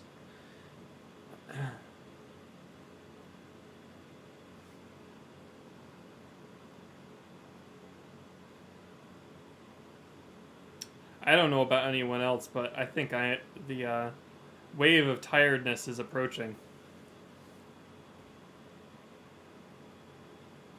That's not terrible, that 1 minute exposure. I would bounce around to other objects tonight, but the other objects are even dimmer, so we need longer exposures for those. I am happy with the framing of this. It looks this is a good size for the Whirlpool. It's not too small. I mean, it could be zoomed in a little more, and that could be done with a Barlow, I suppose. But I'm pretty happy with the size of it, and as long as we can expose long enough, we could get some great detail out of it. About 70 pictures so far. Brilliant. Brilliant, brilliant. Zoom in a bit here. Whoa, too much, too much. Zoom back out. There we go. Alright, well, I'm going to get a few more, although someone had asked, Linda had asked, I think, about seeing a similarly spec'd photo on the 6-inch. So let me go back.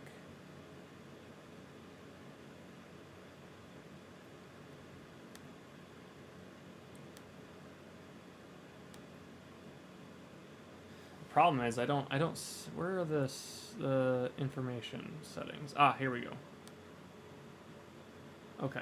I'm looking for... Let's look at the most recent photo here.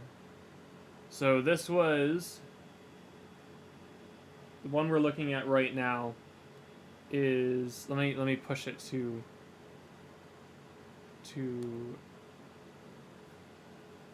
minimal view there. Okay. This is an ISO of 25,600 and a shutter speed of 61 seconds, so about a minute. Go back to the 6-inch images, 119 seconds, 125 seconds, that's about 2 minutes, 67 seconds. All right.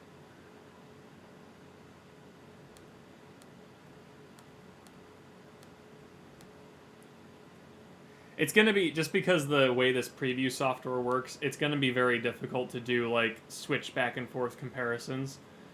Can I pull this data? I cannot. It's all on my camera right now. This is all just being done remotely, so unfortunately I can't even really pull it elsewhere. So, with that in mind, though, this is the... You can always backtrack in the video, so I'll leave this on for another few seconds. This is the 6-inch at 67 seconds exposure and 16,000 ISO. And there's a little bit of trailing there. And then if we go back to our most recent one, which is 61 seconds... 61 seconds...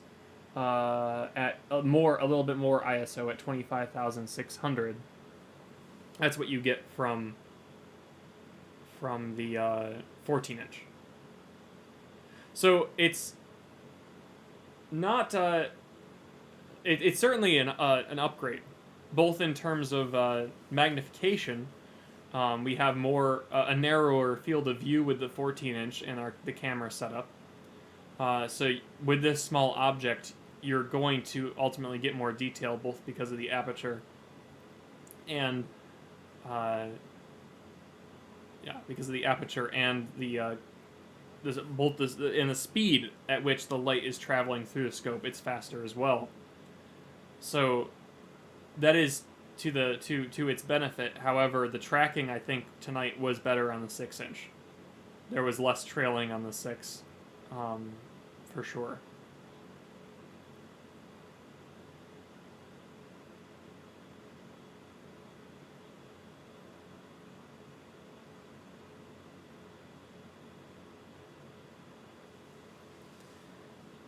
Oh, have a good night.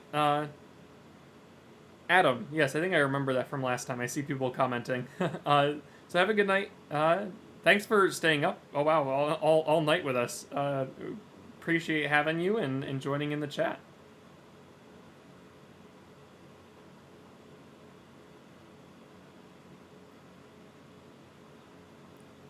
Yeah, that's incredible. To have you now I feel like I should just keep going. I probably won't. I'll probably save some energy for the next one, and hopefully with a improved tracking scenario. But we've made steady progress with the 14, and unfortunately we just don't have unlimited resources to to I guess add more resources immediately to the 14-inch. So for another little bit here, we might have to work with what we have. But again, I'll ask the KAS to see if they have any advice on where we should go from here on improving the stream.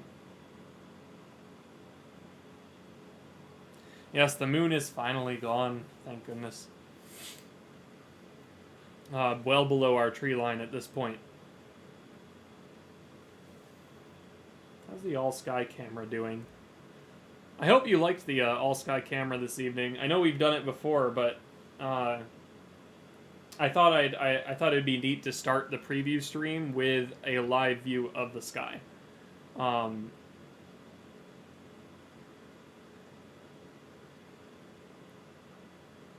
Instead of Stellarium, that is.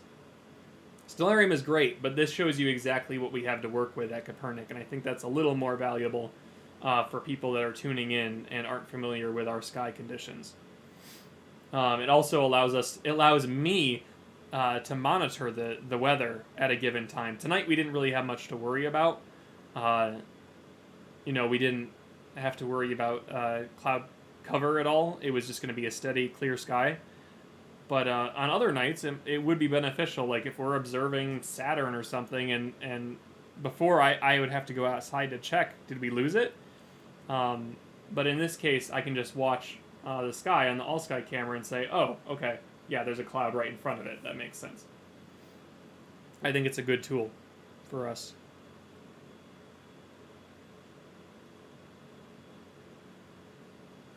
Let's try another minute. In a minute-long exposure, and maybe I can. I probably have to stick to the nearby vicinity of the sky, but just out of curiosity, I wouldn't mind pushing the limits of the scope tonight. So let me do another minute exposure. And like maybe trying another dimmer object. So let me see what's immediately nearby. Go on the hunt for one more object this evening. I don't think M13 is oh no, it is.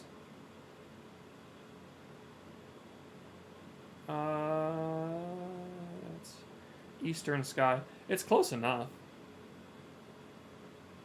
Do we want to try a globular star cluster?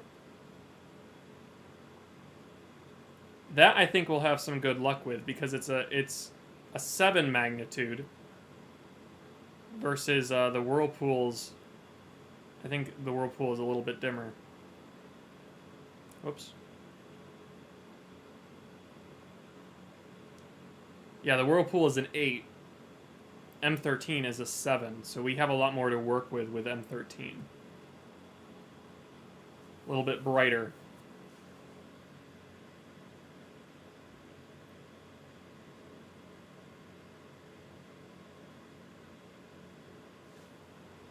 So we could go to M13 to wrap up the night if you want to see a globular star cluster. Alright. Sounds like it's a plan. Okay.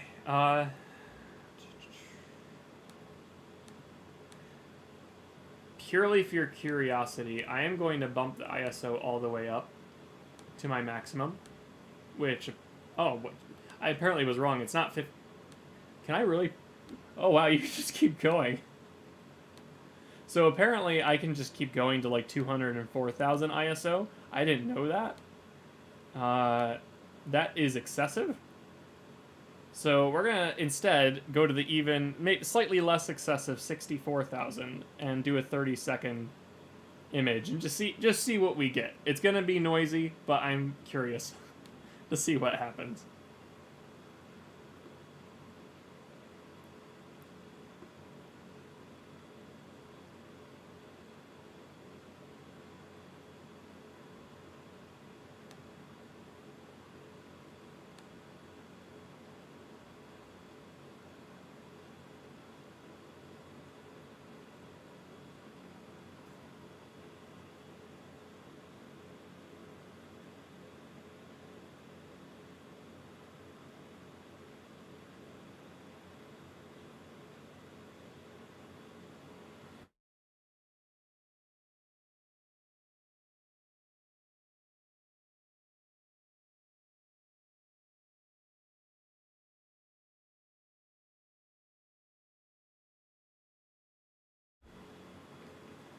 Okay, yeah, it's not great. Not terrible.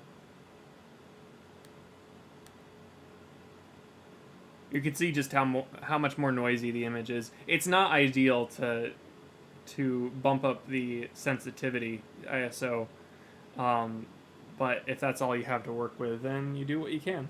But it's not worth me taking a bunch of images with that. There's just not. It's not detailed enough to really do much in processing. We zoom in a little here. Yeah, it's not very impressive. So we will end the night with M13, the globular star cluster. I just realized we never got to Mars. Mars eludes us again. I was just looking at the stream title. I'm like, wait, Mars was supposed to be a part of this. Oh well, we got caught up in other things. It happens. I'll take it out of the title later. Alright.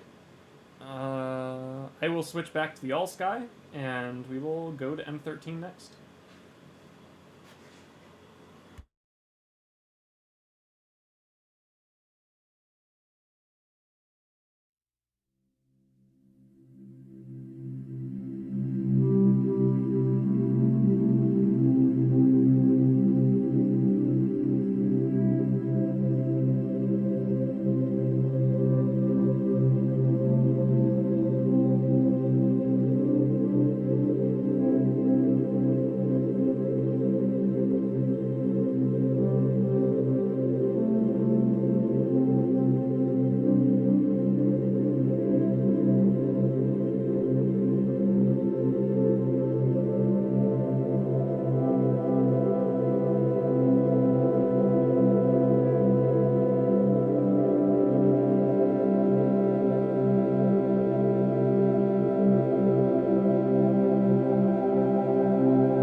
Okay. We are back, and actually for this one, I think it makes more sense to switch over to the preview, exposure preview, and let's see, and the live view, because we actually do have noticeable video, live video of this object. It's bright enough. It seems like around the 7 magnitude is where the night shot mode on the camera will visualize live stellar data. So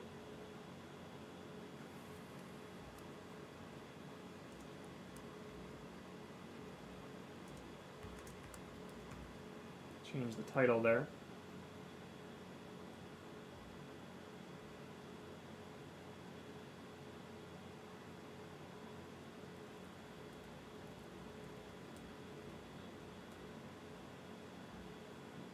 Okay, so now the exposure preview is still above me, is still showing the Whirlpool galaxy. That's just because we haven't taken an image.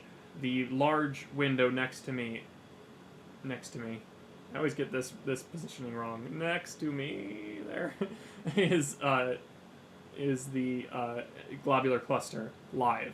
So that's real live footage through the telescope. But let's get some exposures here.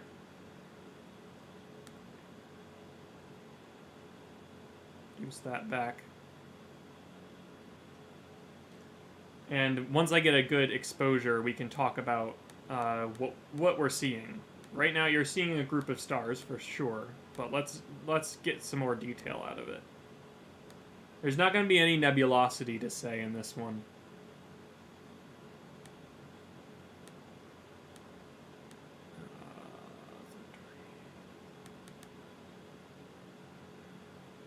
We'll start with a 15-second 3200 ISO exposure.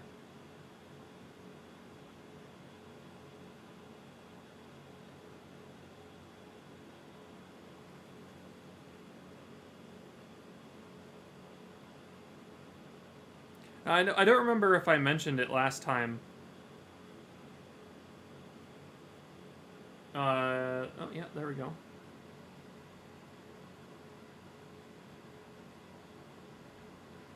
Whoa, too zoomed in. Back it out a little bit. There we go. Alright, so that was a 15-second exposure. We can brighten this up a lot more, though. Both through ISO and shutter speed. I like to, ease ourselves into the exposed images. I think that's a little bit fun. So, because even I don't know what to expect. So for my own, I guess, surprise factor, let's see what happens as we bump up the exposure. It's part of the fun, I suppose. Okay, let's go right to 30 seconds. 3200 ISO.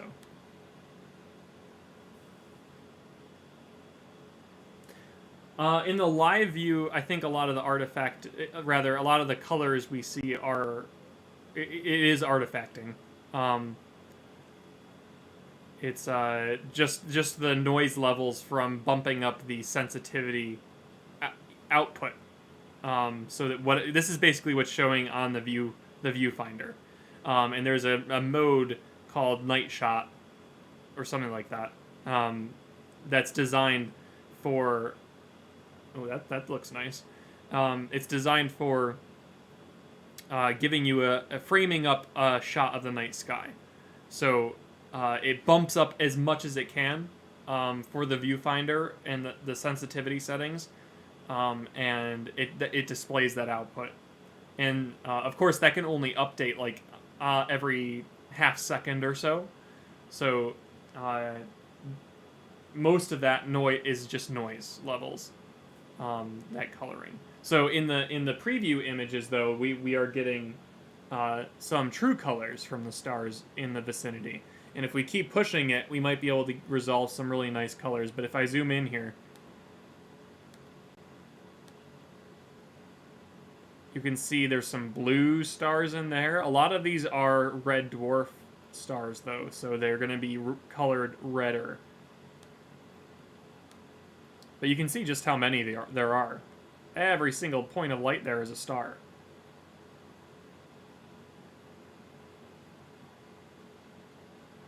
brilliant view.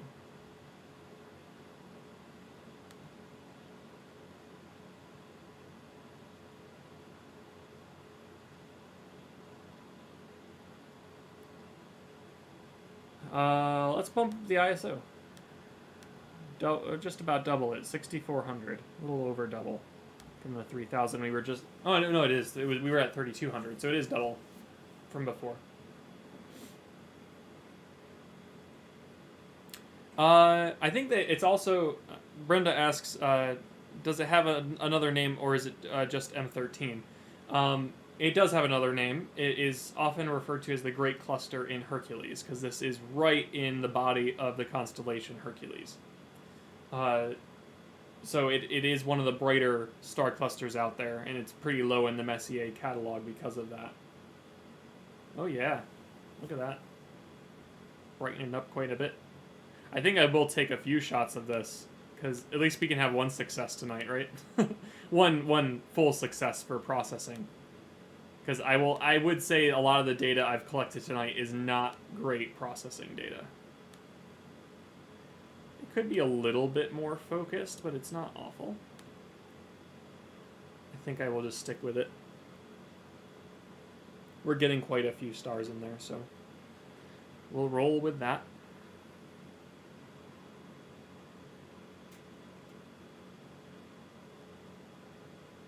Let's try for fun. We'll try a minute long. Again, we got some trailing before, but we'll see what we get in this case. What I really got to do is pull all this data for the meeting, so I can ask the KS about it. Just have it prepared, and maybe have the video laid out as well. There's the timer. I'll do 1 minute. At 6,400.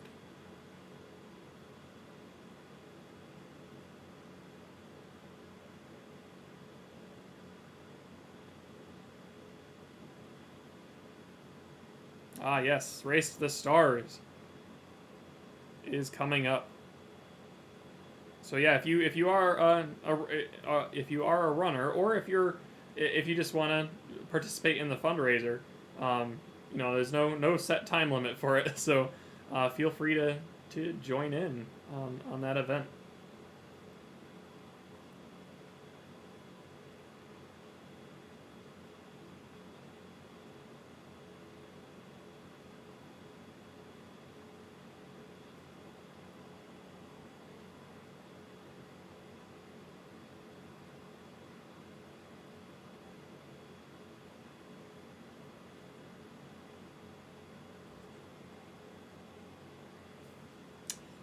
Yeah, it's just too much trailing. Too much. Maybe if I cut it down to 45 seconds, maybe that'll give us just enough light where we want it to be, but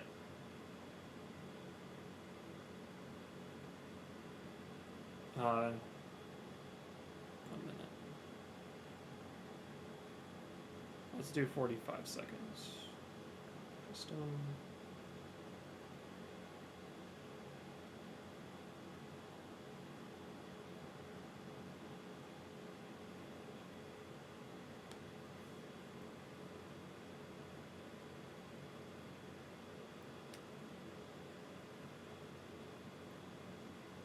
Mike is asking if I'm racing or helping with the star part.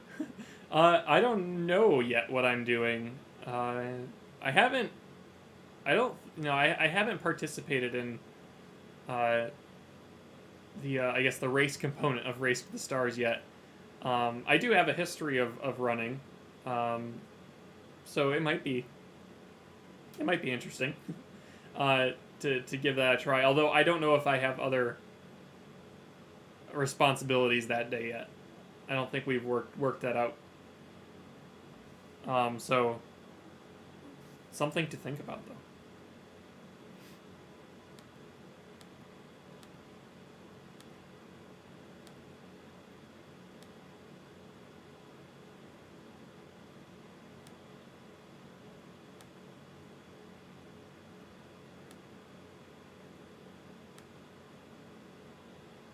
You can really see just how many stars this is picking up. You can even see these really dim ones in the back that are further away. A lot of the bright ones we're seeing are like in the foreground, and then the dimmer ones are in the background. Nice. So like I said, this is sort of a mini galaxy. I talked about globular star clusters with the Pleiades. I'm going to just set this up for a 30-second while I talk.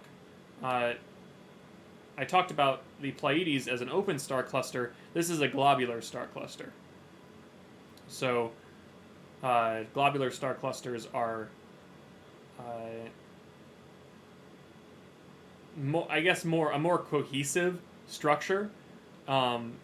Open star clusters tend to be just pinpoint stars, whereas this, you can see how you really have a place to connect the gravity together of this system. So there is a denser component of stars at the center, and there is a it starts to thin out as you go outside this glob, this orb of stars. So it has more of a structure. It has more of a central point of gravity, and in a lot of ways, it's sort of a mini galaxy. Now, I got to emphasize that it is within the Milky Way. But a lot of these are on the outskirts of galaxies, so they're not really something that forms in the center. They form on the outside, and it's a bunch of ancient stars. It's almost the exact opposite of the open star clusters like the Seven Sisters. It is a ancient cluster of stars, as opposed to the brand new cluster of stars spreading out into space. Eventually, it won't even be a cluster. They'll all have almost their own areas of space. We came from a cluster at one point, our sun. So those clusters eventually go away. These clusters tend to stick around for a long time. The stars in this cluster are the earliest stars of the universe. They are some of the oldest stars out there at like 13 billion years old. So these all tend to clump together. And I think it's very beautiful in its own right. Perhaps, not as impressive as the Whirlpool, because it is a glob of stars, but I think the difference here is you can actually distinguish individual stars, whereas with a lot of the galaxies, you can't do that. There are some noticeable groupings of stars, but there's no individual stars that you can really point out in those galaxies. Not as clearly as this, at least. If you have one going supernova, those are very bright and easy to find. But here we can literally count the stars as long as we could keep track, and we're talking hundreds of thousands of stars in this grouping. And Linda asks, and it's in the Milky Way. Yes, this is within our galaxy. It's just on the outskirts. So right now we're sort of looking outward from our galaxy, where this is located. That's where we expect to find star clusters like this.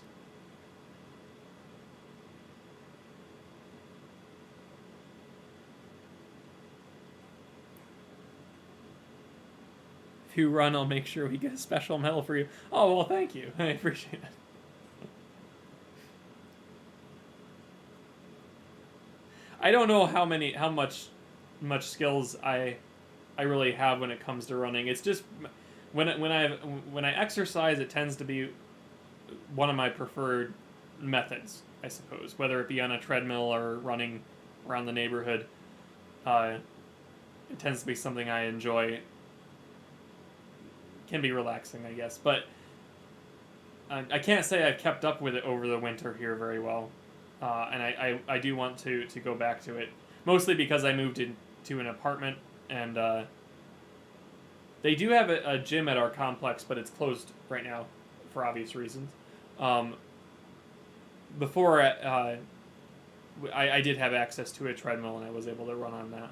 But right now I do not, and I'm not a big fan of running in the cold. Because you have to wear a face covering of some kind, which, I mean, in the mask scenario, especially because masks are a little bit more breathable, I actually didn't try running in a mask. I should try that. Because before I would just use a scarf, and I didn't really feel like how stuffy that got. But masks can be a little bit more breathable while also keeping the air conditioned in a way. So, like, what I mean by that is keeping it warmer. Which you need that warmer air if you're breathing in a lot of, because one time I ran in the cold and it just did not sit well with my chest. So I'm really on a tangent here, but I'm just taking a few 30-second exposures to process later. So now's the time to go on those tangents and be a little bit, I guess, informal.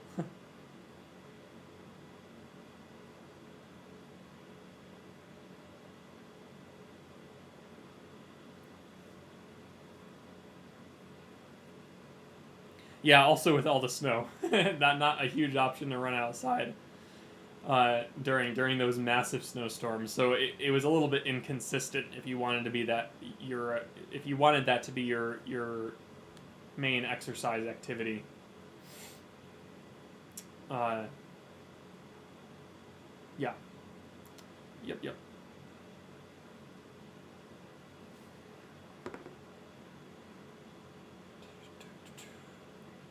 One of the most fun things I've done running is something I think the last one was a few years ago now, but it is a little bit pricey. But thankfully my mom's a travel agent, so we got good discounts on things.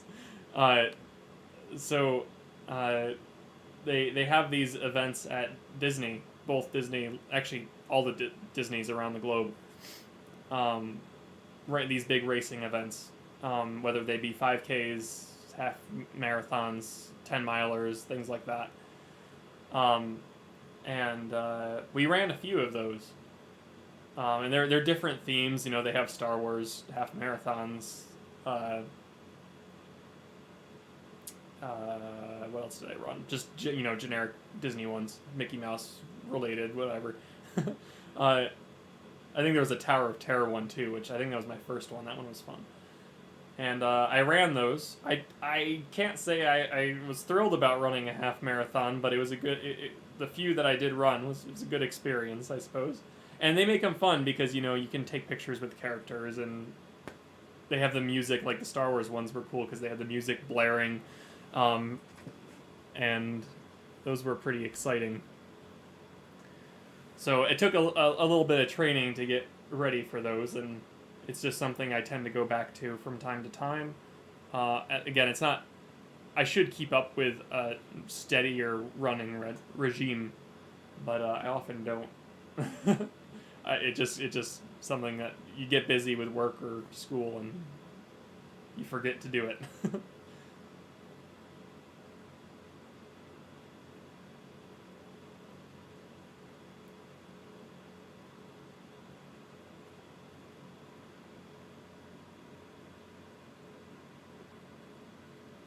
Tangents are good, so I like that, Mike.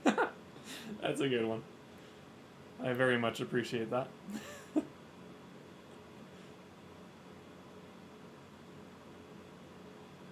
Yeah, I wish I mean they were your own conversations, but I wish I could read through a little bit. I just didn't have the time. It seemed like pretty interesting stuff you guys were talking about, and I like I said, I like that this can be a forum just as much as it is like a Q&A session for our given stream. I like the just as much as I like our regular presentations. I also like the informal conversations we can have over these streams. I think that's a more, I guess, unique aspect of doing these virtual programs.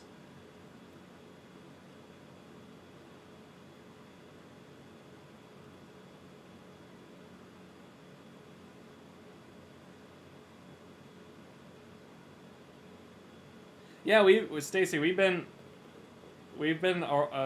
to quite a few places, um, because of her profession. So I mean, Disney World probably was the big one. We got to go there a decent amount. Uh, Costa Rica is probably the most memorable thing I did. That was a fun trip.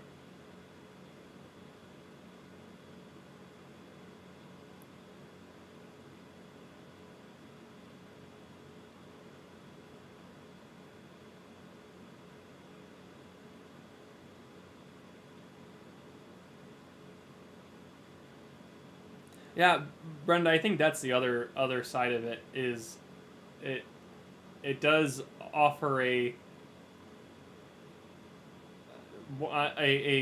opportunity for social interaction in an environment that we just really can't get too much of it, unfortunately. Um, and I'm glad that that's something we are able to provide to our audience and to our regulars that visited us before the pandemic uh, and but it's a good way to stay in touch in that regard. As much as there's the uh, I guess the pandemic has forced us to be socially distant.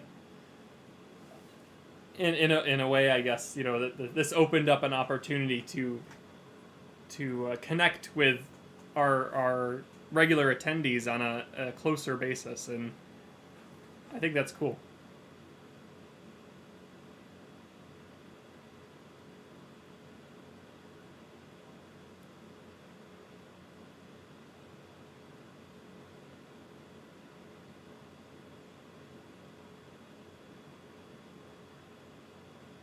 Yeah, the pictures in Costa Rica were I was pretty. I think I was 10 at the time, but it was such a memorable trip. It's very vivid, and it's hard to forget. But yeah, there were.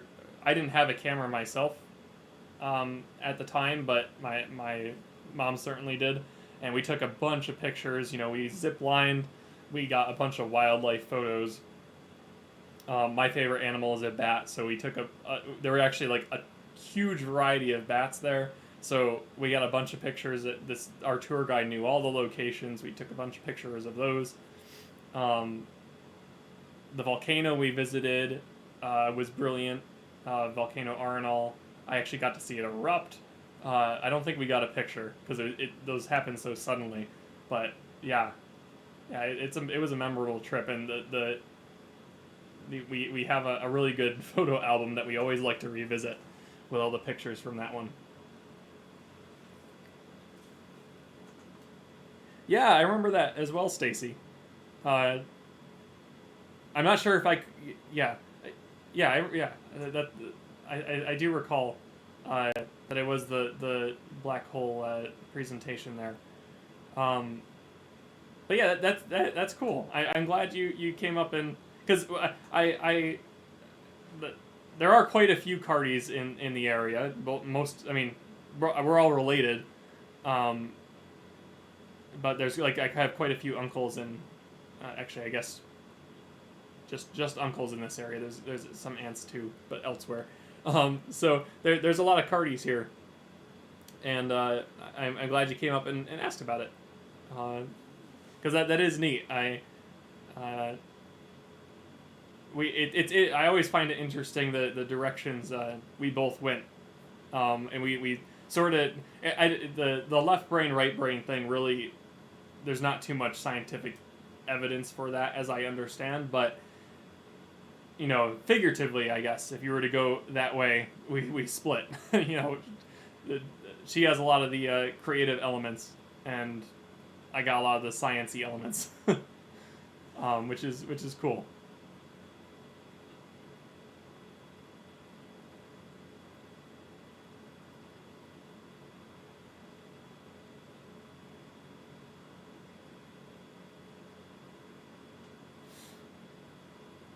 Oh wow, a retreat in Costa Rica? That sounds amazing. uh, wow.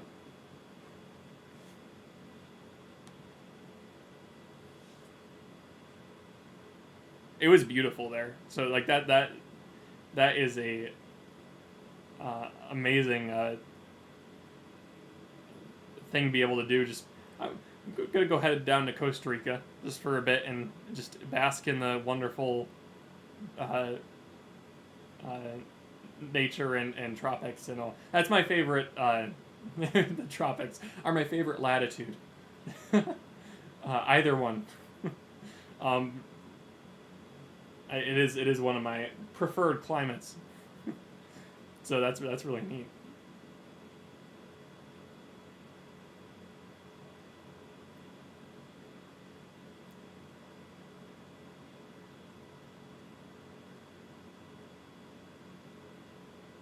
I guess, is Costa Rica technically in the tropic region? No, it is. It has, yeah, I think so.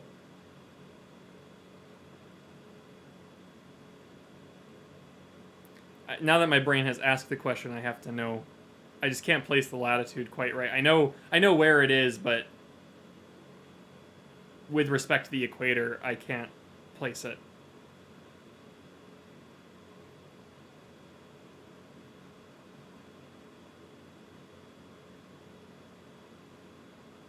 Yeah, okay. It is. I mean, it has a tropical rainforest. Of course it is.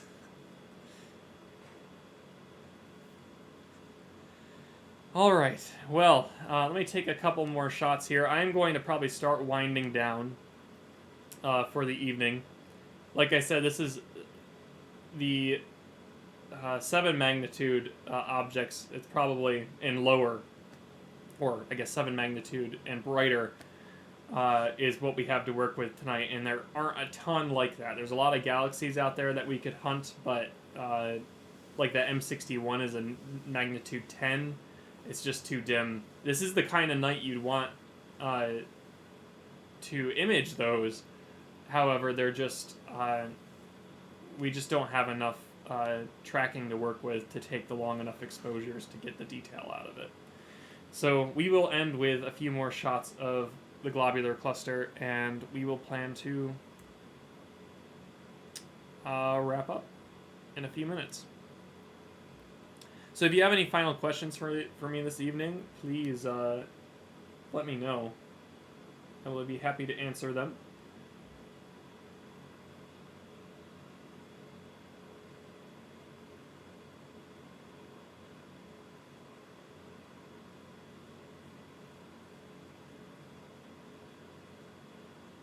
I think we did go to the cloud forest. Again, some of my memories are like I guess the specific names are a little bit fuzzy. But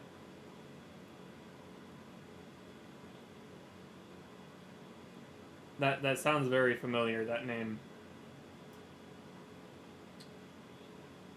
I remember there was a resort there, and I have no idea if it's still around, but you could literally just go and pick fruit off trees. And like there was star fruit, there was mangoes. I think you had to wait for the mangoes to fall because they were pretty high up. There was bananas.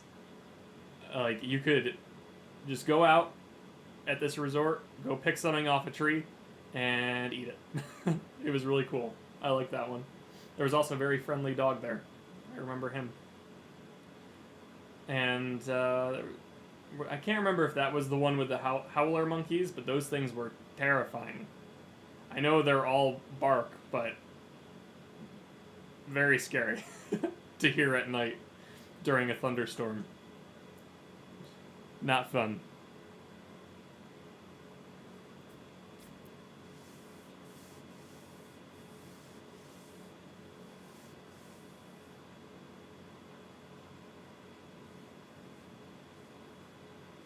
Take a couple more pics.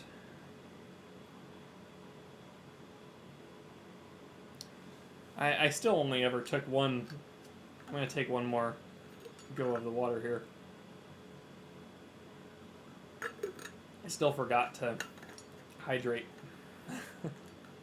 I always do that.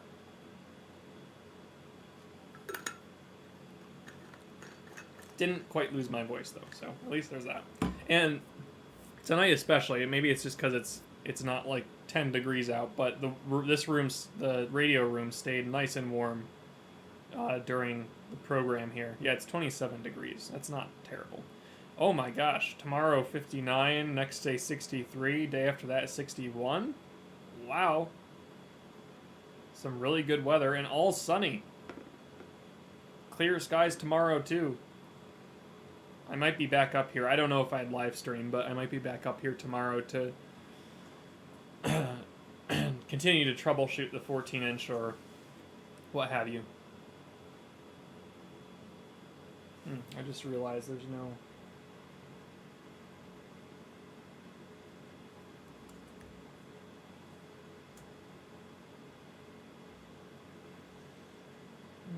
Another shot here. I just realized there's not an outro video. I thought I had one here.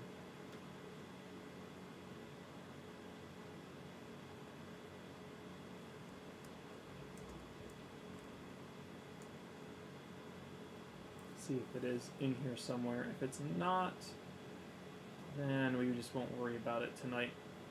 These videos are already too long. I doubt they get much rewatches, or I guess not rewatches. Like I don't think people go through and watch the full like 6, 7, 8 hours of live streams we do sometimes. It's more for in the moment. That's why I'd like to start doing some more developed content that's more curated and edited, but that takes time. And when it comes to prioritizing, I much prefer to do the live streams. Live stream resources, is that it? Uh-oh. Uh-oh, don't crash on me. No, that's not it. Okay, that's fine.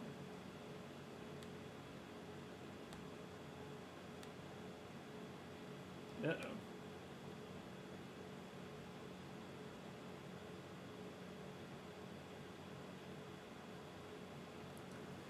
Well, I might not have an outro tonight, so that's okay.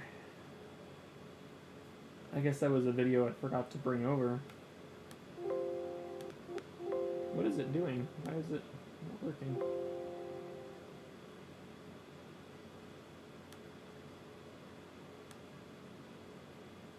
Desktop.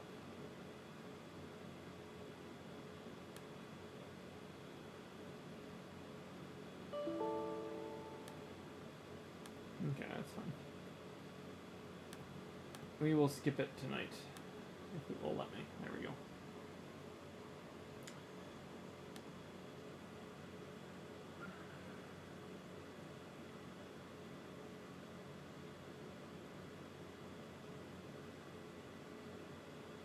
Okay, yeah, it looks like we are wrapping up for the evening, so I'm just catching up with all... Okay, yeah, I caught up to the...